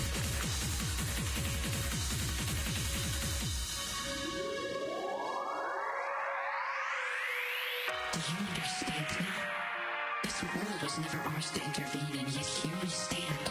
What happens if you don't quit? What if I pressed enter instead of quitting the game? I was kind of wanting to see what would happen there if I didn't. I had a feeling quitting was the right move right at that moment, but I was really tempted to press the button. The you that she and I refer to are not the same. Surely you realize this too.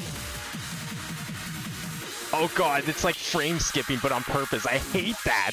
I've actually had rhythm games do that because my computer couldn't run the game, or the game was like programmed terribly. This is on purpose. I hate it.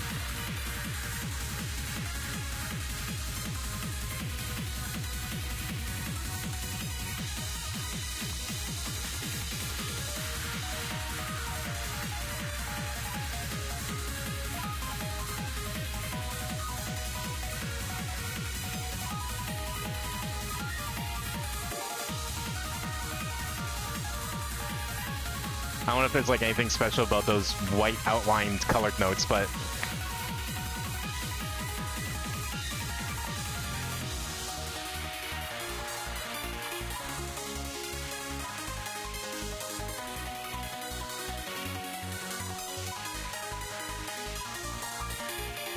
In a minute, you'll be I'm so bad at scales.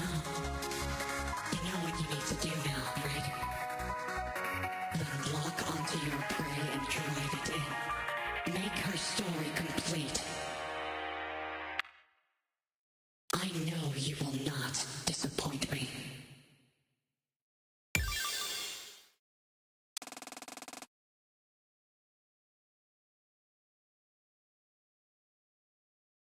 Wait, what? Okay, if your doesn't actually do it, wait, what becomes one?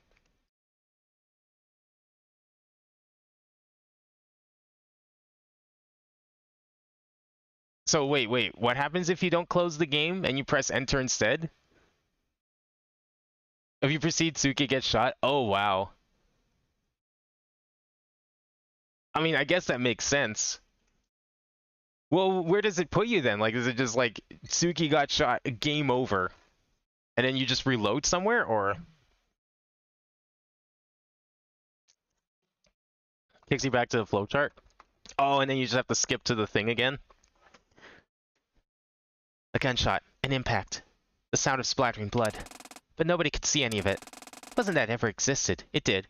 But now, it didn't. I opened my eyes and the first thing I saw was shock. What? Uh-huh. I'm not... What? Dawn hit the ground with a shockwave. What did you do? I could see her frantically double-checking that the cycle couldn't have changed. Count had changed, hadn't changed, which it hadn't. Saturday, I swear to fucking God, if you don't tell me right now... You're not as smart as you think you are, you know that? Dawn stepped back, shocked. What are you talking about? If you hadn't noticed what I'd been up to the whole time, I mean... Cut the small talk, girl. Tell me, now. She pointed her pistol at me. Seemed like any reservation she had about putting me in harm's way had vanished. Back when we fought at the graveyard and I became one with the storyteller. What the fuck is storyteller? What the hell are you even going on about? It's a little cathartic, I admit, being the one on the other end of the situation. I had the answers and she wanted them. She didn't understand at all. Did we just, like, King Crimson the bullets? Like, we have the effect of what happens when you get shot, but we don't have the cause of it.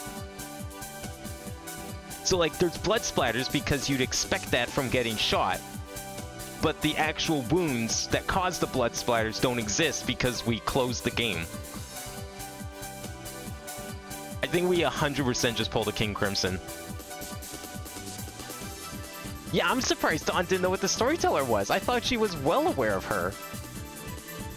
Tell me, Dawn, what layer am I synchronized with?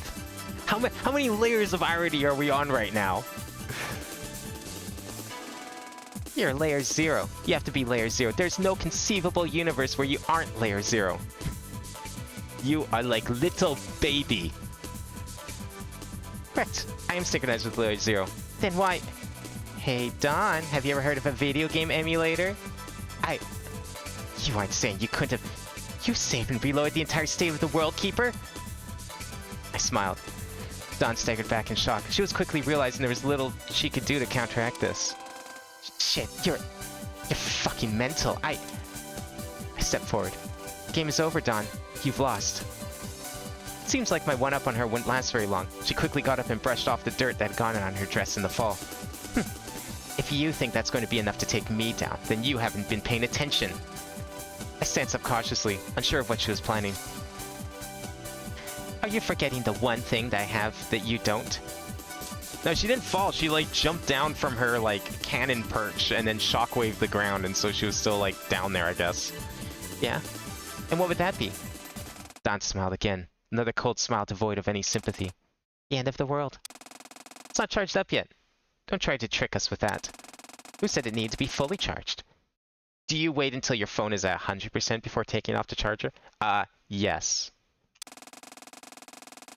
But trying to activate the automation prematurely is... Do you have any idea the risk that imposes? Don's anger flared up. I don't have a choice. None of you understand. If Saturday wants to play with fire, then we'll dance by fire. Can we dance with ice, too? Actually, I don't remember what happens exactly. Unfortunately, this is one of the few actually missable pieces of story. It's not supposed to be, but jank. So, like, what? I can't just repeat this chapter? Or episode or whatever and do it and not do it? Doesn't work that way? That's unfortunate. And in an instant, she was gone. Even I could tell her retreat was hasty. I must have really concerned her with my newfound ability to save and load the data of the sim layer. Suki, what happens if the automation is activated prematurely? Nothing good. Even worse than it already would have been. The deletion process has less power to draw from, so it's prone to... Or she could finish, just like at the graveyard. The sky turned a violent shade of red. Chio ran over. Watch out! Immediately above us, a large meteor materialized in the air, glitching and twitching like a dying animal from the various polygons that it was made of. Shit! Go! Ran as fast as we could back to Chio's car. We made it in time and could only watch as the meteor fell, destroying the entirety of the monument that marked the northernmost point of Japan. Did we make it? Suki grimaced. We're not out of the woods yet. Chio, get the car going now. A violent earthquake began to shake the ground. Tears and cracks in the simulated earth formed as the ground began to split apart. We jumped in Chio's car as fast as we could. As we sped down the highways, I heard a shrill laugh above us. I couldn't see who it was, but there was someone up in the sky. I knew who it was. Let's see you wiggle your way to this one! There was no mistaking it. It was the end of the world. We gained an invaluable ability and sped up our time limit at the same time. There was no more turning back. This was the finale of the story. It's supposed to load the pre-save state version, but it doesn't. It's set box to load the post version, which does load the post version. Oh.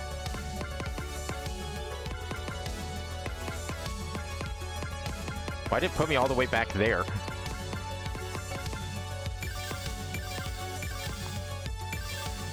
The end of the world begins. Why, hello there. I find myself awake, not in the place I would expect, but a formless abyss. It's been a bit since we've been able to chat like this. My vision adjusts and I make it out of the form of a woman in front of me. Ah, Storyteller. Ah, you remembered. I'm honored. It would be hard not to. Why have I been pulled awake like this? Ah, right. I do apologize for waking an observer such as yourself from your position. But I felt it necessary to dispel some information about the oncoming apocalypse. I'm all ears.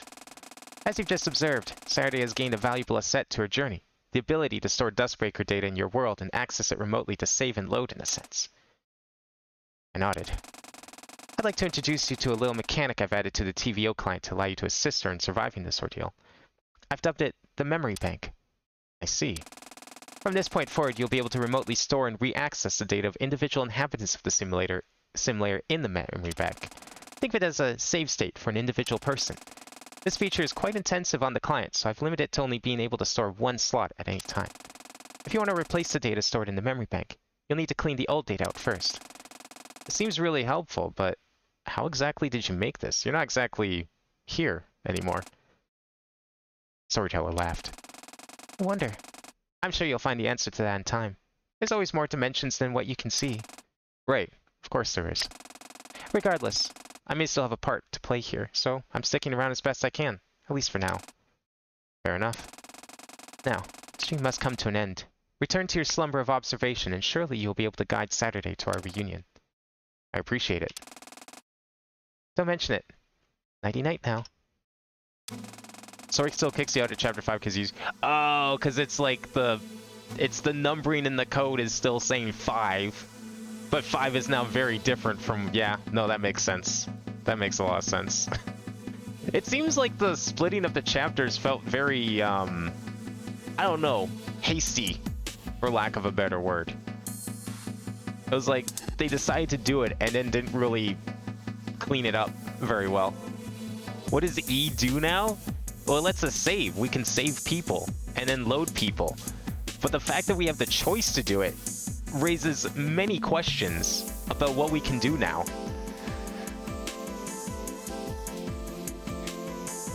Like, do I do it now? I mean, this seems like a good spot to... Data to be loaded. Oh, okay, this is load. W is save. Attempt to load a character data in memory bank. If the data is incompatible, it will not be loaded. Okay. Oh. So we can save Tsuki right now. Oh, we can pick who to save. What the fuck?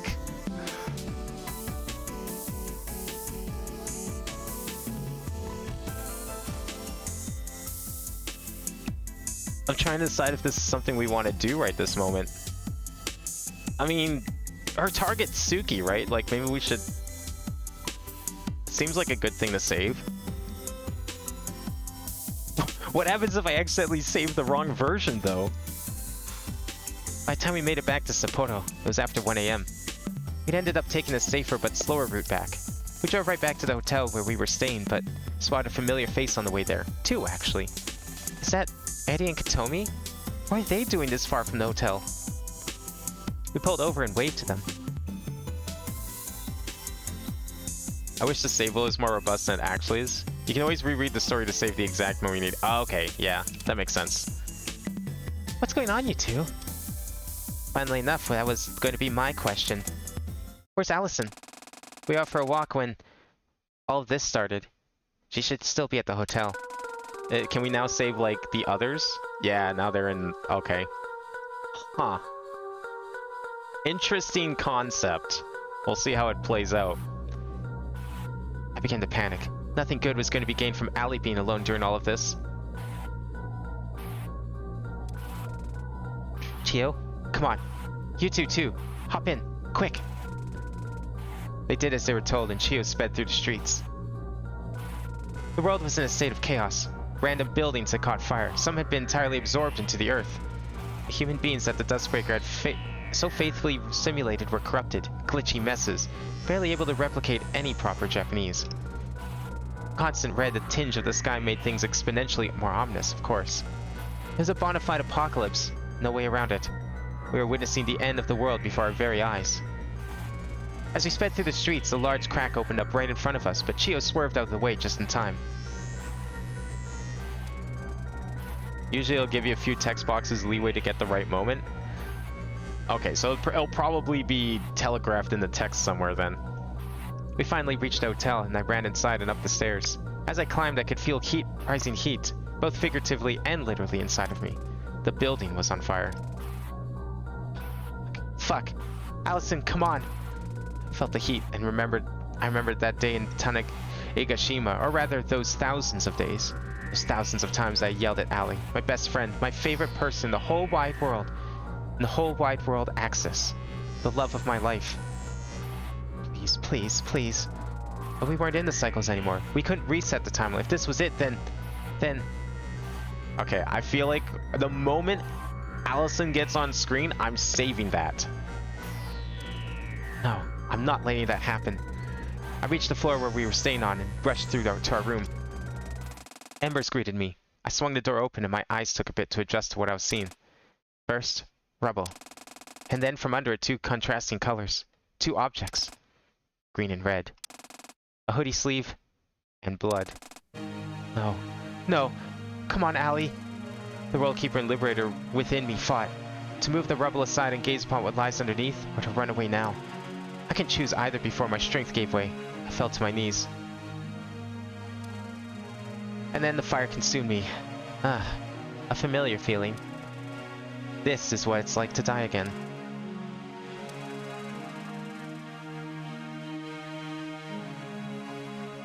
After seeing the fate of her true love, would she still allow Chio to take the safer route? Okay, so probably... Do we reread it then?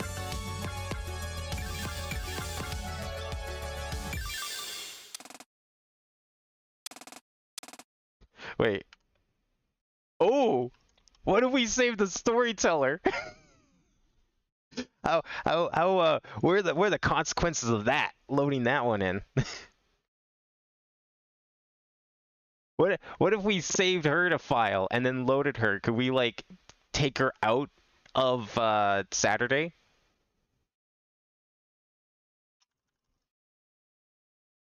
You know what? What if we did it? What happens if we do it? What does 0 mean? Days incompatible not be loaded. I mean, if it doesn't work, it wouldn't work, right? Oh, okay. I'm guessing that's not compatible. Makes sense. Okay, I don't want to, like, skip through this because if I hold control, we're definitely gonna miss the prompt here. Or do we need to go back to a different one? Oh! Do we have to save Saturday after she sees Allison and then load back to a previous episode before we take the safer route? We'd end up taking a safer but slower route back. We need to go to the end of the previous episode. Or do we need to go here? No, we need to probably go to the previous episode. Okay. I think I know what to do. Hopefully I figured this out because this could get very annoying very fast. Because we need to get there sooner, because the building's already on fire and Allison's already dead. Okay, so where can we do this?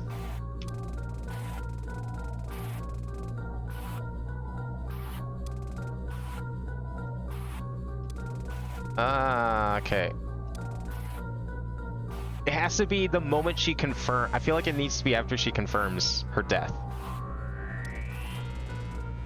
Reached forward, staying on and rushed through to our room. Embers greeted me, swung the door open, and eyes took bits to adjust what I was seeing. First rubble, and then from under it, 2 contrasting colors, 2 objects. Still not quite confirmed. Green and red.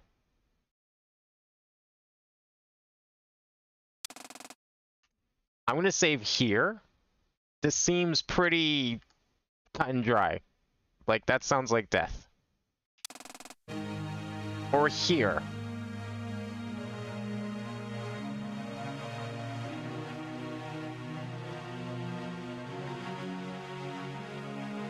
How lenient is this?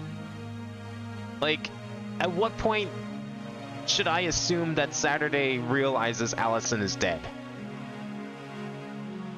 Like, the previous text box, this text box, it's usually pretty forgiving. Okay, I'm gonna say I have it.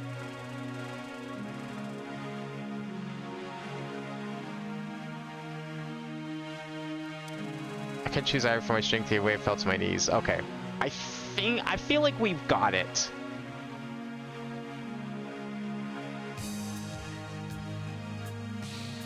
I only had it be stubborn with me once and that was on a load side. Okay, well, load's a little easier to deal with because you can just like brute force that at every text box if you need to, I'd imagine.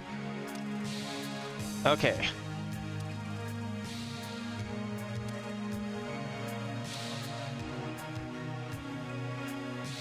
Yeah, so I think we have it. So if we go back to the previous episode here.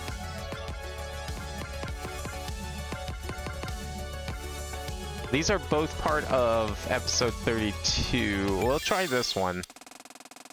Okay, gunshot, impact, sound, splattering blood, but nobody could see any of it. Yeah, this is after we booted the game up again. Okay, where are we gonna load this? Probably after this conversation is done. Like when we were getting ready to leave.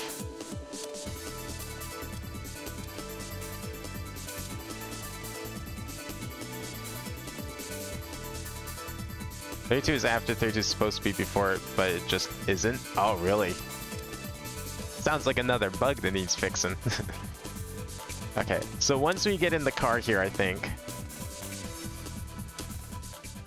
Okay, another odd cold smile. What if I took this feature all the way back to like the beginning of the game?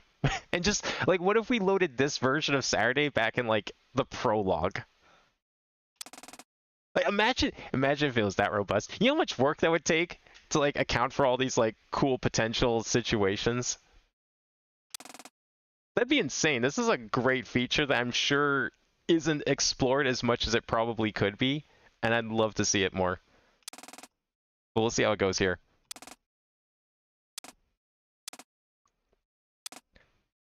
Okay, gone, hasty, concerned with my newfound ability to save and load data with simulator. Worse than I already would have been. Okay, yeah. Alright, so...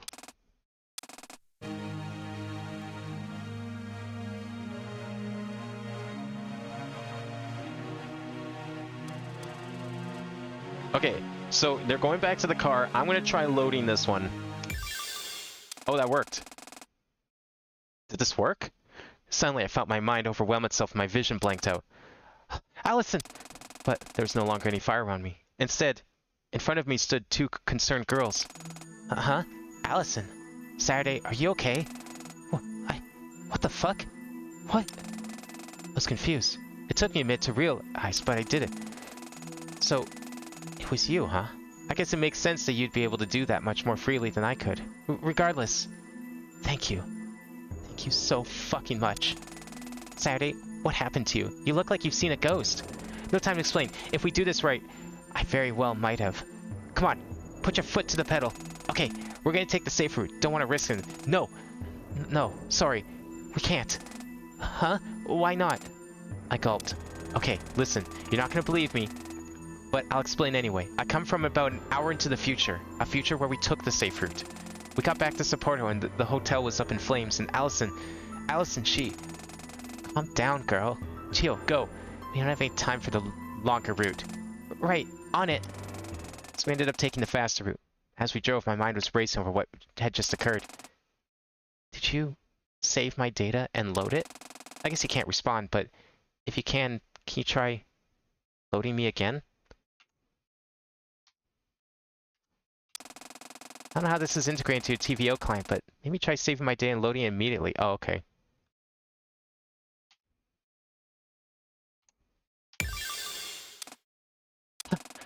Suki looked over at me in shock. Fair enough, I guess. But that's besides the point. It worked. I remember passing by this place on the ride back. This reminds me of the main plot of Zero Escape. To a T. Except in Zero Escape, this aspect was just the plot element. Here it's an actual gameplay mechanic. Holy shit. Actually made it back in time. This is fucking insane. Okay, but seriously. This is insanely helpful. We'll need this to survive all of this shit. I'm counting on you, okay? Made it back to a lot earlier thanks to the route we took. This time, we didn't run into Eddie and Katomi in the same spot, but closer to the hotel. I explained the situation they got in as we raced toward the hotel. I know I shouldn't be surprised anymore by this, but it's mind-boggling nonetheless. Useful, absolutely, but very confusing. Yeah, I don't know the extent to which it can be used, but I had Corey do a test save on the way here so they can do them relatively frequently, I think. Once we arrived, I rushed out of the hotel and up the stairs. The building was not aflame yet. I burst into the hotel room. On a single bed was Allison, sleeping, not dead. Oh my god. I couldn't help myself from falling to my knees and sobbing. I was so sure I'd lost the most important person in the world to me forever. And all of that was coming out now. My sobbing seemed to wake Allie up. She got out of bed and helped me up. Sat? What's wrong? Are you okay? I'm better than okay, Allie. I'm so happy to see you. Allison got a little flustered. What's gotten into you, girl? Tell me what's up. I promise I will, but we need to get out of here right now. Trust me. Huh? Okay. She put on her shoes and we rushed down the stairs. As we did, she observed a good few glitches in the terrain. What the hell is going on? It's the end of the world. No other way to put it. And now isn't the time to mince words. The end of the world? Then Dawn... She's trying to corrupt the simulated world and everyone in it. That's obscene. Christ. We rushed out into the front door of the hotel. Chio, Tsuki, Katomi, and Eddie were all standing at the back entrance, so we ran up to them. Are you guys holding up? As best we can. Looks like Allison's okay. Get it? You don't have to say it every time that you're with each other. Get it? This is kind of a cool way to do time travel, though. It's a fun mechanic. I'm gonna try. Once we get out of this episode, I'm gonna try a couple of things. Now that we have this power, I'm definitely gonna go and see if I can load her back in episode 0. Yeah, just barely, according to Saturday. Okay, Allie, there's one more thing I need to explain. I'm all ears. I told her about the newly gained save states ability and how I'd seen her body in an alternate timeline. It took her a bit to grasp the idea, but she did eventually understand. Allison looked up at the sky. Its red was starting to dissipate, but the glitches remained and kept getting more frequent. Can't believe this is actually happening. So what the hell is Dawn thinking? I wish I could tell you, but we don't have time to worry about that. We need a plan of action and fast. About that, I may have some kind of thread we could follow. I turned to Suki. Go on. There's a Lock 2 cycle that I find myself coming back to from time to time. I think it was 2149? Around there anyway. In this cycle you did something you didn't do in any of the other cycles. After you got your leg injured, and I did the whole break-in thing, you didn't go to Tokyo. Huh? You waited for your leg to heal and then you went back to the shrine. You went back underground and something really bizarre happened. You fell through the world into the code of the Dustbreaker and Dawn committed suicide to reset the cycle. What? Nice. Arc moment. What? How does that happen? I spent most of the next cycle studying and what I determined was this. You're aware that a lot of the story locks moments up to Lock S are Dawn's doing, right? It's specifically the museum fire and the shrine cave-in. Yeah, she was artificially creating a story for me to follow. So, when Dawn on Layer 1 manipulates properties of Layer 0, it leaves a slight trace behind. The world isn't anticipating having been forcefully played with like that. It doesn't quite know what to do. And from these you can backdoor the code in a similar way to what we did at the monument. And there's 2 of these? 3. They're at the Tanegashima Geology Museum's remains, the basement of the Sunrise Foundation lab at the Okawachi Shrine, and in the basement of the Sunrise Building in Shinjuku. Okay, which episodes were those? I'm gonna need to write this down. Let's make a new notepad thing here. We'll call this patience the load state. All right, we have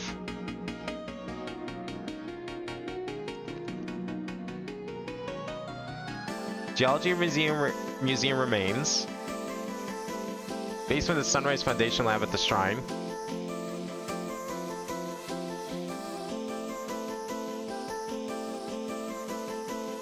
And in the basement of the Sunrise building in Shinjuku. Okay.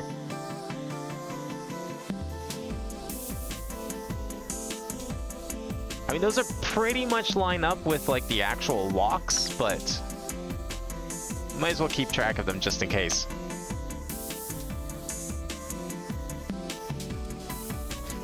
All places that Dawn was involved with bringing into the simulator. Wait, if those exist, then why didn't we go for those instead of the whole Cape Soya thing? Yeah. About that. I forgot. Huh.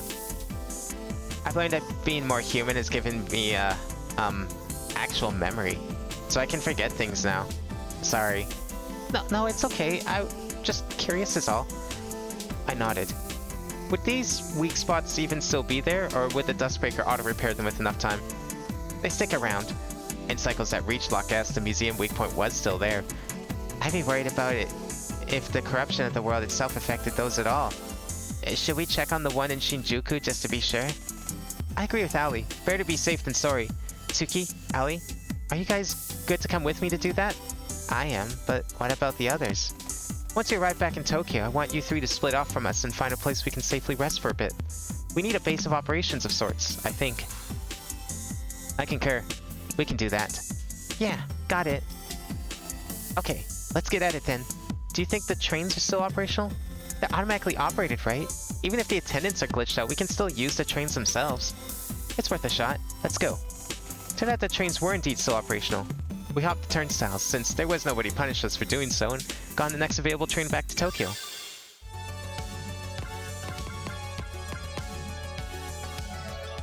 Okay, we already read that one, right? Yeah, this is, okay, so this is the alt episode 33 that we did. This is the bad end, this was the good end. It's okay, no one has to die anymore. I can save them. Literally.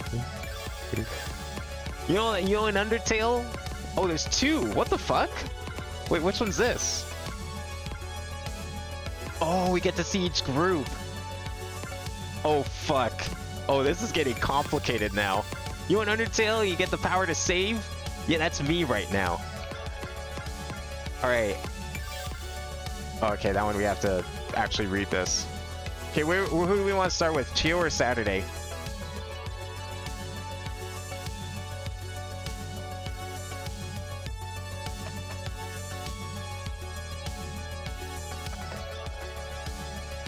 I can finally save the game. It's a good thing it had an autosave this whole time. Actually, I think there is a profile save or something. Let me go back for a sec. I remember like running across it after like a previous stream or something. Maybe? I don't remember. Was it like here or something? Yeah. There's like the backup system. I did find this, thank God. So I was able to make a... I think there's like... I thought there was like an option to save in here. Something like that. But I remember seeing a save like menu somewhere, I think. I was really happy that I found it. Alright, who do you wanna start with? I'm assuming we'll have to probably do both, but do you wanna start with Saturday or we wanna start with Chio?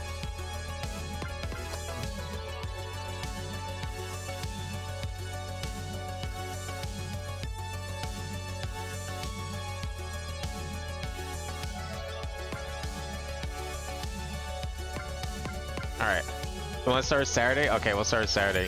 Wait, how do we know Chio's not also a lesbian? We're just assuming now. She never said anything. The train back to Shinjuku arrived just past 2 in the morning. Ali, Tsuki, and I stepped out into the familiar streets of the red light district.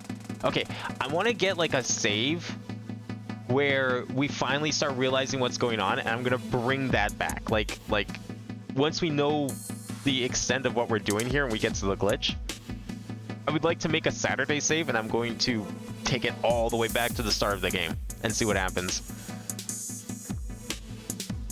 Is the Sunrise building even still going to be there? If I remember right, it seems like it only existed because Dawn allowed us to. It'll still be there. It's too much effort for her to dispose of it afterwards, and so far we've only got past Block S this one time. Sure enough, the building was still there. We snuck into the lot and then into the back entrance. Inside the building was as dark as it was the last time we were here. I turned on my phone's flashlight and we walked toward the elevator. I guess I could try now, but we already started this chapter. Maybe after we get out of this chapter. Or episode, whatever, I'll go back. I'll remember to. Now that I actually had time to observe the building itself, it was a complete disaster. Papers of gibberish were strewn everywhere to create the illusion of a real-world office building, but it was all fabricated. There was a desk flipped completely upside down, with some kind of strange substance leaking out of it. I was not in a million years going to get close enough to determine what that substance was. Well, I'll just make a save state now, then you can get close and figure out what it is, and then I'll just load it again. Nameplates for our office workers were all scratched out or blurred out. Not a single one was legible. Shit. I wonder if this is all at all accurate to how the building in the real world is at this point. We trudged along through the silent hallways. It felt off-putting, coming from the chaos and pandemonium of the apocalypse outside to this place, cut out off from all of it. Finally, we reached the elevator and pressed the button. It made a ding noise and opened up. The elevator took us to the top floor, and we stepped out and walked down the hallway toward my dad's office. Allison seemed to realize I was tensing up slightly coming back here, so she took my hand. I opened the door and entered. My touchy ass would have already picked up a paper and noticed the gibberish. But like, you don't know is this a real, like, okay, if you knew it was a simulation, yeah, I would totally do that too. But if you were in here and thought it was like real life, God no, I'm not touching anyone's shit. I don't want to get in trouble. I'm not just gonna pick up a random piece of paper. I mean, hell, just trespassing in a building like this, unknowing the true nature of the world, I would be scared as shit. The inside of the office was virtually unrecognizable from the clean state it had been before. The floor tiles had cracked and the wallpaper had torn itself off. A strange scratch marks adorned all of the walls. It looked like a murder scene. What the hell is this? Likely, if I had to guess, the true state of this room. Dawn hit it when came in here for the first time.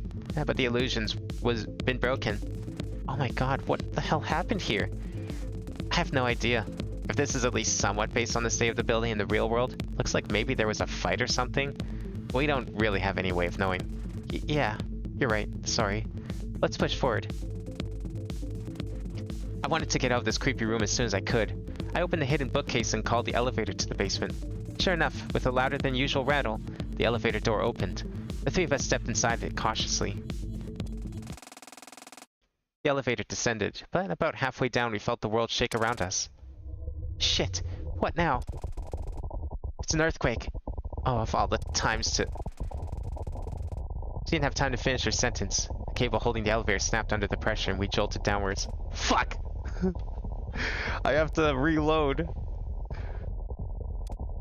Oh, it's bad. There's some other way. Yeah. Oh. Just wasn't able to finish speaking. The elevator hit the cold, hard ground, and along with it, all three of us were crushed under the pressure of the impact. Fuck. Yeah, well, I can't. I could have known. Oh, I have to actually. Okay, it's not letting me press enter to get out of this one. I have to actually exit this one.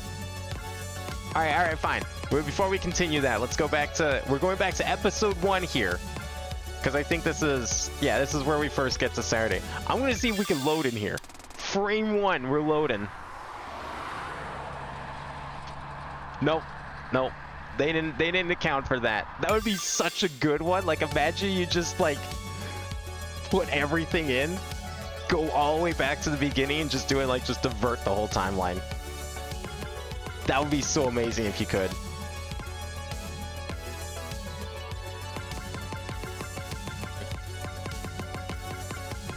I feel like if you were going to do an Easter egg type save load, that would be like the first one you should do. What happens if the awakened enlightened Saturday just like time travels back to the consciousness of like a year ago? Okay, so we need to go through a pretty big chunk of this here. Oh, I forgot to save. God damn it, this really is like me playing on a fucking emulator. Always forgetting to save state at the most convenient time. Alright, we gotta do... Okay, so we have to... Now, I guess, probably. Okay. Saturday has been saved.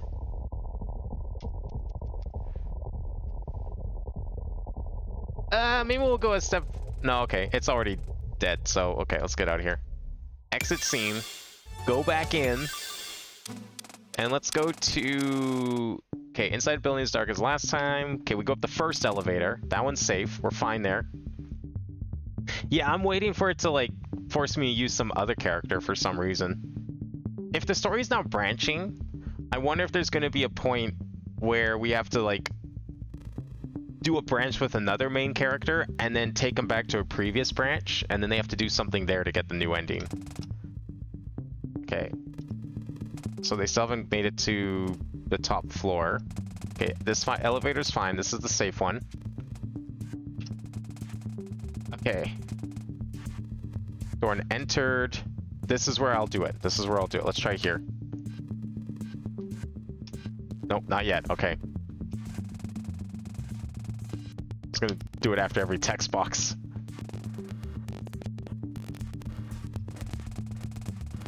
I don't remember when they go into the elevator. Before I go up? No, but like, that elevator is safe, right? Did it say that? Nah, surely we could warn them up here.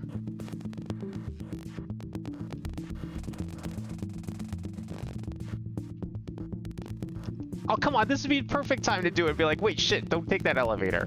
Yeah, because it's a different... Okay, well, I guess we have to reload. No, yeah, okay. Yeah, we're at this point. I might as well just check it out. Yeah, it's way too late. Okay.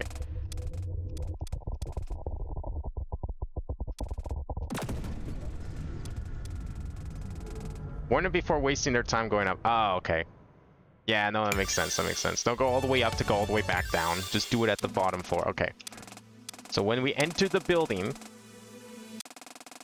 right here. There we go. Okay, that works. By the time I realized I wasn't falling anymore, Suki and Ali were already looking at me, shocked by my sudden outburst. Yeah, the way the characters are reacting too is exactly how they react in Zero Escape when they do the same thing. It's like consciousness time travel. It's Zero Escape is like one of my favorite stories because of it. It's so good. What happened? Did you jump back again? Yeah, that was a close one. The hidden elevator in my dad's office is a no-go. An earthquake is going to hit sooner rather than later, snapping the cable. There's no way we can get up there fast enough to start going down before it snaps. That's a problem. Is there any other way we can get to the basement? The whole point of the basement in the first place was that it was only accessible by that one elevator. But the state of the world and the terrain might have changed.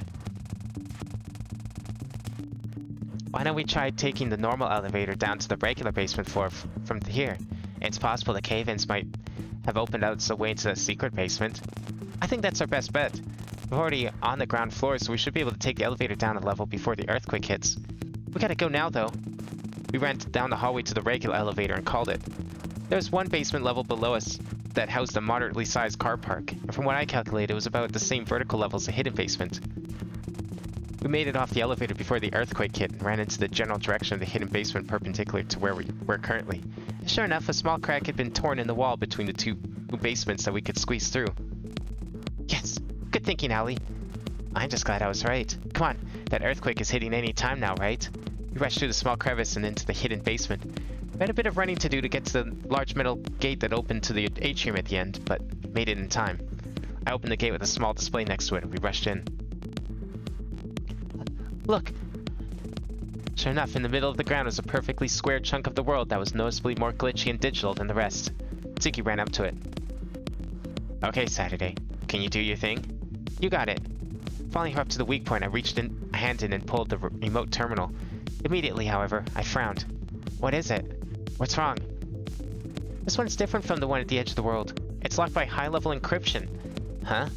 That shouldn't be. Why would this one be any different? Scowled. Of course, I knew what had changed the locking on it. 1028. That stupid adaptive AI shit. Of course. Is it possible to brute force the encryption? I mean, technically yes. Every encryption lock can theoretically be brute force, but it would require a whole lot of memory to do that remotely. A memory that there's no way this portable terminal has. Well, I might have some good news then. Tsuki turned back to me. Yeah? The main functionality of the Dustbreaker's core is locked behind the high-level encryption, sure. But we do have access to a low-level security terminal. It can't do much, but one of the things it can do is allocate memory from other portable terminals to this one. Ah, I see. What you're getting at, if we pull up the portable terminals from the other weak points and synchronize them all by sending their memory into this terminal, we might have a chance, right? Yeah, what do you think, Suki? I think it's really the only shot we have. 1028 is designed in a way that there's always an emergency way out, right? I think this is it. Yeah, so we'll need to set... Before I could finish speaking, however, a loud rumbling was heard, and I realized that our time was up. Okay, so how are we going to use save load to figure this one out? Shit, an earthquake. Alright, listen up, because contrary to what you may believe, I do in fact have a plan here. Alright, what's your plan? I'm all ears. Just get it over with. I'm gonna reload before we enter the Sunrise building, okay? Then I'll explain everything we just learned to you two, okay? Alright. We gotta save again! Okay, we saved. I love this. Yeah. Got it. Can you tell the observer to hurry it up, though? I don't want to get crushed, okay? Yeah, you heard her. Go quickly. She just told you what to do, idiot. Alright, before we even go into the building. Can we just load it now? Oh, okay, we just load it now. Good enough.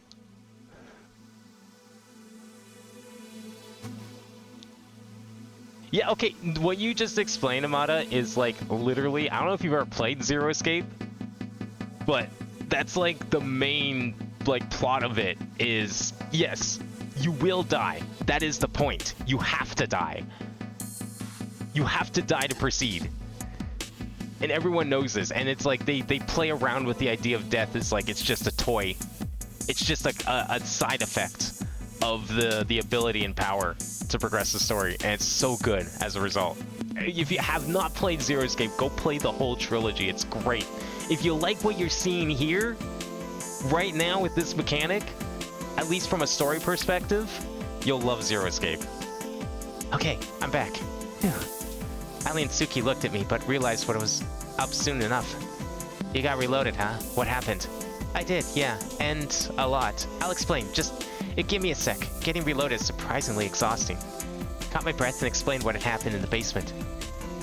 Well, I'm glad we have something at least. So, what should we do now?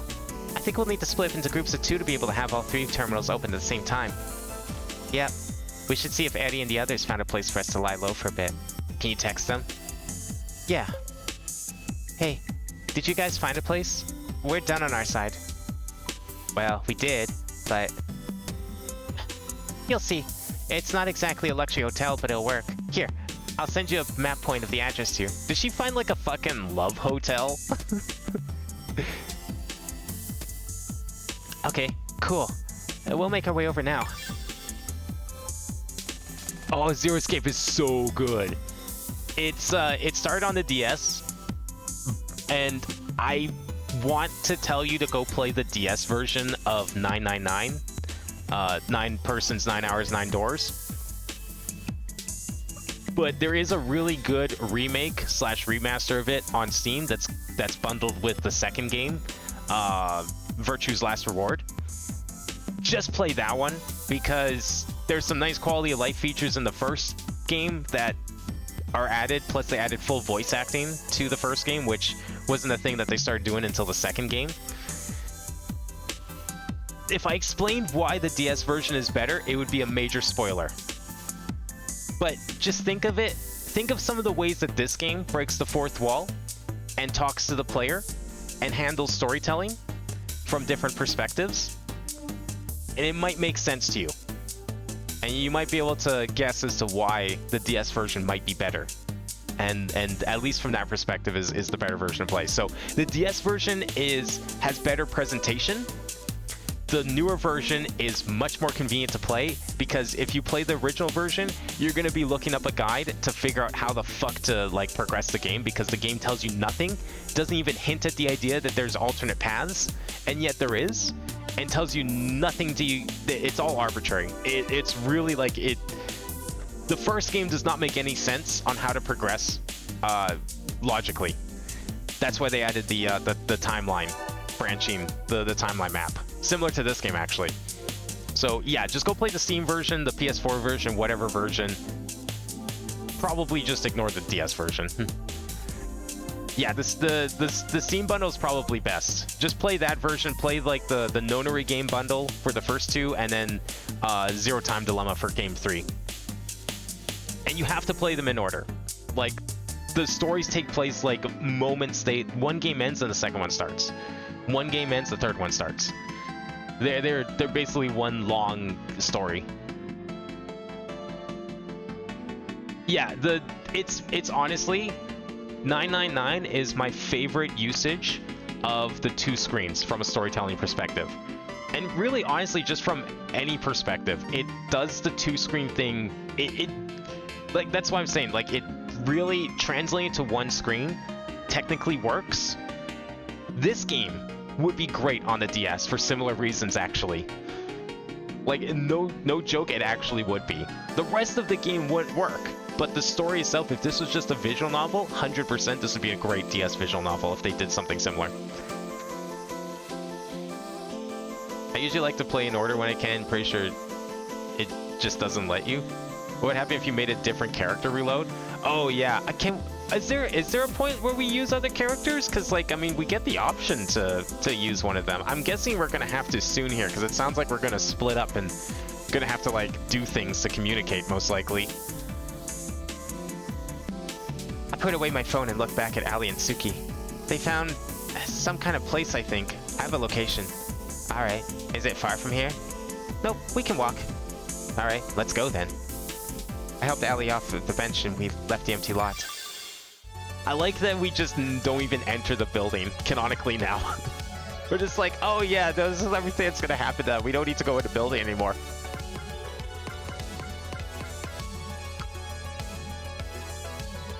I don't remember this part of the game as well as I thought I did. Dang, that's okay. Alright, let's go see what Chio's up to. This is gonna be another 8-hour. No, I know. You know what sucks too is like I promised Minecraft and we're gonna play Minecraft tomorrow, but like god damn it, I was like not expecting this to happen. Just when I thought we saw everything in the game. That was a mistake. That was a beginner's mistake, a rookie move to think that we knew everything this game had to offer and pull. And then we just get the ability to save and it's like holy shit. What are we doing now? Everything is open now. The entire story is the puzzle now. After splitting up from our group, Chio, Eddie, and Katomi headed closer to the main boulevard of Shinjuku. Okay, I don't exactly think we're looking for a 5-star hotel here, but we should find somewhere that's at least better than the garbage dump. Any ideas?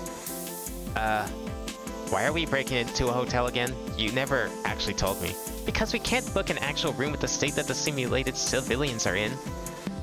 Fair enough, but like, have you even tried? Yes, we did. It was not fun. Okay, point taken. We could try the hotel, it's literally right there. Eddie pointed to a large 10-ish story hotel, the Shinjuku Grand Tel Hotel. Worth a shot. Is there a back entrance? Of course there's a back entrance.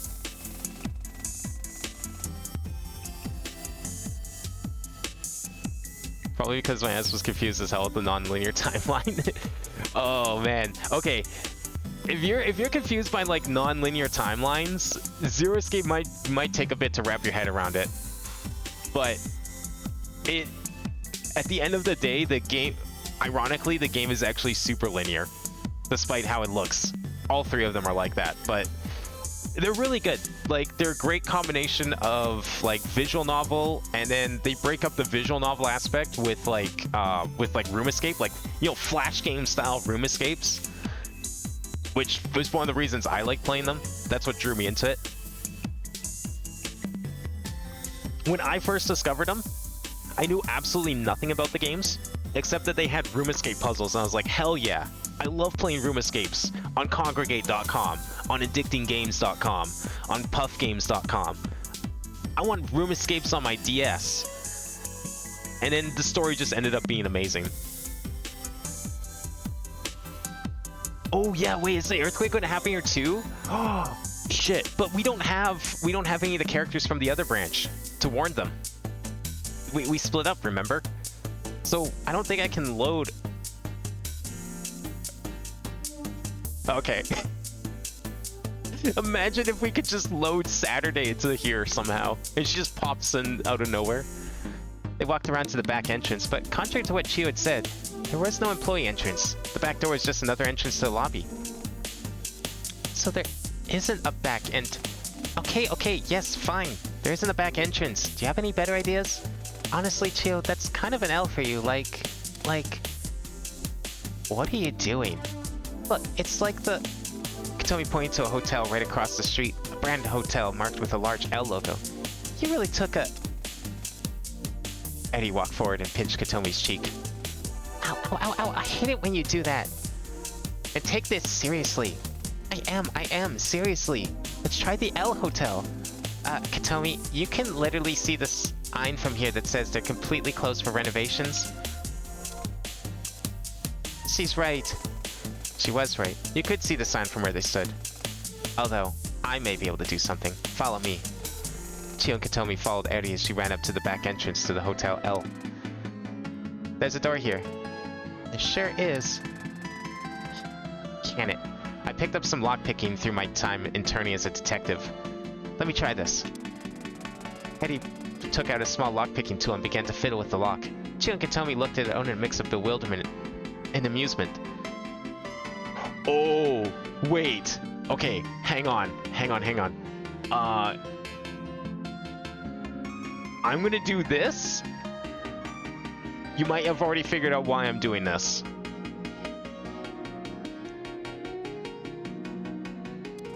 Is this really going to... No, let her cook. Check this out. While she was lockpicking, however, a shout rang from behind them. The three of them spun around to see an angry, glitched-out civilian pointing at them and yelling.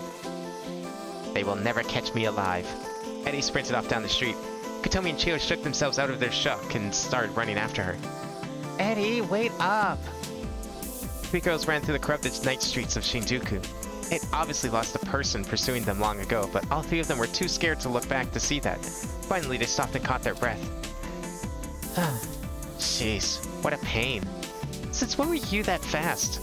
Since now, when I was trying not to let whatever that thing was get its hands on me. Survival instincts are a powerful thing, you know.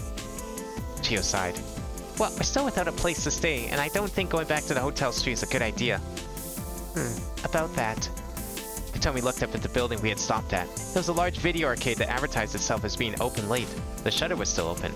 An arcade? Is this really going to be enough? You said it yourself. We aren't really looking for a luxury residence here. Should I replace the save with this? Because then maybe they just go here for...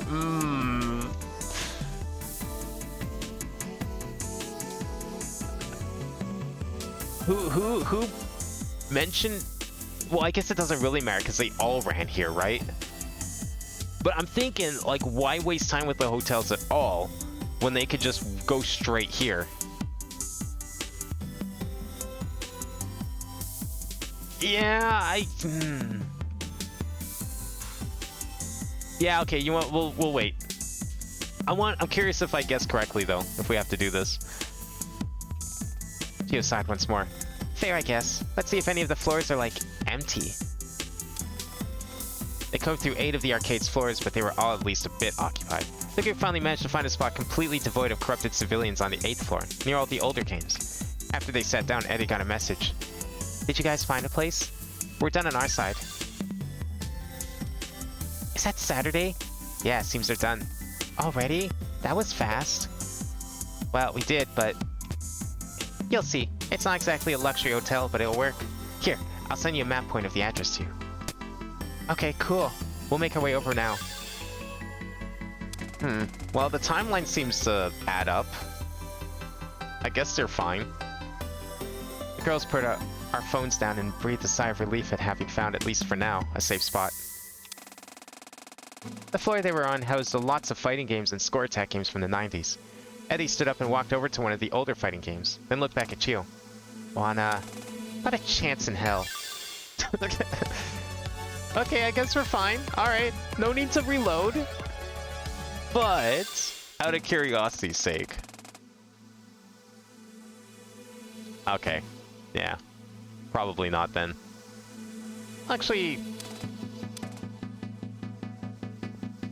No. Alright. It was worth a try.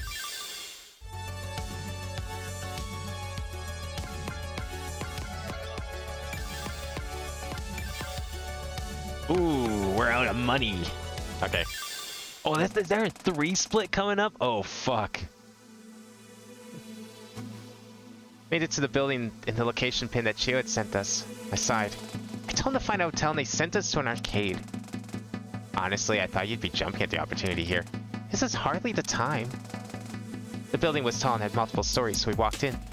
We found Chio, Eddie, and Katomi at the 8th floor and walked up and sat down. Hey, glad you made it. Barely. I'm guessing you've seen the state of things out there with the civilians. Yeah, it isn't pretty. We had a run-in with one of them. Sheesh, glad you guys got out safe. Should we catch each other up first? I think so, yeah. Though you guys have more explaining to do than us. Fair enough.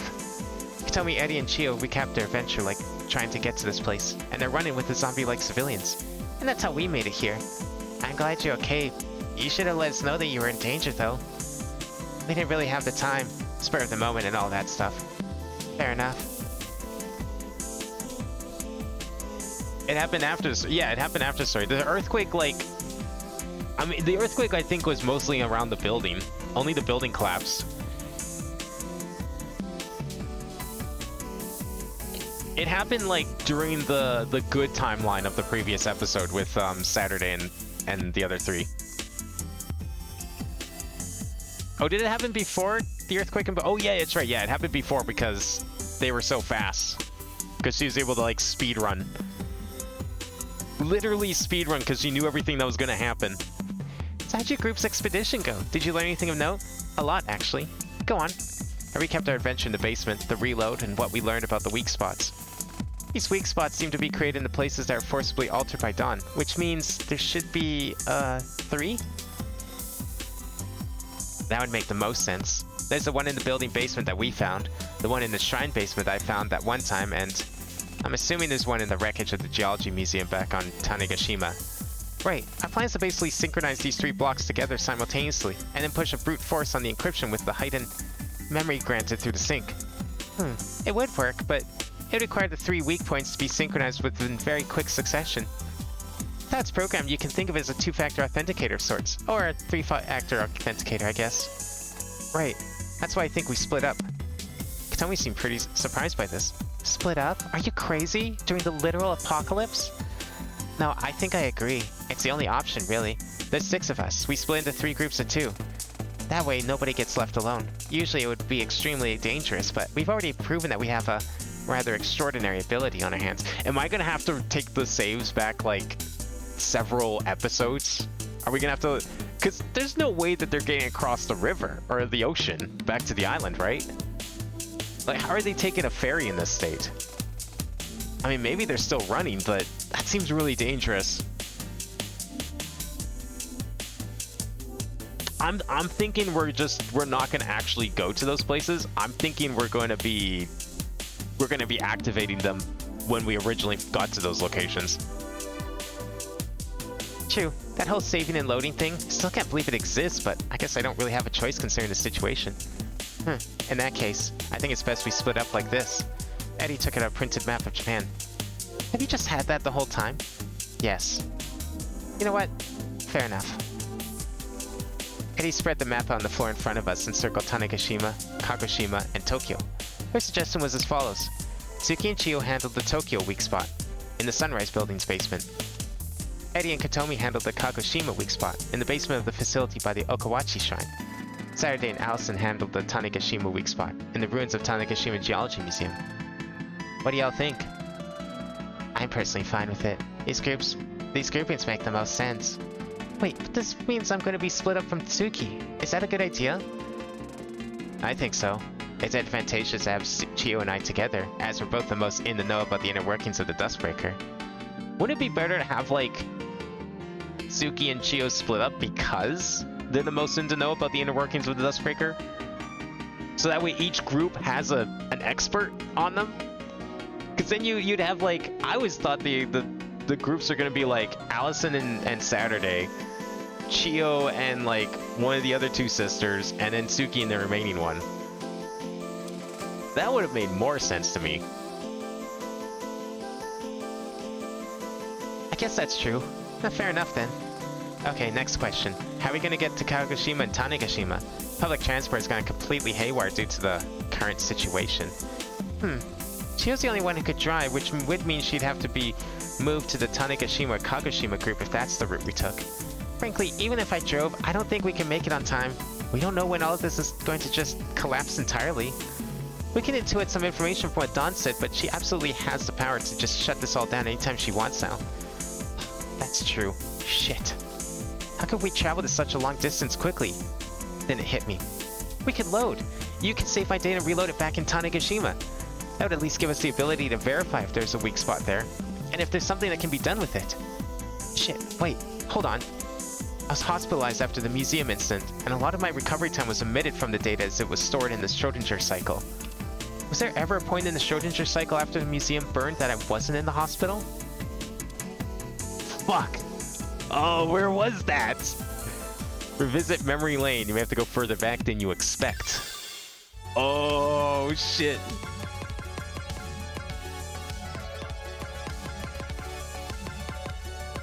I would say some of those files that we read in Between Space, or technically from her dad's perspective, at least I assume they were, like especially the first file.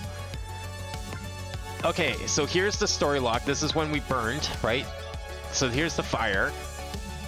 Terminal perusal on yesterday. cruise on tomorrow. But when was she... This is when they wait for a ferry. It's gonna be episode 8 or 9 here. Oh, I fucking... Okay. Well, okay, that's fine. I just want to, like, see where we need to go. I want to figure out which one has her out of the hospital. Okay, this was like a flashback, but I think this was only partially a flashback back here.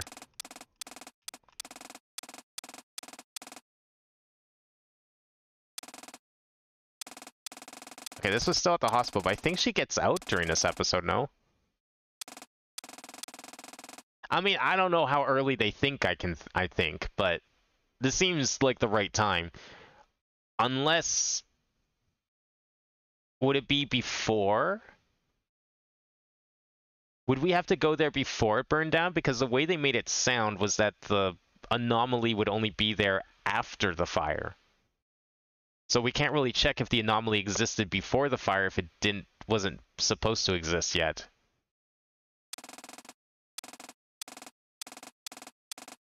I just want to see if this one goes outside of the hospital. That's why I'm mashing enter. Oh, I think this episode might just be like full Yuri and nothing else. Never mind. There's a good chance maybe this one is fully in the hospital. It might have actually been the other one. Because there was like a point when they go to... I thought that they went back to the ruins for like a scene. Like there was one scene that was standing in front of the museum burnt down. No, this was back when Saturday didn't know what the fuck love was yet. Oh, I guess that was it. No, yeah, we get this, and then the chapter ends, right? Okay. I can't load here, unfortunately.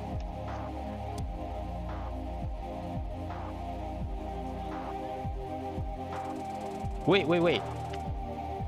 I can still open the menu, though. See that flashing? That's because I pressed E.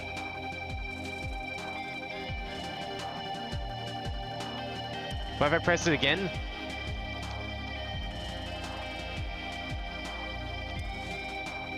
Nice glitch there. Just because it doesn't say I can load doesn't mean I can't load. But we're gonna exit scene because we know that this isn't the right one. It might be this one. If it's not this one, then yeah, we really do need to go back before the fire. And as per the hint. What if I loaded Saturday here? Wait, why does it say oh, I was able to save on a bad scene. I created corrupted save state data. Ah, imagine if you could. Okay, no, they're already here, so I don't think this is it. All right, so we definitely have to go back before the scene. Okay, Saturday inquires about the fairy tale about Suki. Saturday and a friend figure out the strange video. Okay, so we definitely have to go back to here. It has to be here that we load. Okay, so I'm gonna go grab a thing. Thank God for those number shortcuts.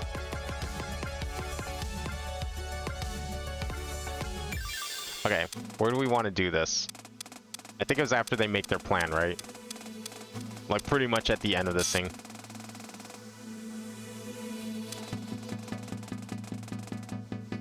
Okay, I'm gonna save here. We'll save Saturday. Okay, Saturday is saved. That was perfect. That was like right at the end. That was like the perfect control. Okay, let's try it on here. Yeah, so this is when they went to the museum for the first time. I'm gonna just load now. Okay. Looks like there's something going on. I don't think there'd be normally police officers outside. Do we have to wait until...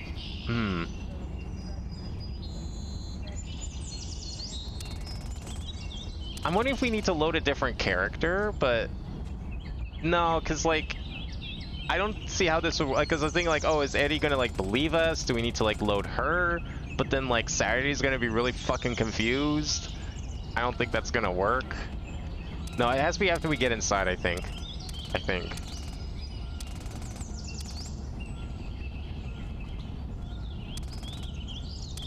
Yeah, this was like, well, she knew Katomi was Saturday's friend in the simulation, but she didn't know that the detective that blew her off the other day was Katomi's sister. Yeah, this is where she discovers that they're related.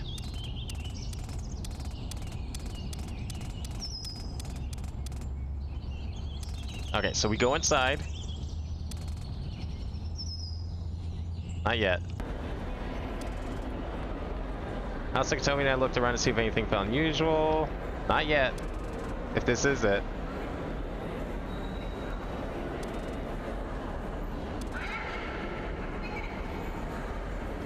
No.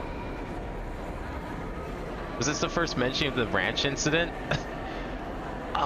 Probably. I think it might have been. You might be right, but you still have the wrong Saturday save. Do I? No. December 22nd, 2022. 2:41 a.m. I literally went back to chapter 6, right? I saved right at the moment she was like, oh, we should load way back. I saved right there. Okay, I did. Alright, yeah. Alright, just making sure. Okay. Yeah, I think we have a good save. I definitely made sure to replace it from the 1971. I'm just not sure where in here we might be able to do it. Is there... No. Is there like a moment where Eddie leaves?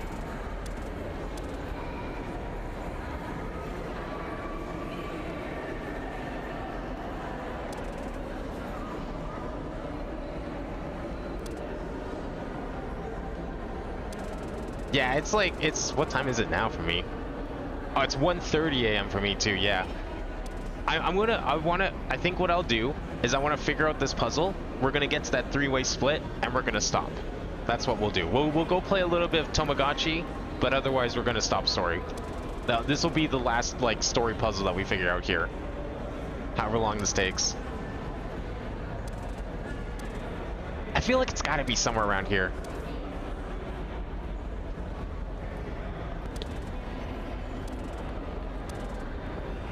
I can't wait to see how this is gonna work, because this is gonna be so weird for everyone involved.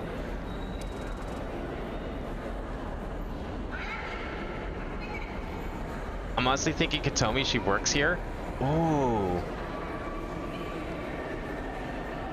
Wait, does Katomi work here? No. I thought it was only Tsuki working here. Katomi doesn't work here, did she? Did she, like, save when I was skipping through?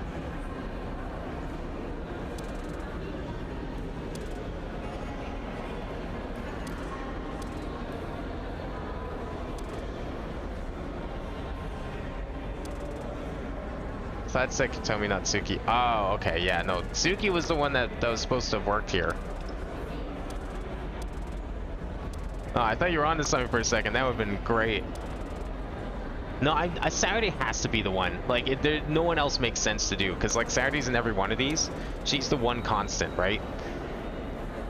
I just don't see how this would work if someone had to explain to past Saturday what was going on, is the thing.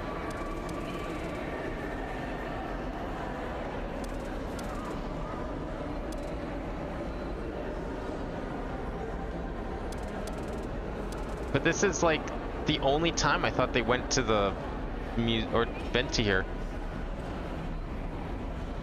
Wait, who was this supposed to go back to? Which one of them was supposed to go back here? Which one said they was part of the Tanegashima group?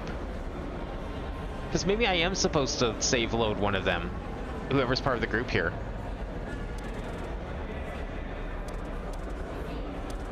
It was Saturday and Allison that we're supposed to go back here. Okay, so we have the right... Okay, Saturday should be logically the best one then. Okay, actually, there was one scene, because I was just thinking of one scene where I think it was Eddie when she was coming in here to investigate as part of her job in a bit. Remember that scene where the figures on the shelf apparently moved? I don't know if that was like just before the fire or not. It might have been.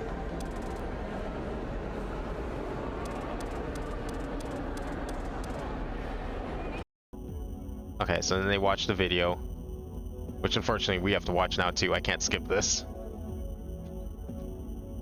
That scene was in a flashback? Yeah, but even if it's in a flashback, couldn't like that still be relevant? Oh wait, no, flashbacks get rid of the top bar. So technically I'm not supposed to be able to save load there. So I guess not. Video is the end of the episode? Okay. Maybe it's the next episode then. So this was them. Okay, was it this one? No, I think it was this one. Because there was a moment where I thought they go back to the museum just before it. Okay. Maybe here? No. Yeah, it's probably not a good idea to try and investigate a burning building. No. 5 is the fire, so I feel like it might be 4. I don't recall the museum being in 4, except for, yeah, like the flashback, like it was said. Which, I'm pretty sure flashbacks usually get rid of, like, the stuff at the top. Which implies that I shouldn't be allowed to save there.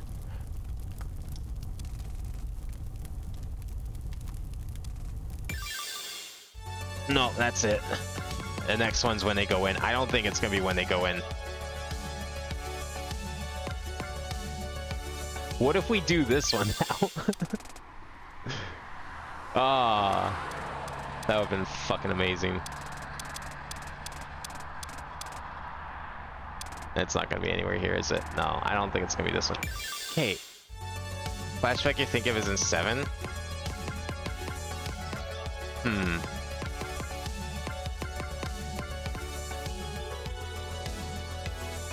No, that wouldn't work then, because if we load Saturday. Okay, well, let me just see the flashback, because if this is visible during the flashback when Eddie's in the office, 100%, I'm gonna go and take a save of Eddie instead. I want to see if it works. Let's just see if we can get that scene though. I don't know if it'll let me potentially load there.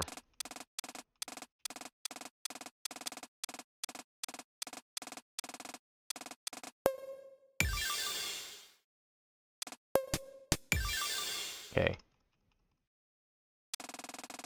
Okay, we can. I don't know how this would work, but we can try.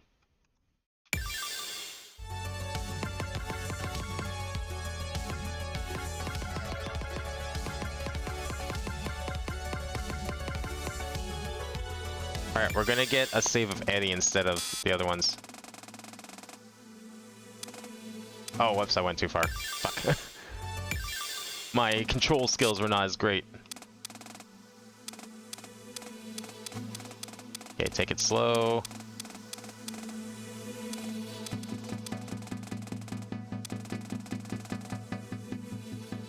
Okay, so let me write this down here. Suki and Chiyo were in the Tokyo weak spot in the Sunrise Building's basement. Okay. Suki, Chiyo. We know that, and then the remains are, I'm pretty sure, supposed to be Saturday and Allison. Eddie and Katomi handled the Kagoshima weak spot in the basement of still the no Kawachi Shrine. Okay. Yeah, and then Eddie and Katomi here. It might be relevant. I don't know.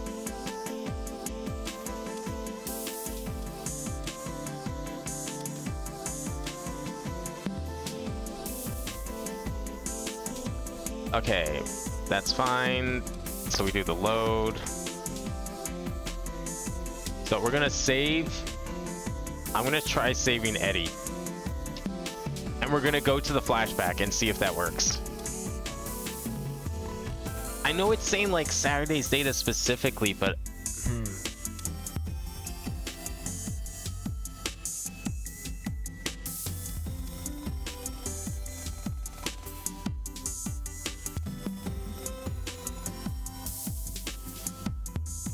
was there ever a point in Schrodinger's cycle after the museum burned that I wasn't in the hospital? No, it's okay, but it's giving me the hint to... I don't know. We're gonna try this anyways. Like, it's implying that I need to be there in Chapter 2 after the museum was burnt. But then it's also saying go back further than you might expect, which means possibly before the museum burns. Or perhaps this case in the weird sort of workaround fashion.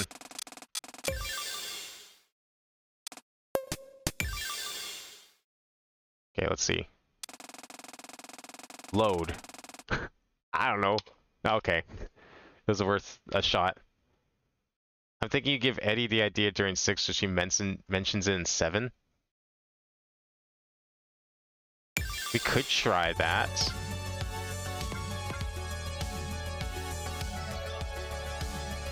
No, it wouldn't have to be in like 5 or something.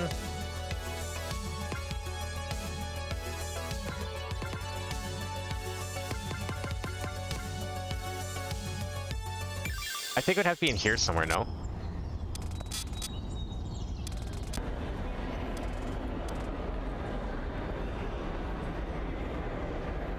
No. No, I think I'm overthinking this. It's gonna have to be Saturday.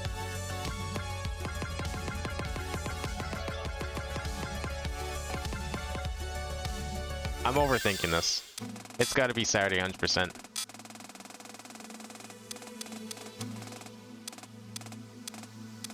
Because like it spells it out pretty much here.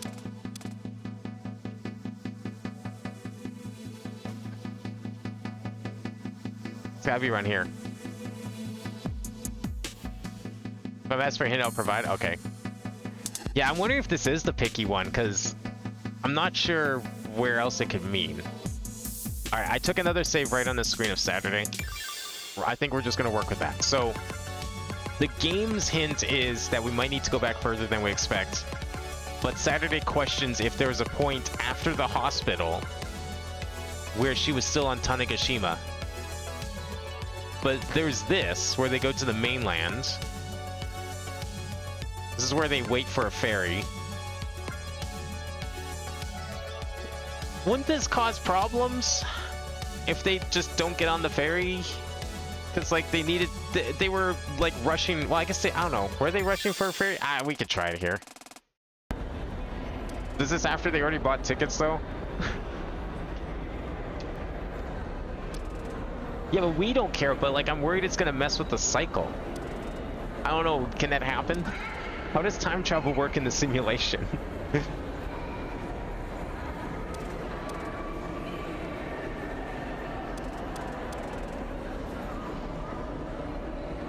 I think this one might be too late.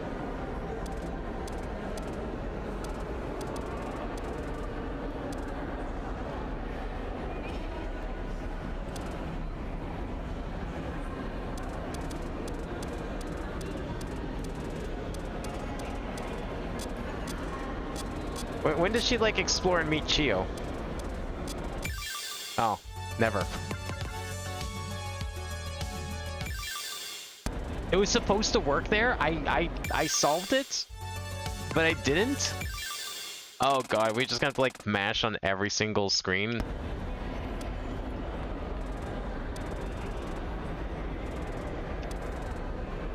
This one probably just has no leeway, hey? But this is the correct episode.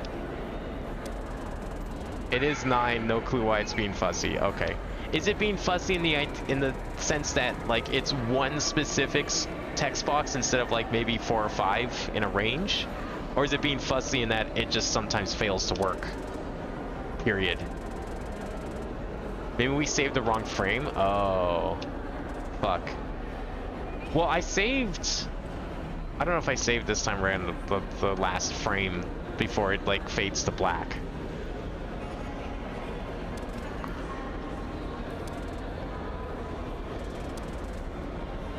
Yeah, whenabouts in here should I be able to load? Okay. Alright, well, we'll keep trying to. Thank you for at least telling me this is the right episode. But yeah, it's not like... Oops.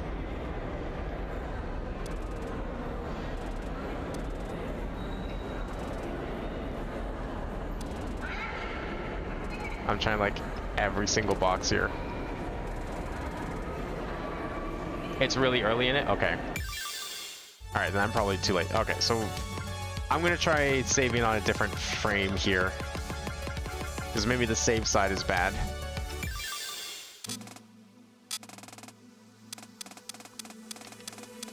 Okay, I think it has to be, for sure has to be after she states the idea. Right?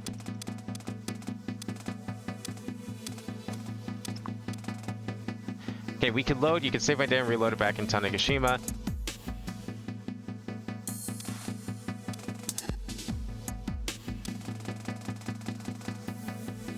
I'm saving right here. This is right at the end.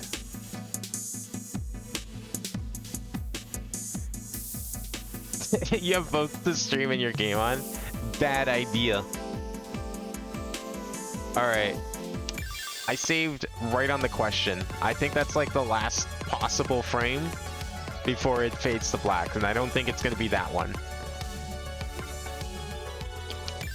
So it needs to be like right around here.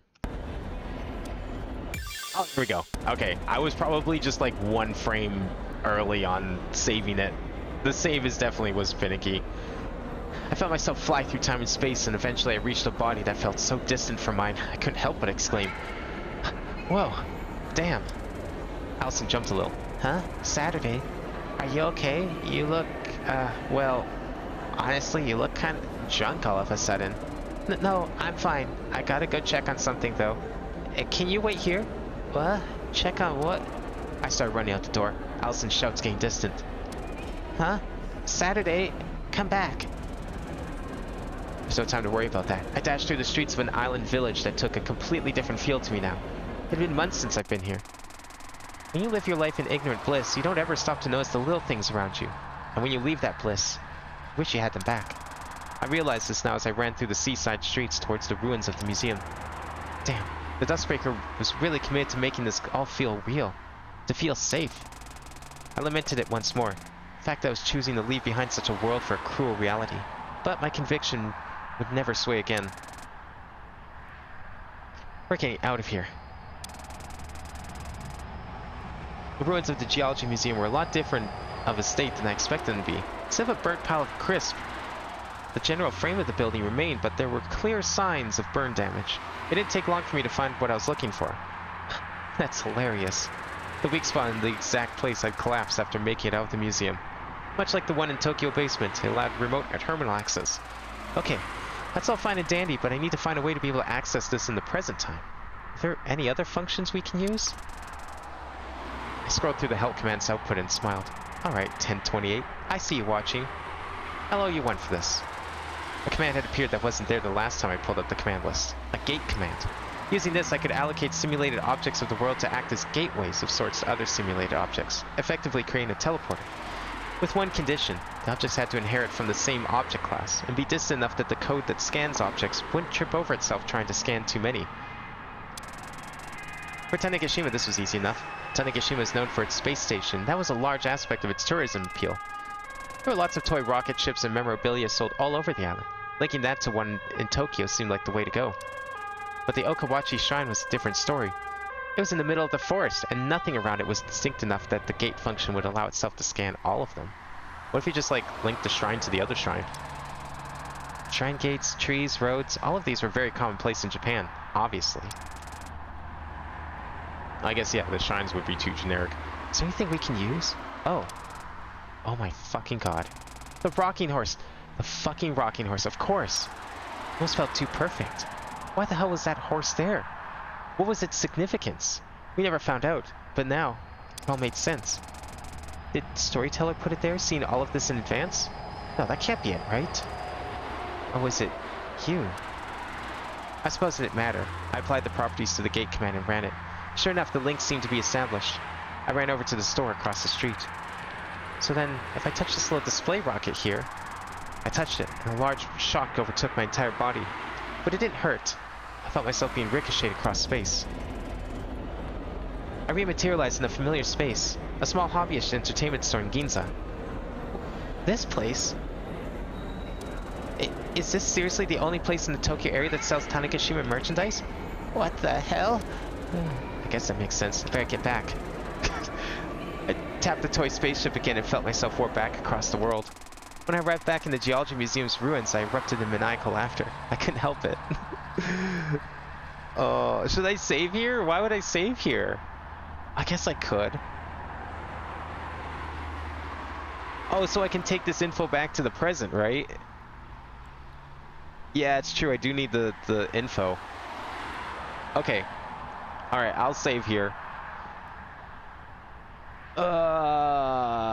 Yeah, we'll save. Alright, that's a good idea.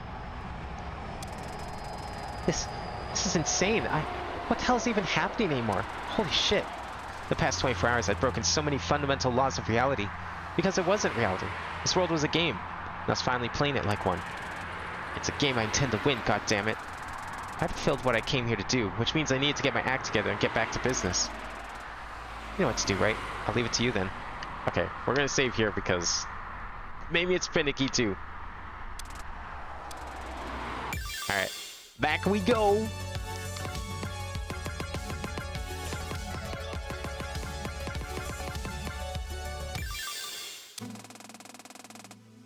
Do I just load now? Okay.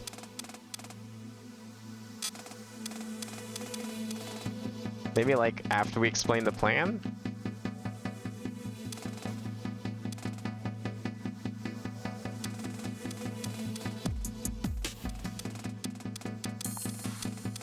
Okay, after that...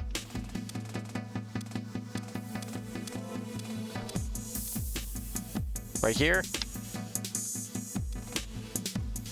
Here? There it is! Okay, we found it. After I arrived, I relayed everything that happened. I see. If that's the case, then we should make haste for the linked items. Wait, hold on. I have a question. What's up, Allie? Allison looked confused. There's something I don't get yet. You say you went back to when we were boarding the ferry and ran to the museum, but I don't remember this. That didn't happen in my memories. Shouldn't that have altered the course of things? It's basically time travel. Huh, I don't know. I think we just have, like, multi-line save loading. If we're going to take the emulator analogy, then we basically just didn't load there. We loaded up here. This is different. If you do a save state in a video game, you create a point where you reload everything, but and you keep playing the game after that. You don't reload yet, and then you load in something else and you save again. You have a point up there, but if you load the old save, go back and play something different, it doesn't affect the new save. You can go back to the original save that was further ahead in the original playthrough. I think that's kind of what we're doing here. Actually, I think I know what's going on here. The state of what's simulated by the world has been affected, but our memories haven't. What do you mean? Think about it this way. That shop you teleported into was the one that Katomi later visited in Ginza. If you were to ask the shopkeeper there, she would likely remember both of those things happening. But if you were to ask her before you rewrote what happened earlier in the simulation, she'd only remember Katomi entering. Wait, then what does that make the Allison that got confused by me running off? Simulated, maybe? But then, doesn't that mean all of you are simulated? We only got to this point by reloading a bunch. No, I don't think so. Okay, how do I explain this? The key thing to remember here is that, as we stand, all of us are just collections of memories, emotions, reactions, and data. Well, other than the Nichibotsus. This isn't a real world, so our real bodies are still in the real world, stored in cold storage pods. If what you told me about Storyteller's glances into Layer 3 was accurate. I didn't have a good chance to put that in the story, but it was the truth. During our time in Layer 2, Storyteller managed to briefly observe the state of Layer 3, just to survey what was happening to our original bodies. We were all in cold storage pods under surveillance by the Japanese military. At the end of all this, each of us has to make it to the shutdown procedure for our data to be transmitted back. Until then, we're all just minds, no body. And whatever makes it to the finish line is what gets sent back. All our memories are real, all our reactions are real. If you had stayed behind when you went back in time and somehow made it to the shutdown procedure from there, the Allison that returned to the real world would remember you running out of the ferry terminal. But the Allison in front of us doesn't. Neither is more real than the other, I think. It was all really complicated, and we certainly didn't have time to be worrying about it now. We don't have time for this, though. I'm sorry. We need to get moving because you set that... We need to get moving. Because you set up that link in Tanegashima, we only need to worry about the gateway to Kagoshima. Right. Let's go to the Sunrise Building basement. From there, I'll set up the Kagoshima gateway, and then we'll split. Right. Let's go.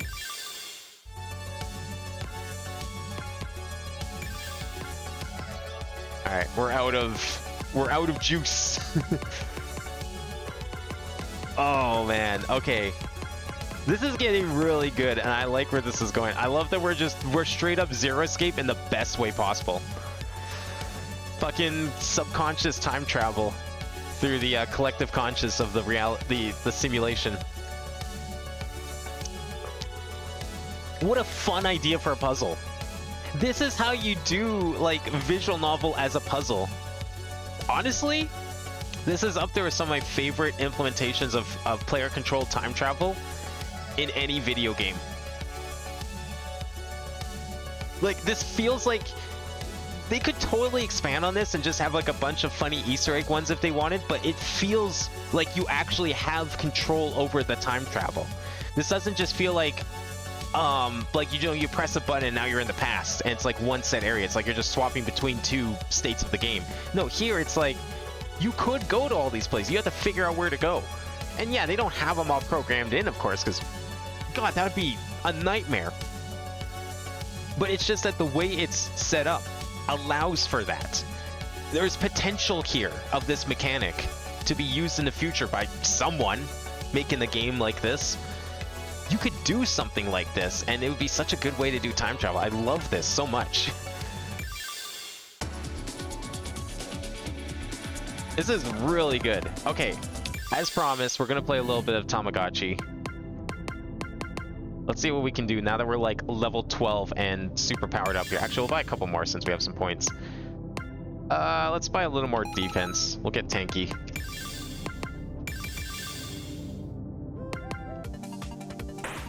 Alright. I'll see how... Okay, that's pretty good. Alright, that's not too bad. I think we can do this. Yeah, I think we got this one. I have so much health and defense now that it's like... less attack than I thought I would, but not bad still.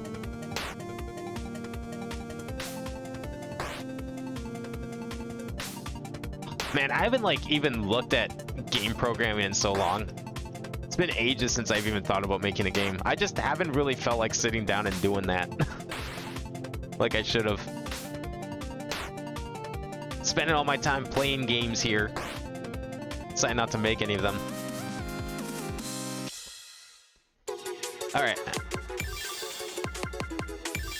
See if we can we do a reclass? Oh, we have an Allison class. More defense and support. Less attack, less life. Nah, I kind of like my attack, gonna be honest. Runaway tire. Oh, there's a lot of health here. Holy shit. Oh! That was like 50 damage. Oh, I missed. Good, my agility's too good. Alright, we might have a chance here. I'll heal eventually. I don't know how much I can heal for, but... Okay, I should heal now. Let's see if we can heal more than that. Oh, yeah. Alright, we can out-heal. We're good. As long as we can out-heal, we can do anything.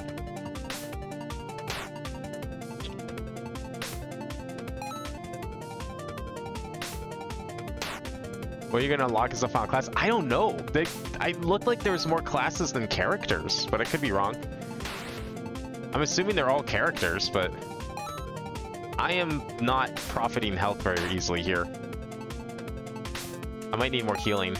I think I should just like hard focus healing.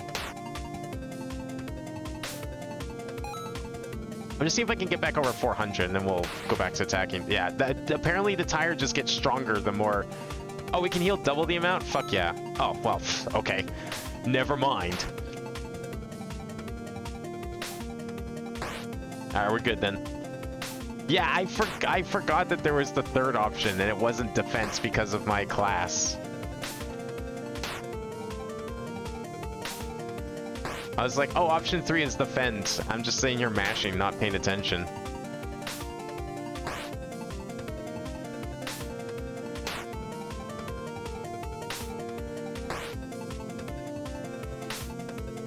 Okay, we're good. One more. Watch him get a crit for 159. Ooh. Okay. Would hate if I called that. Okay, let's see what we have here. So we have Nameless, Saturday, Allison. So there could be like Eddie, Katomi, Tsuki. Would Dawn be a class? Storyteller? Yeah, I guess, yeah. Probably have some here. There's enough. We need level 20 for next one. It's the Legmite. That's a lot of health. That's a lot of damage.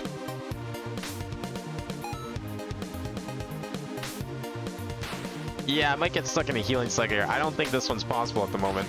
Ooh, nice crit though. Hang on. Hang on, we might have a chance here.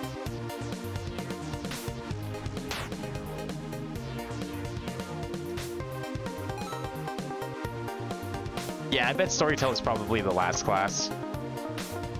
Or maybe it's like Saturday's true form.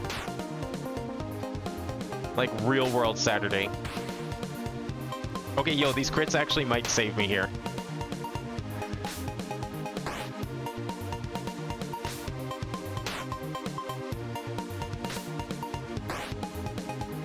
Can I survive one more? Okay, yeah, we're fine, we're fine. I'll just heal a couple of times. What? Oh!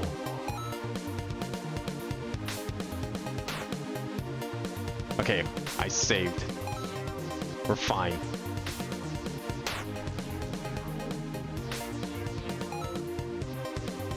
Well, heal is a generic action. Heal is an action that's... So heal more is the class action. So you have attack and heal. These are with every class. And then this action down here is the class action. So Saturday's special ability is heal more. So yeah, no, as Saturday, you definitely wouldn't ever use heal over heal more. I'm just stupid. But other classes have different things. Like Nameless has defense. I don't know what Allison's gonna have. Just safety heal here, because the crits on the Stalagmite are insane.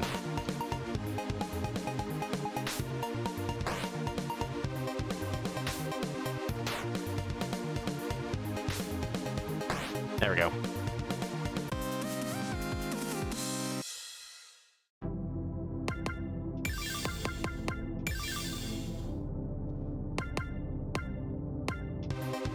Stalactite, okay.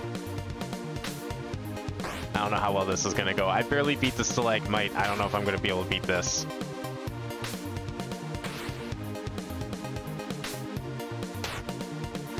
It's not terrible.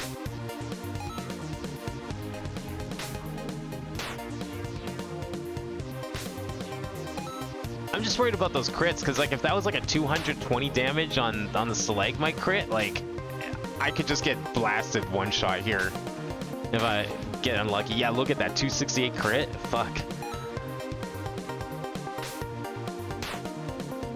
Okay, one more heal and then we'll go back to attacking. Nice, good. That's perfect. I do so little damage. Holy shit.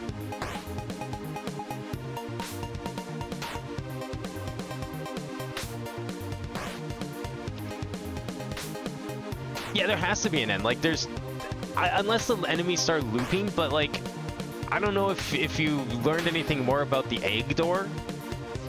But, like, that egg door has to be related to this. There has to be, like... I want to at least... If this is the egg door unlock, I want to play it until we get the egg door unlock. Eventually, over the playthrough of the stream. Or the course of this stream series. I'm going to make sure that egg door does get unlocked one way or another. If I have to look it up, I will. but I feel like it's related to this because it seemed pretty. It seemed like the sure answer. All right, one more heal for safety, and then we should be good. Yeah, okay, that's fine.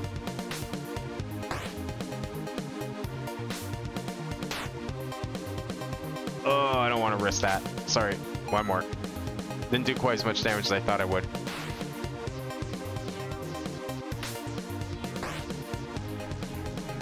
I'm only playing today until I like lose. Till I lose. I just want to see how far we can take it with like what I've gathered so far. Shady Shroom. Ooh, 40 damage is not a lot. Oh, 182 is a lot. I think that's more than I heal. Or it's close to. Oh no, I can do 204 now. Okay, we might be okay.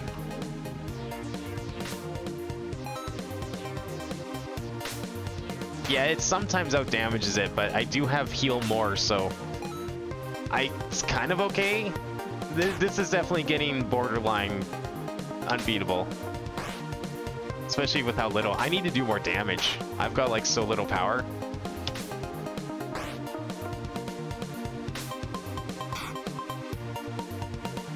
Like a crit could destroy me here.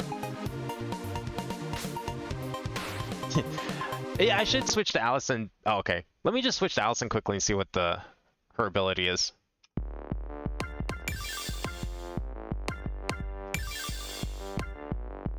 What's her ability? Set up a shield that heals you each turn. Costs 25% HP. What the fuck? Oh, she has so little HP though. Wait, you have to sacrifice HP for regen? That seems so dumb. Yeah, I don't know about that one, Chief. I didn't mean to press enter again. That was my bad. Whatever. I wonder how long it lasts. I do even less damage. Allison is like a defense class, but it's like a shit defense class. Because you have like so little attack. It's like taking a white mage and smacking someone with the rod. You're not going to get very far. Alright. Yeah, we can't buy anything yet because the shop is still closed, so... Okay, well, hopefully we'll have some more. Honestly, I would have been able to go to the shop a lot more, but I was so engrossed in the game that I forgot to come back here. Like, I should set a timer for 15 minutes, and we could just, like, say, okay, that's enough. Come out, 15 minutes, we do a shop, and then we go back to whatever we're doing. I should have done that more often, but I just didn't. The shop would have been... If I had more shop opportunities, we would have had more stats.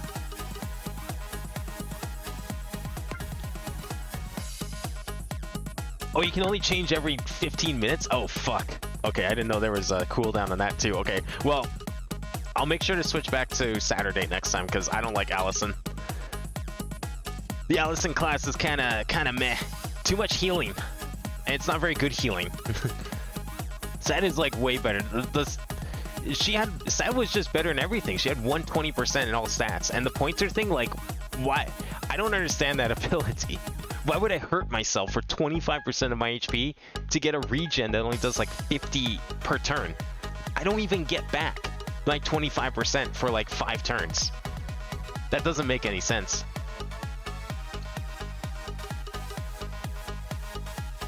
Yeah, Sad was a 110% each stat. Like, it's a no-brainer to switch. I was just curious what Allison's ability was, and I'm not sure I like it. I guess it's so you can't just like sit here and spam it, because I mean, yeah, I don't know. Why put a cooldown on the shop anyways? Because if I want to spend all of my points on this shop, I should be allowed to. It does the reclass. I can understand. Putting a timer on this, it means that a little bit like kind of makes sense. Even that is kind of like feels unnecessary, but I can kind of get this one. The shop though. If I want to just like go ham on the points, I should be able to. I don't see why to close this arbitrarily. Yeah, we can also rename the avatar. So if anyone comes up with a good name for next time, I'll put it in. But that'll be next time. What characters do we unlock? I can't remember what I bought last time. Oh yeah, we do have Allison. Yeah, Katomi. Do we have any points to buy more characters? I haven't been to the song shop today. Already got that one. Unlock Stargaze. Oh, I don't have that one unlocked apparently. Have I never unlocked this? Unlock Chopper says, oh shit, new character? Oh man. Yeah, Katomi full body, Eddie, Dawn.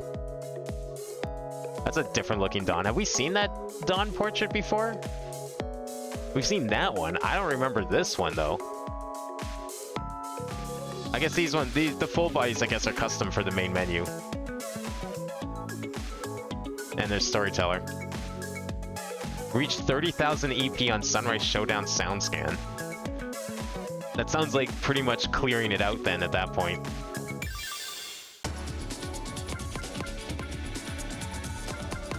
Alright, well, I think I should probably end it there. I'm like thinking like, man, I should keep going, but I think I should probably end it. We'll continue this likely next week. I promised that we would go play normal games again, regular stream stuff this week. So no, we're not doing another stream this on Friday. Maybe Saturday, maybe Sunday, but definitely not Friday. I'm playing Minecraft tomorrow. I promise. It'll be a normal Minecraft stream tomorrow. Sunrise Showdown goes to 50,000. Oh, okay, so it's not even close to being it then. Well, yeah, that'll definitely be it today. So there'll be more of this sooner than later, I would imagine. But yeah, weekends, like, it depends if I feel like streaming weekends most of the time. But I promise tomorrow will be a normal Minecraft stream, so none of this tomorrow. Monday and Tuesday will definitely be, you know, Metroid and Phoenix Wright. So Wednesday at the latest, unless I have to move stream day again, like I did this week. But Wednesday at the latest. Otherwise, you know, weekends a possibility, of course. I don't usually stream on weekends though, but it is a possibility. Otherwise, yeah, we're ending it here. I'm drawing the line in the sand right now. We're done. I don't want to, but we're done. Streaming the Gamer the Pro Day same Saturday on a Saturday. Mandatory. You're right, it is. I just don't usually stream weekends. It's weird. I feel like it'd probably be better if I streamed on weekends, but I prefer streaming during the weekdays. I like these weekday streams. I've been doing it consistently for a few years now, and I haven't had a reason to change it yet, so I'm leaving it as is. Anyways, thank you all for watching tonight. I hope you all enjoyed. We will definitely be back with more of this in the not too distant future. I can't wait. We believe we left on a horrible point to stop at, because man, that mechanic's so cool. But yeah, Minecraft tomorrow. But in the meantime, have a good night, everyone, and I'll see you next time.